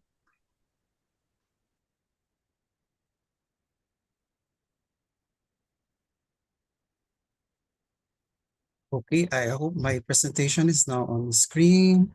So good day again from the Philippines. I would just like to, of course, greet my friends, Professor Nada. Hello. Nice to see you again in this platform.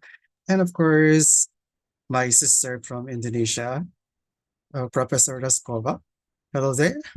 Nice to see you again.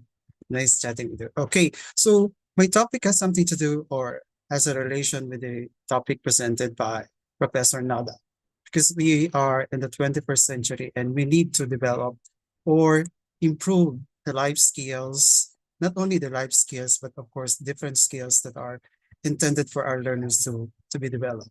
Especially that, of course, we know that this, of course, community or the government and different establishments need different skills for our learners to be built in. So before I start, so it says there, anything that is worth teaching can be presented in many different ways. These multiple ways can make use of our multiple intelligences. So that is according to Howard Gardner. So sorry for that misspell. Okay, so my first topic is about Howard Gardner's theory of multiple intelligence.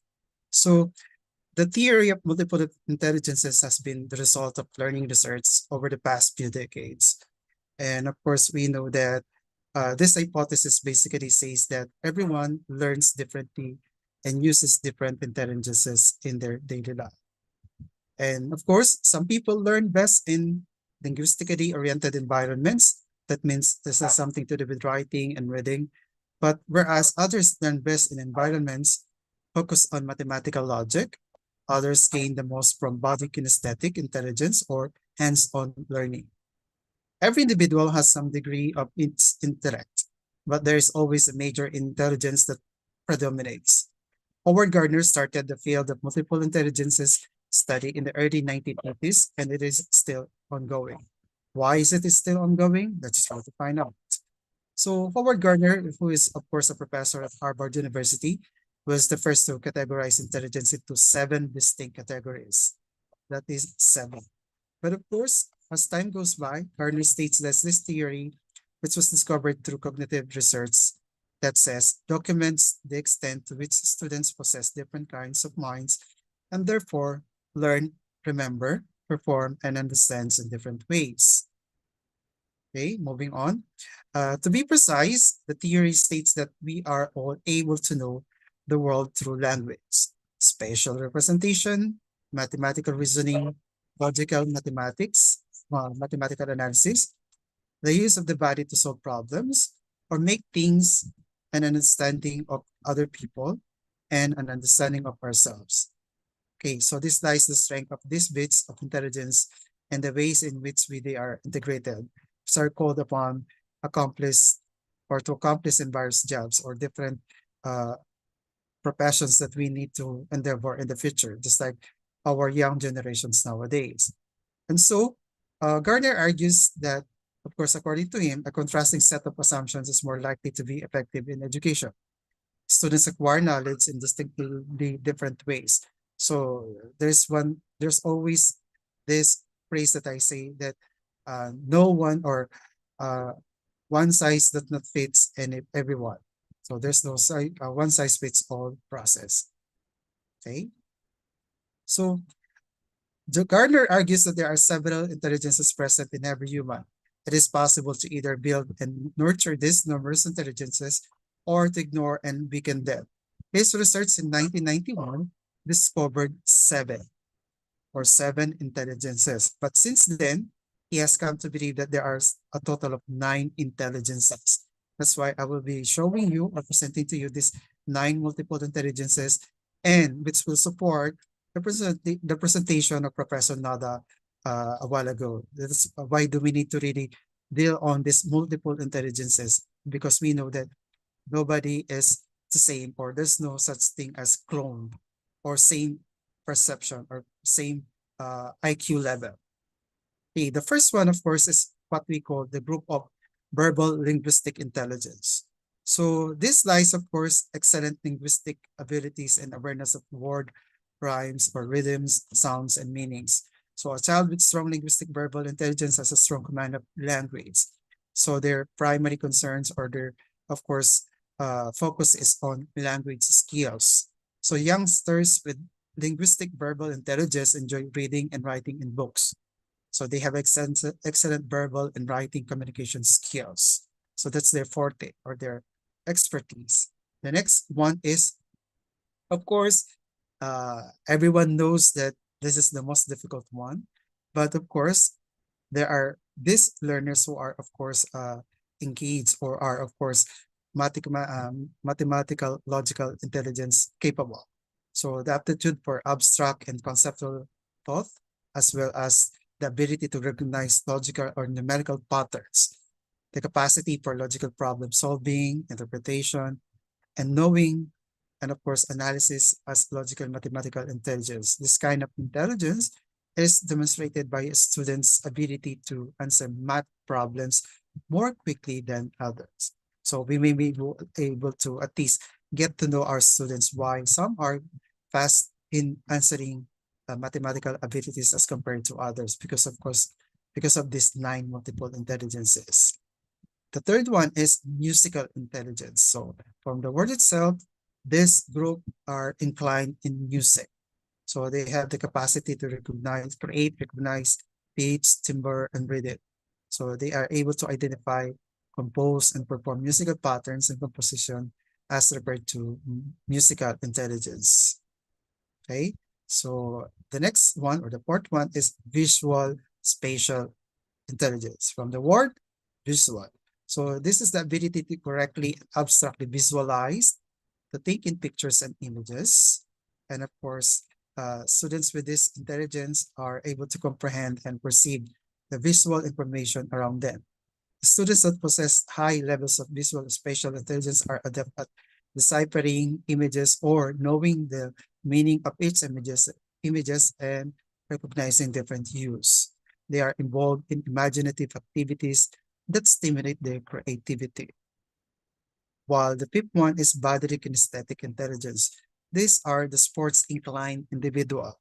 So their capacity to masterfully manipulate objects and regulate one's own body movements.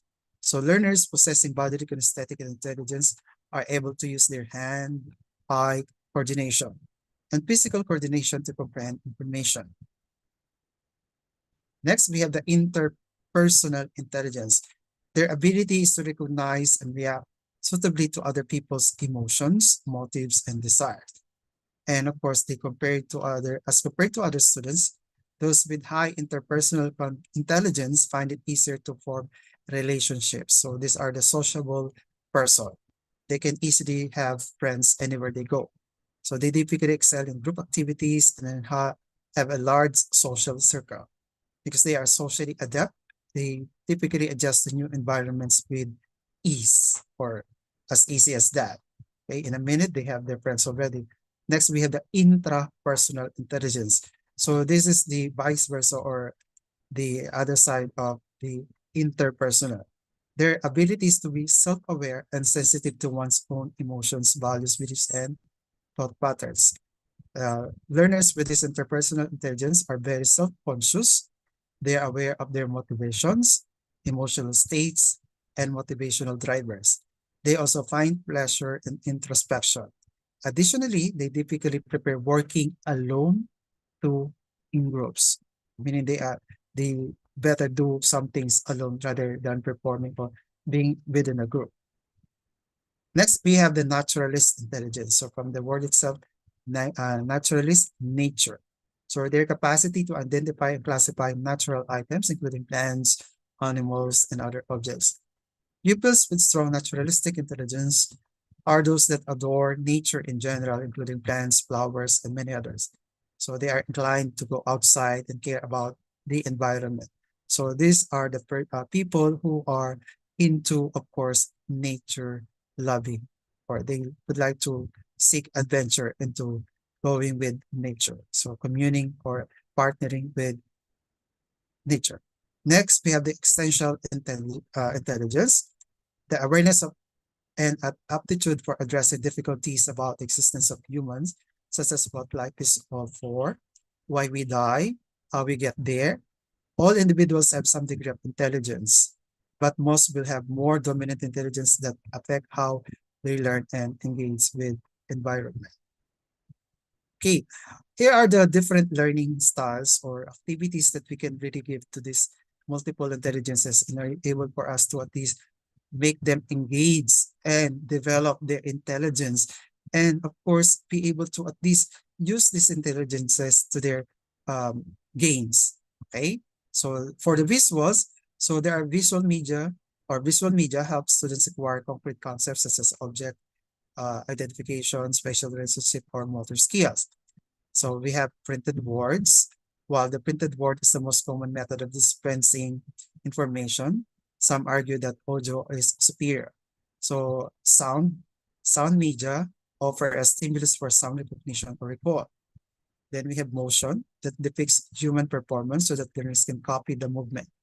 And then we have color. Choices on the display are required if it is essential to what is being learned. So in the preparation of materials, of course, we have to consider color scheme in order for learners to learn, acquire the topic that you need to discuss. Then we have realia, or the natural objects or original objects that teaches cognitive and motor skills with objects. Realia can be used with individuals or groups depending on the situation. Realia may be used to present information realistically. Then instructional settings or the design must be include what materials are being used, as well as the environment in which it is to be taught. Printed materials should also be included, or it can help in, of course, presenting the idea. And of course, you need to consider the learner characteristics. Teaching models must consider learner characteristics, as media may be interpreted in various ways by different learners, because we do have different perceptions and different insights. That's why even though you presented one particular picture, that picture will mean different from each student. Then reading ability. Pictures aid learning for, or it helps for readers because of these pictures. That's why for the elementary years or for grades 1 or for the beginners, always you'll find the book presented with images or pictures that will help them interpret or understand what should be learned or should be read. Okay. Also, categories of learning outcomes. This is, of course, a range from 3 to 11 and most include some or all of Gagne's 1977 learning categories. We have intellectual skills, so that is one to be developed, motor skills, the verbal information, overall attitudes, and use of cognitive strategies. So within this, of course, the learning outcomes must be, of course, focusing on those different levels in order for the learners to really gain what is to be gained and what is to be developed within them. Events of instructions. Teachers have to choose external events which support internal learning with events of instruction. So you have to really give experiences or examples that are really happening within your community so that they can relate and connect the information that is happening within their community.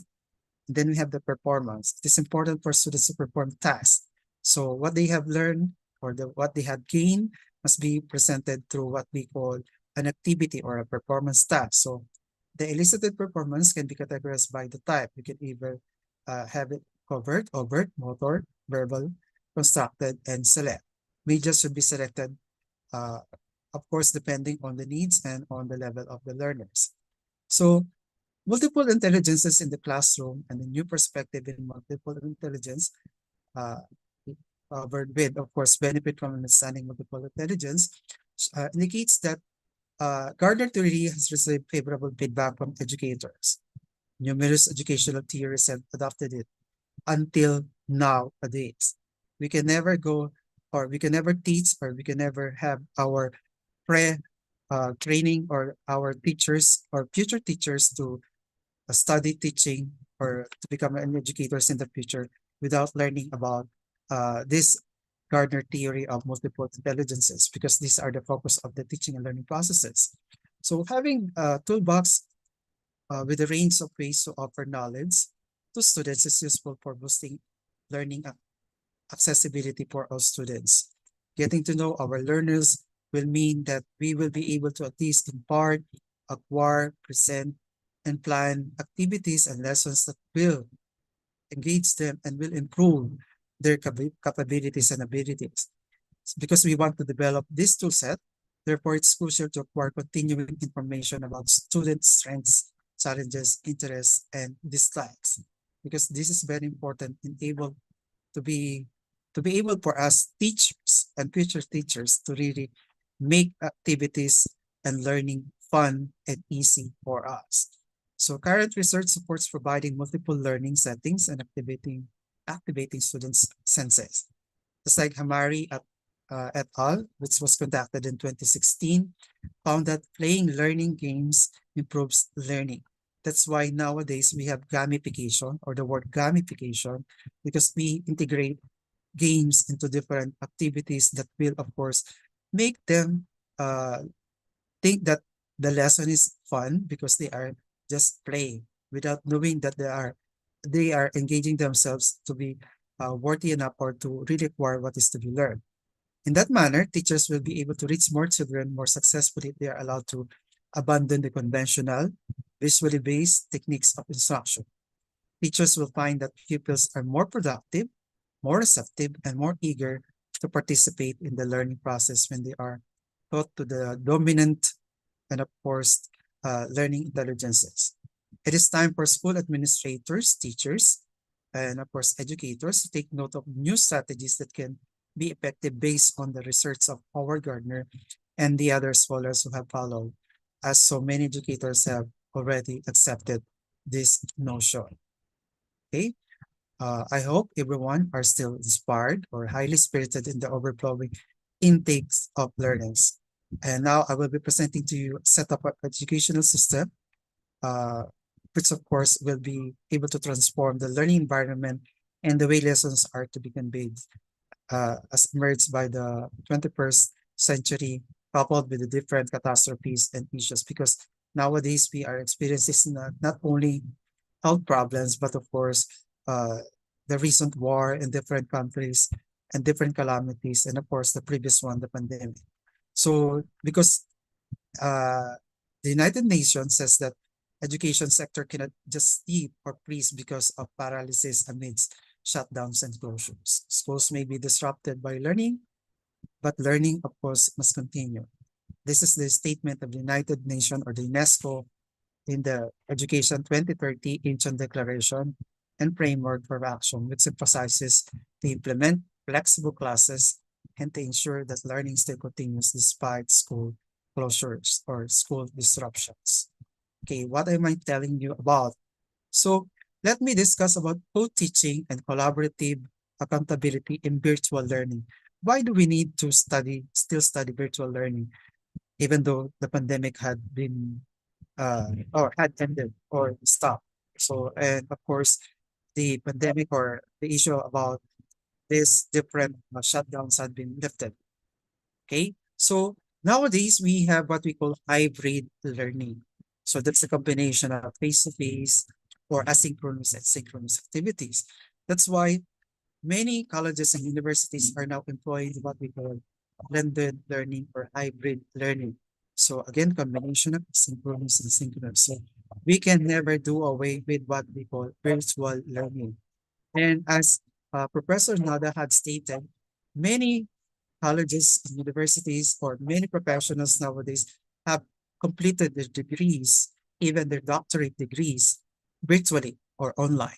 So how do we need to, or how do we manage to have our class virtually? So this is a great help for each and everyone. The what we call co-teaching and collaborative accountability and visual learning. So at first, let me start with this quotation. Collaboration operates through a process in which the successful intellectual achievements of one person aroused the intellectual passions and enthusiasms of others. So we have, of course, what is co-teaching. So it involves more than one teacher sharing the same role in or teaching role in the classroom. Teachers share the responsibilities of planning, delivering instructions. Teachers equally take accountability for students' instruction or instructing students. And co-teaching creates an opportunity for students to interact with one or more than one knowledgeable teacher. Okay, actually, this is being done in different or in other countries already. Inside the classroom, there are two teachers. They take turns in teaching. That's why sometimes you hear the word assistant teacher. So co-teaching is, of course, for typically for special and general educators, professional and special or general educator, to general education teacher, speech or language pathologist, and a special educator or general educator, social worker, and many others. So those are intended for these professionals. And of course, this can be taught in the elementary, middle school, high school, and even in the college if it is possible. So these are the different keys to successful key teaching. Of course, one is planning. So successful planning, of course, is very important. Then next, of course, disposition or decision making. So of course, the philosophy of motives of the two teachers working together are considered very important.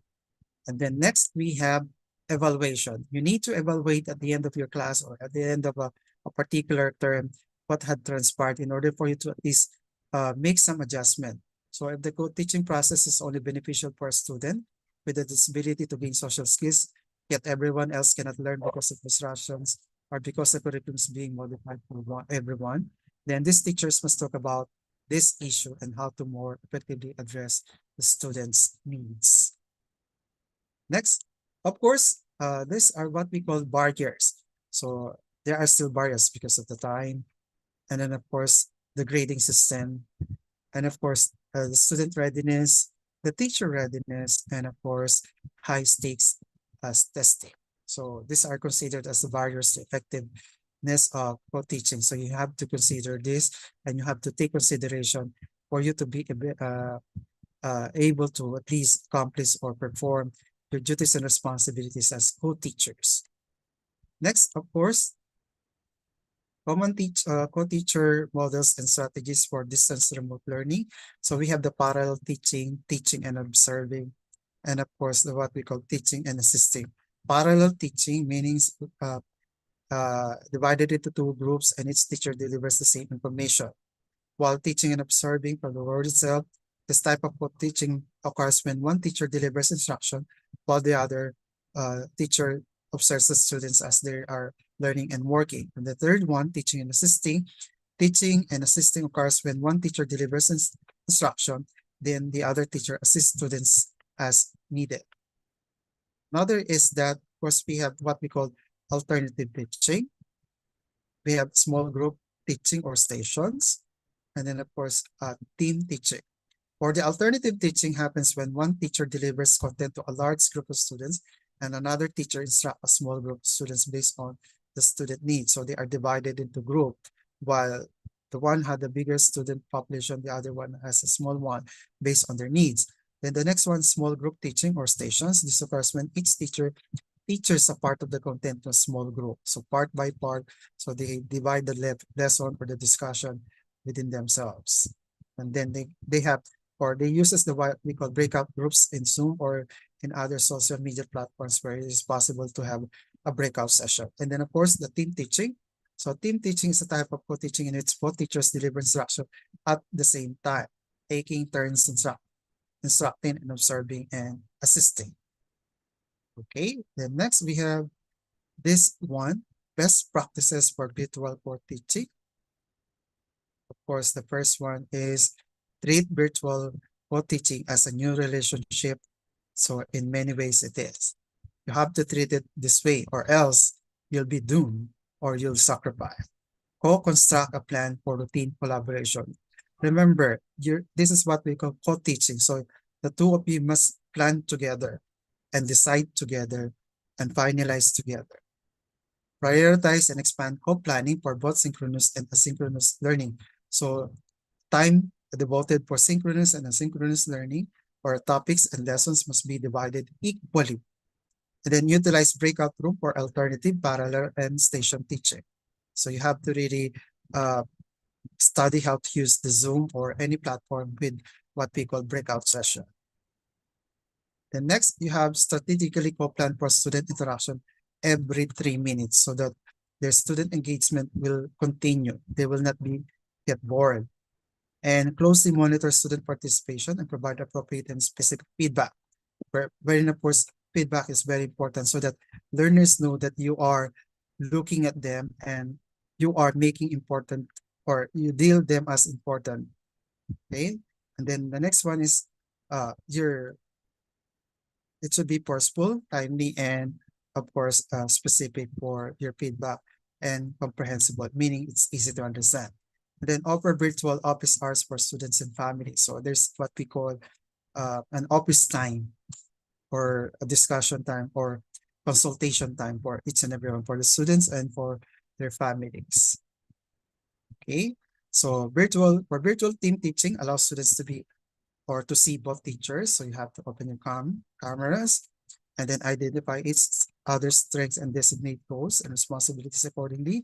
So you have to divide the workload depending on your abilities. And then of course, give yourself and your co-teacher grace or give time for yourself.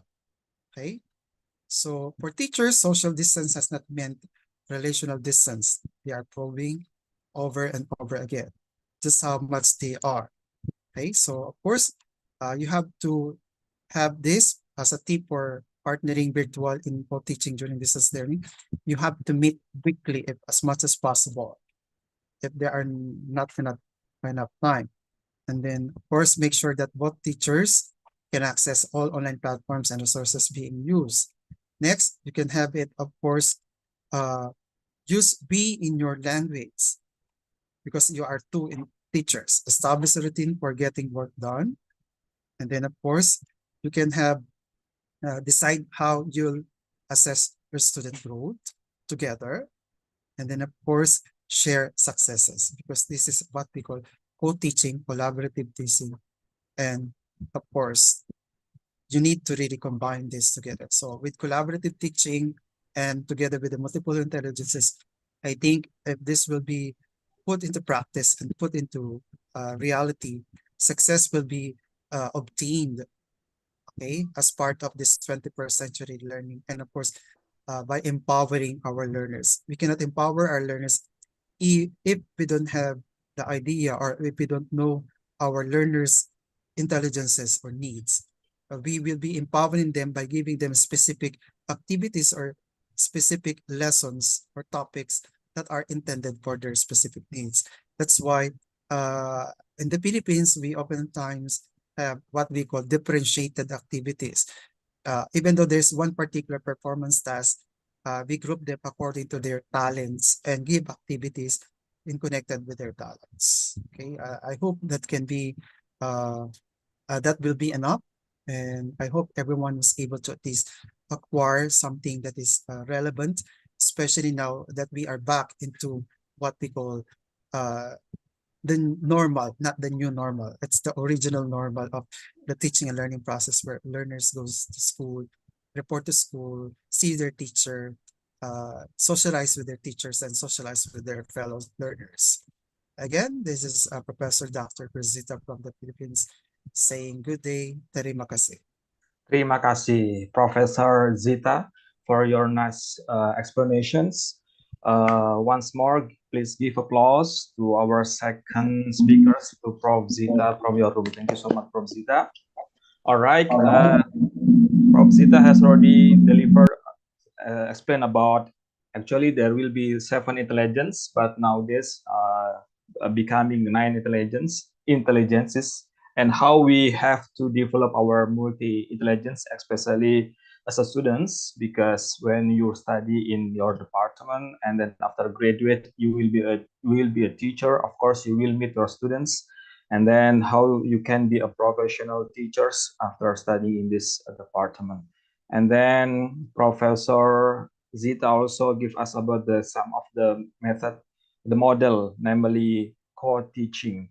And then when we teach in our class, we can share not only a teacher, but only one, but we can have another two. And then even pandemic has already over, but we can still use hybrid for teach our students in the class. So we can use this model. Thank you so much. Okay, so for all the participants, I give you some of the time for ask questions. Probably you may open your microphone because this is a very wonderful time.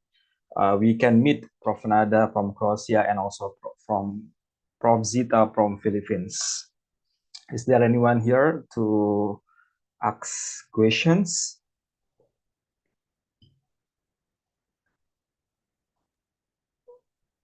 Hello? One of you? Don't be afraid, guys. Okay. You may open your microphone and say something. Or you want to say hello to both of them, Prof. Nada and Prof. We have Salma. Hello, Salma. Can you open the microphone? Yes. Yes. Yeah. Salma is one of our students in English education from Egypt. You want to say ask something to Prof. Nada or I'm not sure.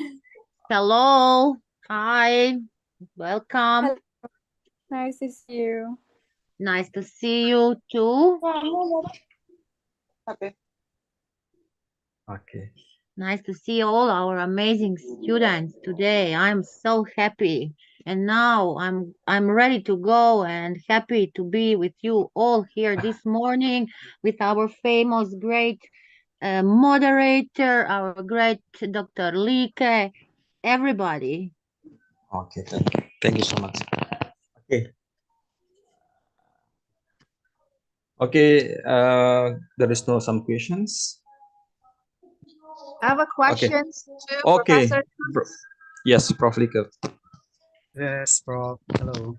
Professor Chris, it's very easy questions, but very valuable, easy answer for you, but very valuable questions for us. There is a great word in front of your name that is lion. Can you know what that means? Oh, okay. So I'm a member. I'm one of the member of the Lions Club International, Lions International. So we do humanitarian activities. So provide assistance to some. So Lions International. So that's why once you are a member, you can use the word lion before your name. Okay, that's it. That's why if you recognize or visualize my presentation a while ago, my PowerPoint presentation, the slides contains the logo of the Lions International. Okay, that's the explanation there, Prof. I thought it's a hard question. Anyway, thank you. Thank you so much, Professor Chris. Thank you for good inspirations that you always send to your status in WhatsApp. That's very amazing. Thank you so much for inspiring us. And the second question is to Professor Nada. Thank you for spending time with us. I know that you are very busy after this. You should have a class. Thank you so much for being our speaker. Thank you so much. Professor Nada, maybe you can describe to us, you are very curious and interested in about how the education system, especially about soft skills, are taught in your school. Is it like hidden curriculum or it can be like explicit curriculum? Thank you, Professor. Okay, so we really try to put many things in the curricula, but I can say that we professors who I say that we freely make these times like using so many different digital tools. I say I will use Kialo for the data because the mental health for our students is very important and many things. So that is something what is add in our classes, what we give alone.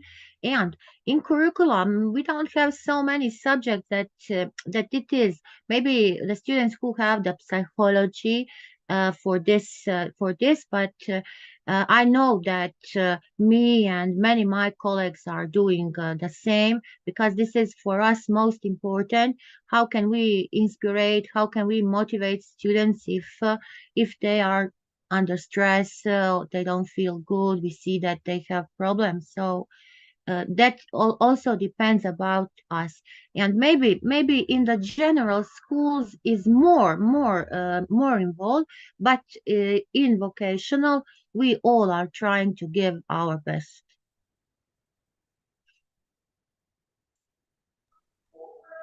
Thank you so much, Professor Nada and also Professor Chris. We are always praying that someday our students will be like Professor Nada and also Professor Chris. Thank you so much for being our great presenters, speakers in our conference. Thank you. Thank you also for always taking us as part of your conferences. Yes. All right. Okay. Thank you for Prof. Lika for questions. Okay, I think now we are in the end of our second planning sessions. And before we close, once again, let's give a round of applause at your room to our distinguished speakers, Prof. Nada and Prof. Zita. We are so lovely to have you and meet you, and also hopefully we can implement what you share to us, especially for the students for their future.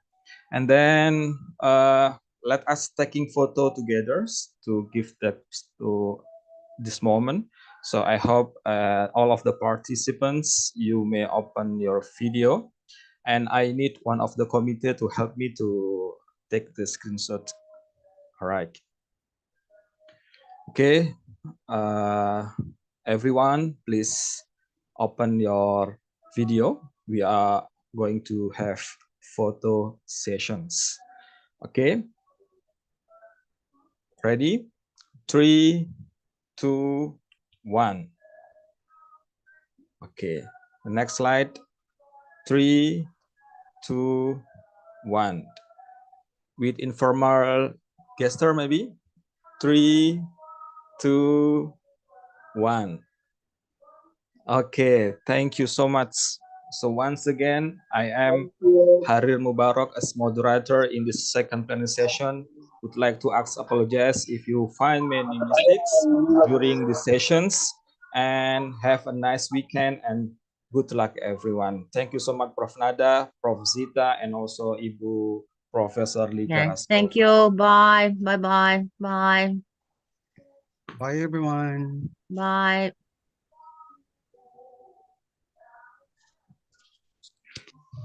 Okay, now time I give to the committee for the closing. Thank you so much. Wassalamualaikum warahmatullahi wabarakatuh. Waalaikumsalam. Waalaikumsalam warahmatullahi wabarakatuh.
Assalamualaikum warahmatullahi wabarakatuh. Alhamdulillah, rangkaian acara dari pagi sampai hari ini sudah selesai. Di sini saya akan menampilkan satu dua lagu. Yang pertama berjudul apa ya? Pokoknya lagunya rusak. Nanti dengerin aja.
Terima kasih. Silakan. Ada.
Yes, yes. Oke, kayaknya tadi nyanyinya masih kurang ya kayaknya. Satu lagu lagi kayaknya. Silakan silahkan untuk Kak Nih Hayatus Saada untuk mempersiapkan di panggung.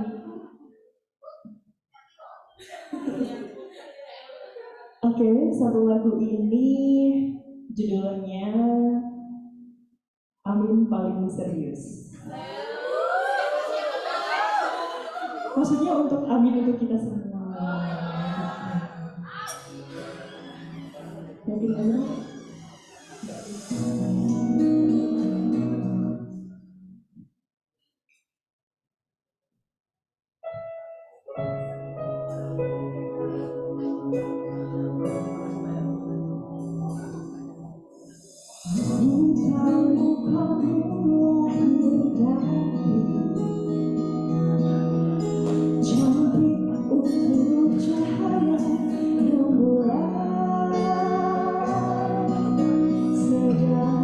Aku dari badai, riuh yang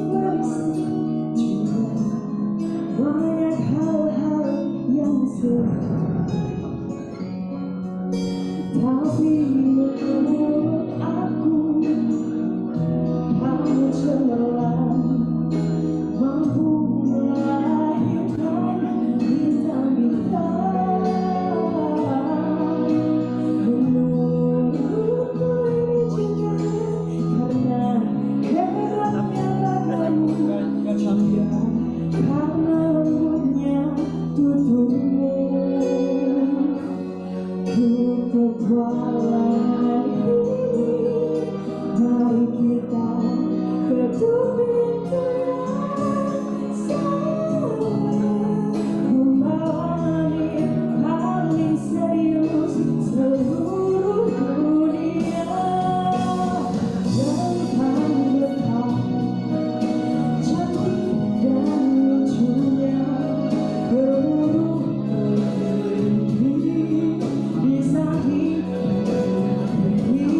yang gemas dan merayakan angin paling serius dunia.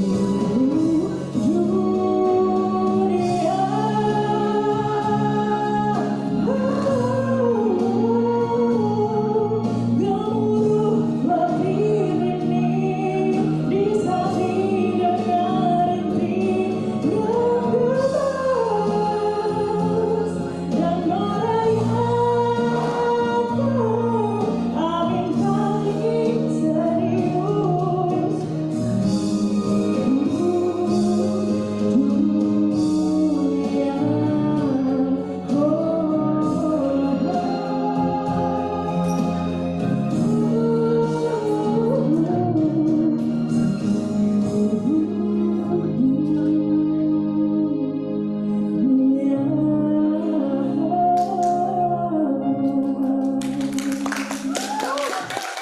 Terima kasih banyak.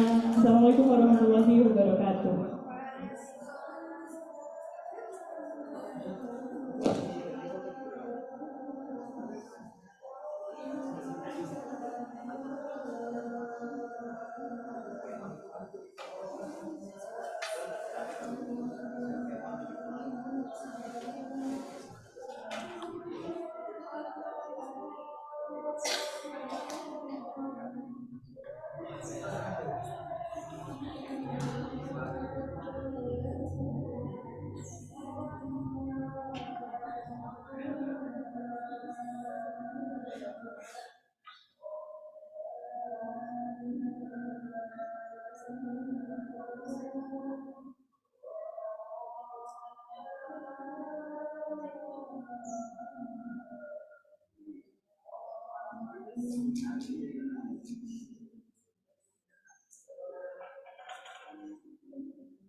Selamat sore semuanya, bagaimana?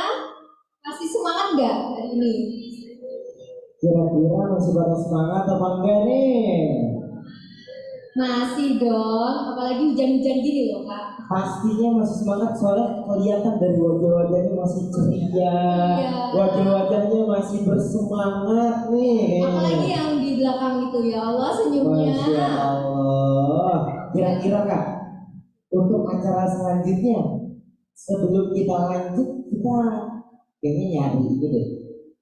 Pesan dan kesan Iya, pastinya. Kita kan harus tahu ya gimana Iya. sih perasaan mereka ikut konferensi ini, karena ini perdana Kak. Kalau gitu langsung aja nih. Coba tunjuk Kak salah satu nih peserta dari. Aku tunjuk ya. Iya, langsung saja. Aku tunjuk ya kira-kira siapa ya yang akan menyampaikan pesan dan kesannya nih di acara First International Student Conference. Ini ya Kak, yang di langsung aja belakang ya. itu, yang di tengah-tengah belakang itu.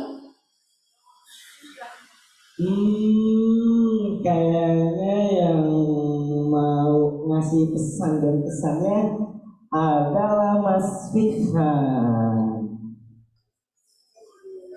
Monggo maju ke depan Mas. Uni.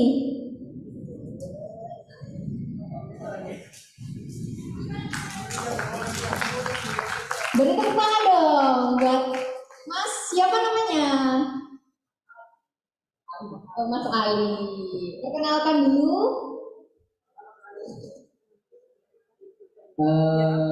Perkenalkan, nama saya Fikhan Ali, bisa dipanggil Fikhan. Saya dari program studi teknik matematika. Wah, banyak nih yang dari teknik matematika. Ya, gimana nih Kak perasaannya ikut acara hari ini? Silakan berikan antusiasnya. Wah, kesannya itu luar biasa ya, karena sebenarnya saya mengikuti ini juga ditantang sebenarnya. Oh, ditantang. Gimana tuh kok ditantang ini? Ditantang, ayo masa gak bisa gitu aja gitu. Terus akhirnya gimana? Akhirnya bisa apa enggak? Akhirnya karena ya tertantang tadi mau nggak mau ya harus kita buktikan. Oh, bagus nih. Tepuk tangan sekali lagi untuk Mas Fikhan. Terus apalagi nih Kak perasaannya ikut konferensi hari ini Kak? Nervous saya. Nervous. Soalnya saya introvert. Oh, Masya Allah introvert ya. Masih introvert ya. Ada nggak Kak pesan untuk acara ini? Pesan dan kesan. Pesannya mungkin kedepannya semoga informasi itu bisa tersampaikan menyeluruh kepada seluruh mahasiswa FIPK khususnya. Amin. Karena ya saya juga tanya ke teman-teman ternyata gak semuanya tahu perihal acara ini gitu. Iya. Yang kedua ya keren sih, keren. Keren banget ya. Baru pertama kali ini saya menjadi ICP nanti presentasi bahasa Inggris ya baru sekarang. Wah, iya benar sekali Kak. Sangat berharga nih berarti pengalaman ya dalam hidup memastikan ini. Oh ya, sangat jelas. Oke. Ada lagi mungkin Kak?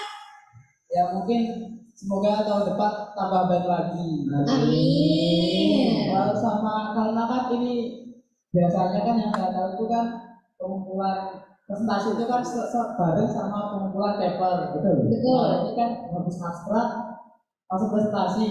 Sedangkan saya sebenarnya kemarin malam baru selesai, belum buat papernya, jadi belum ada hasil penelitiannya. Jadi saya juga sebenarnya tadi itu bingung mau presentasi apa gitu. Iya, tapi udah keren banget ini Mas Ikan. Beri tepuk tangan lagi dong. Terima kasih banyak Mas Ikan atas kesan dan pesannya. Oke.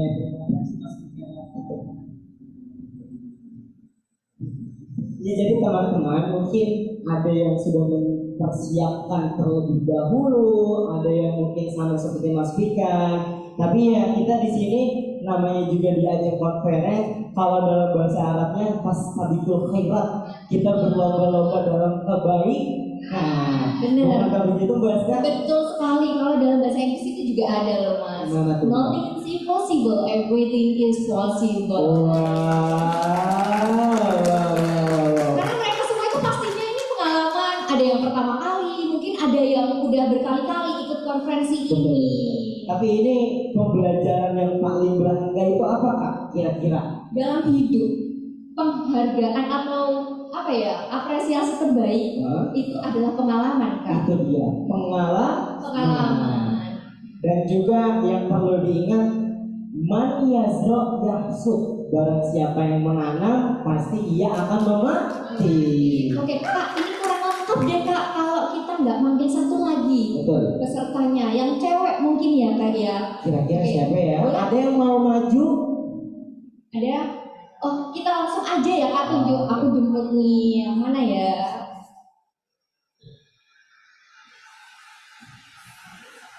Mungkin ini yang pakai baju biru nih, yang sembunyi-sembunyi nih. Aduh, jangan malu-malu, maju ke depan. Yang jilbab biru, yang ini. Oke, beri tepuk tangan. Jadi karena ini dapat presenter pertama yang datang di acara konferensi.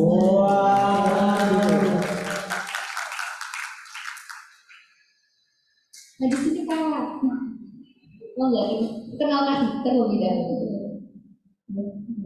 Terima kasih banyak, saya Saratu Maulida. Bisa dipanggil siapa? Saya dari organisasi. Mungkin saya peserta yang paling tua. Karena saya lulusnya 2012. Saya ikut International Student Conference ini, dapat informasi dari salah satu grup seminar waktu itu bersama LT Ma'arif Prof. Hamka. Jadi saya di situ. Terus mencoba untuk menantang diri. Jadi sebenarnya untuk menantang diri sendiri, bisa nggak ya saya melakukan penelitian seperti teman-teman yang saya lakukan, Amazing. Tepuk tangan yang mana? Untuk acara hari ini tuh. Misalnya yang semoga di tahun depan lebih baik lagi. Amazing sekali pokoknya. Oke. Sama-sama. Semoga dari hari ini bisa ikut konferensi-konferensi lain. Semoga sehat selalu panjang umur. Walaupun tadi katanya peserta yang tua itu hanyalah sekedar, tapi semangatnya masih muda. Tepuk tangan dong.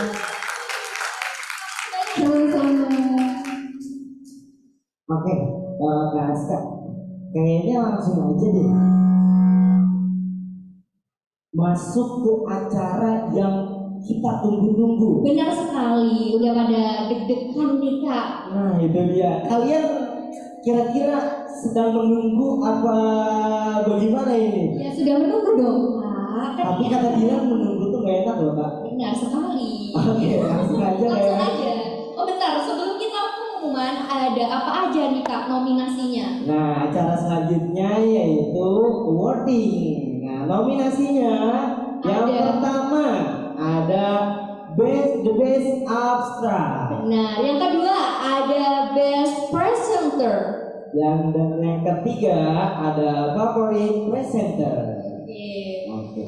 Siapa nih kira-kira ya Kak ya yang memenangkan ketiga nominasi ini? Kira-kira siapa ya?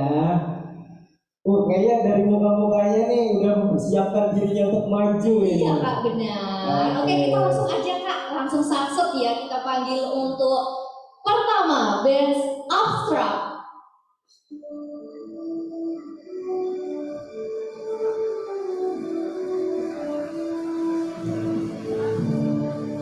Given to Adit, Zulfan, and Raihan Aman.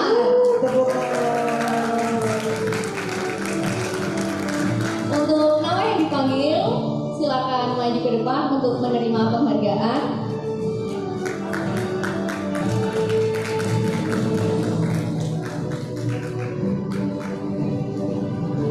Beri tepuk tangan yang meriah.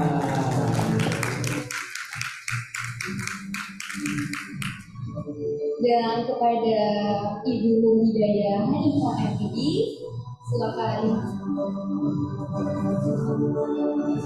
Oke, langsung aja kayak kita sebutin semuanya ya. Itu ya Kak. Untuk yang kedua ada nominasi Best Presenter dijatuhkan kepada Muhammad Zia Algon.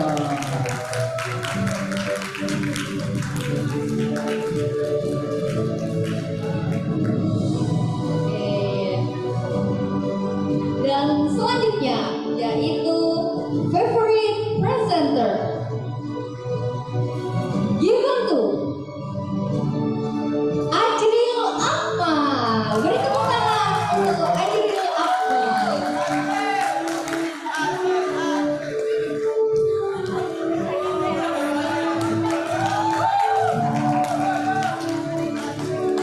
Oke, kepada Ibu Nur Hidayah Hanifah MPD untuk memberikan penghargaan kepada Best Abstract.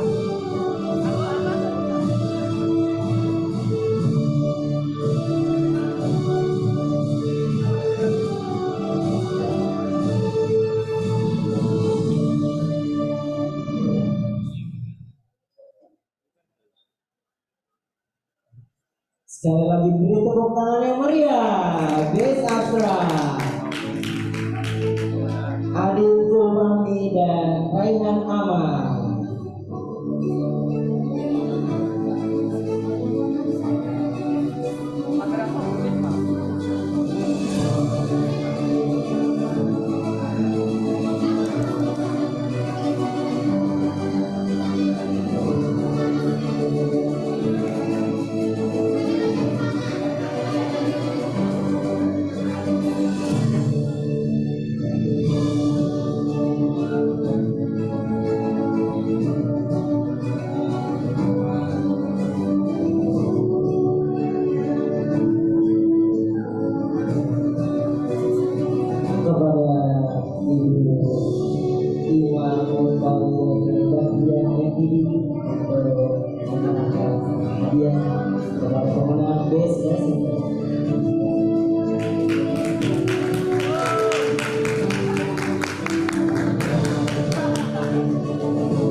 Dan selanjutnya kepada Ibu Dian Eka Aprilia Fitrianing MPD untuk menyerahkan penghargaan kepada favorite presenter.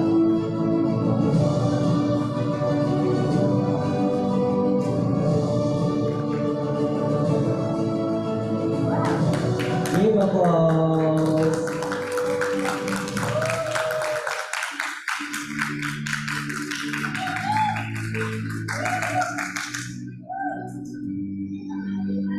Dan kepada yang terhormat Profesor Dr. Mika Raskopra Oktaviana MPD, mohon untuk foto bersama.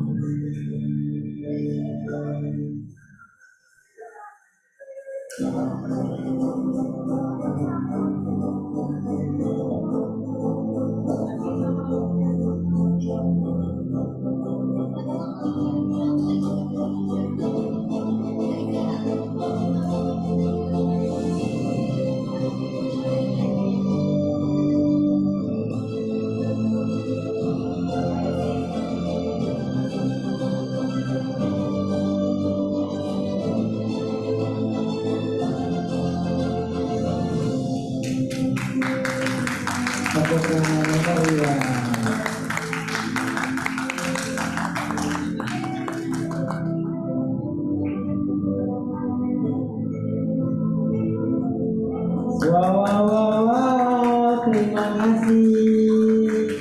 Terima kasih dan selamat untuk para pemenang. Wah, penuh semua ya Kak ya. Rasanya kayak seperti Iya, pengen ikut dong Kak tahun depan. Bismillah ya. Iya, oke. Kita lanjut ke acara selanjutnya nih Kak. Ada foto bersama seluruh peserta dan seluruh panitia. Bagi seluruh panitia, kita rolling ke acara selanjutnya ya. Ini adalah sambutan. Kepada Ibu Hamidah Hidayah.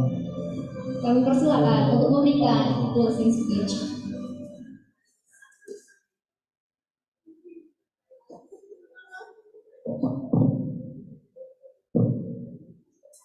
Assalamualaikum warahmatullahi wabarakatuh.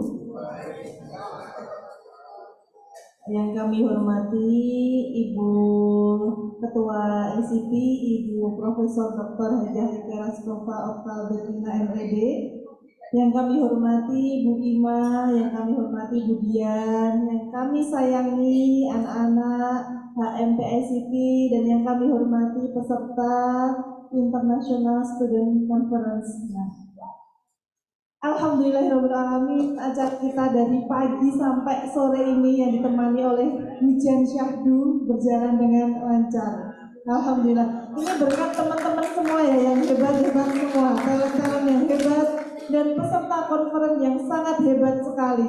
Nah, ini dalam penentuan best tadi ya, awardingnya itu sebenarnya sangat ketat sekali, semuanya bagus sekali, gitu ya. Jadi kami harapkan teman-teman dari tahun depan bisa mengikuti acara ini lagi, begitu ya. Sangat keren sekali, sangat amazing sekali. Karena ini sebenarnya perdana. Nah, perdana tapi sudah sangat hebat sekali.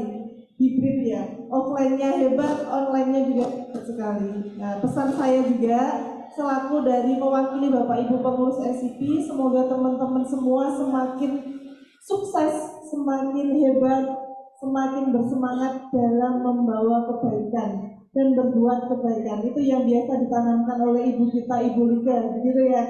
Jadi tetap teman-teman jangan berhenti untuk berkarya, begitu. Sehingga tahun depan untuk kedua kalinya nanti International Student Conference akan lebih amazing lagi, begitu ya. Mungkin itu pesan saya. Kurang lebihnya saya mohon maaf. Tepuk tangan untuk kita semua. Baik, saya akhiri dulu. Assalamualaikum warahmatullahi wabarakatuh.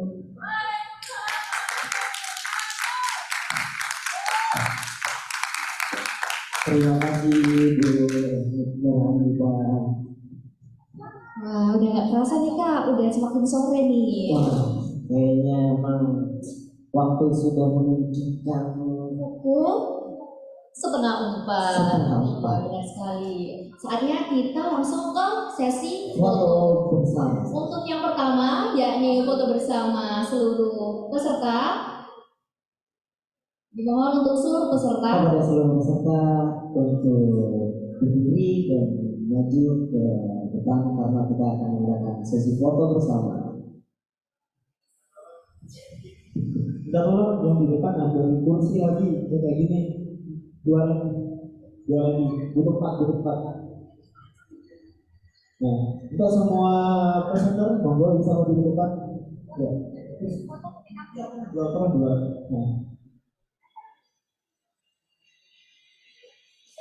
Semua panitia, silakan di depan, semua panitia bersumpah di depan, untuk maju ke depan. Ya.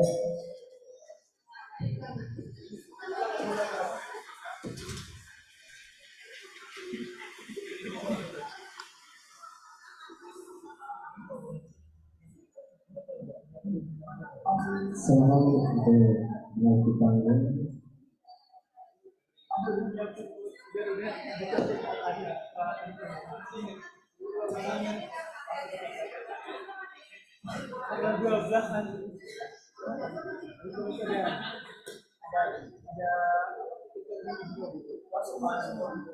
Semua sama dia, semua duduk sama. Ya, peserta dan panitia. Ayo, semuanya, monggo yang di belakang.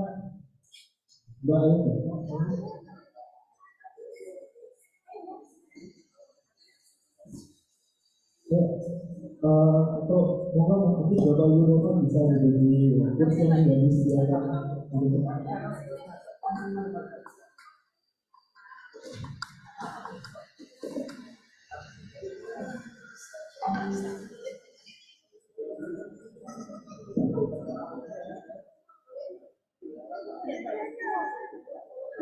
Di foto lagi.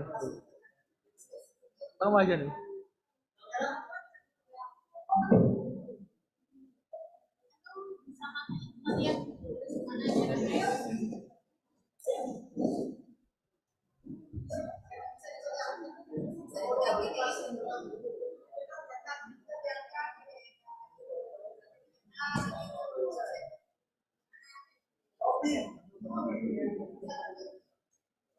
Oh, nama Bapak.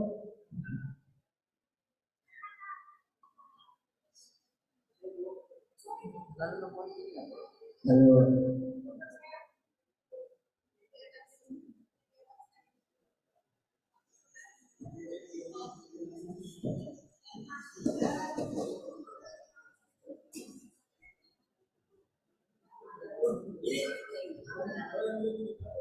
Kemudian untuk peserta yang tidak versi bisa geser agar belakang kiri dan belakang kanan.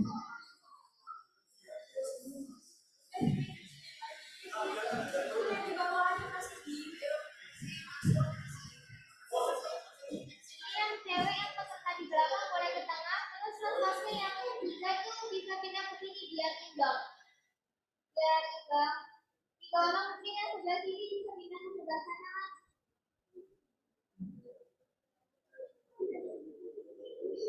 Nah, boleh mereka ke sini, ke belakang.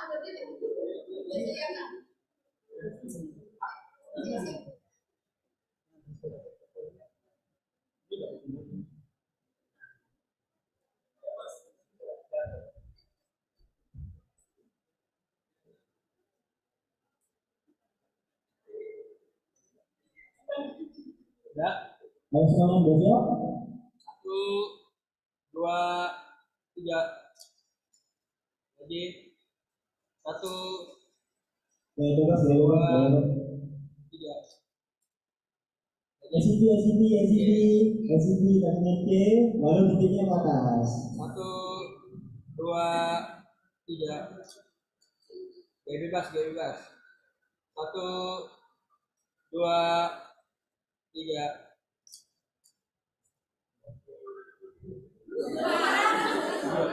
Buruan.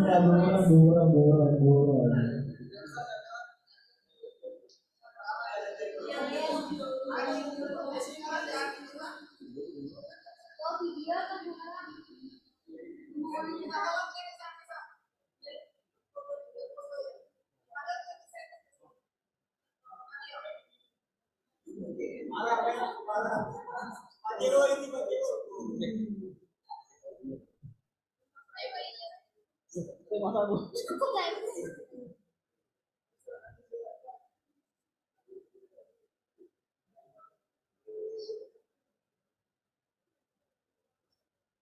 1, 2, 3. Satu, dua, tiga.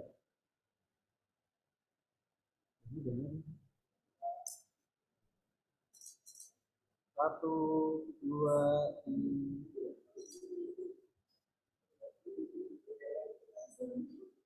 Satu, dua.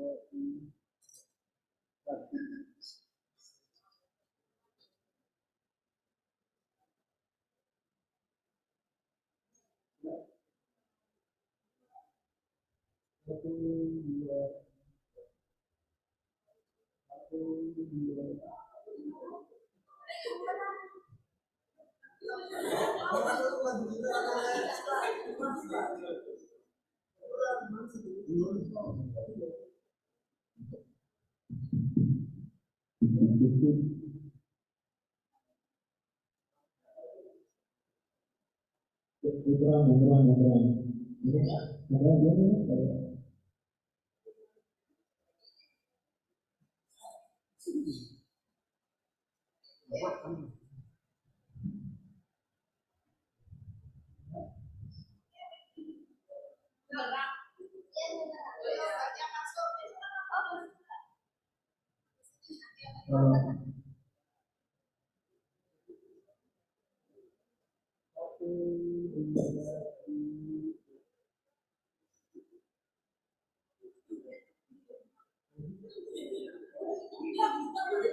Itu mas.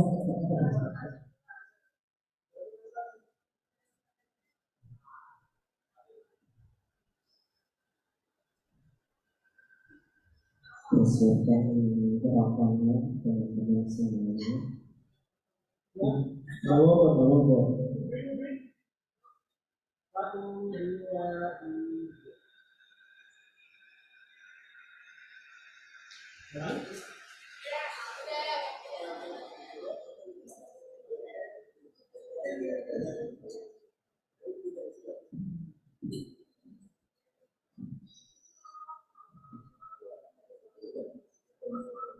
Terima kasih untuk peserta dan dia.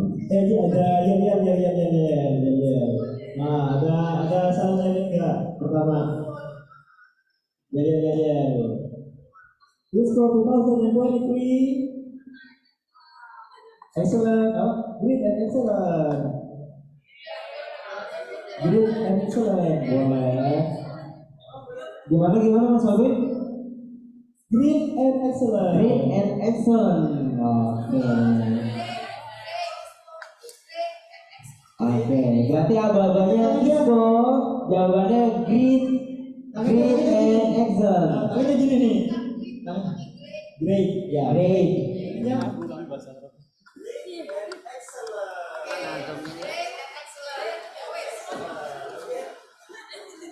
Bocor lah. Peserta Arab maju kembali untuk membuat Disco video. 2023. Disco 2023.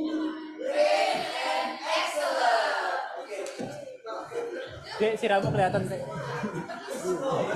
Mau tak rekam soalnya dari sini.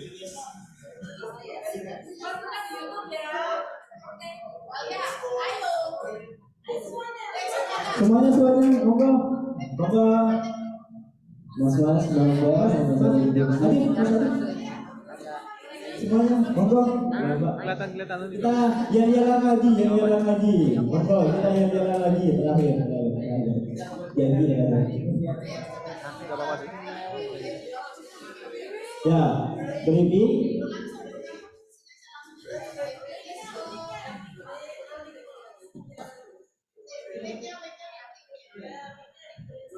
Cukup, wah, mantap. Great and excellent.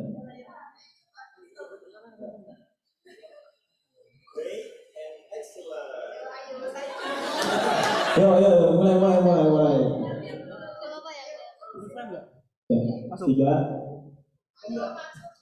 Tiga, dua, satu. Let's go 2023.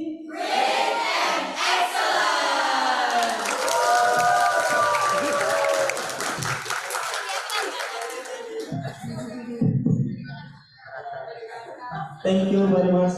disco. Ampun disco.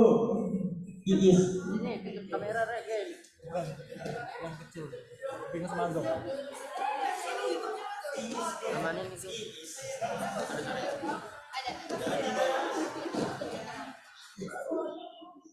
Bocor. Itu loh.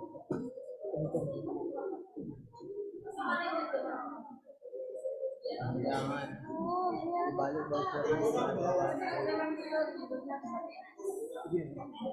Berarti dimatikan lewat Zoom ya?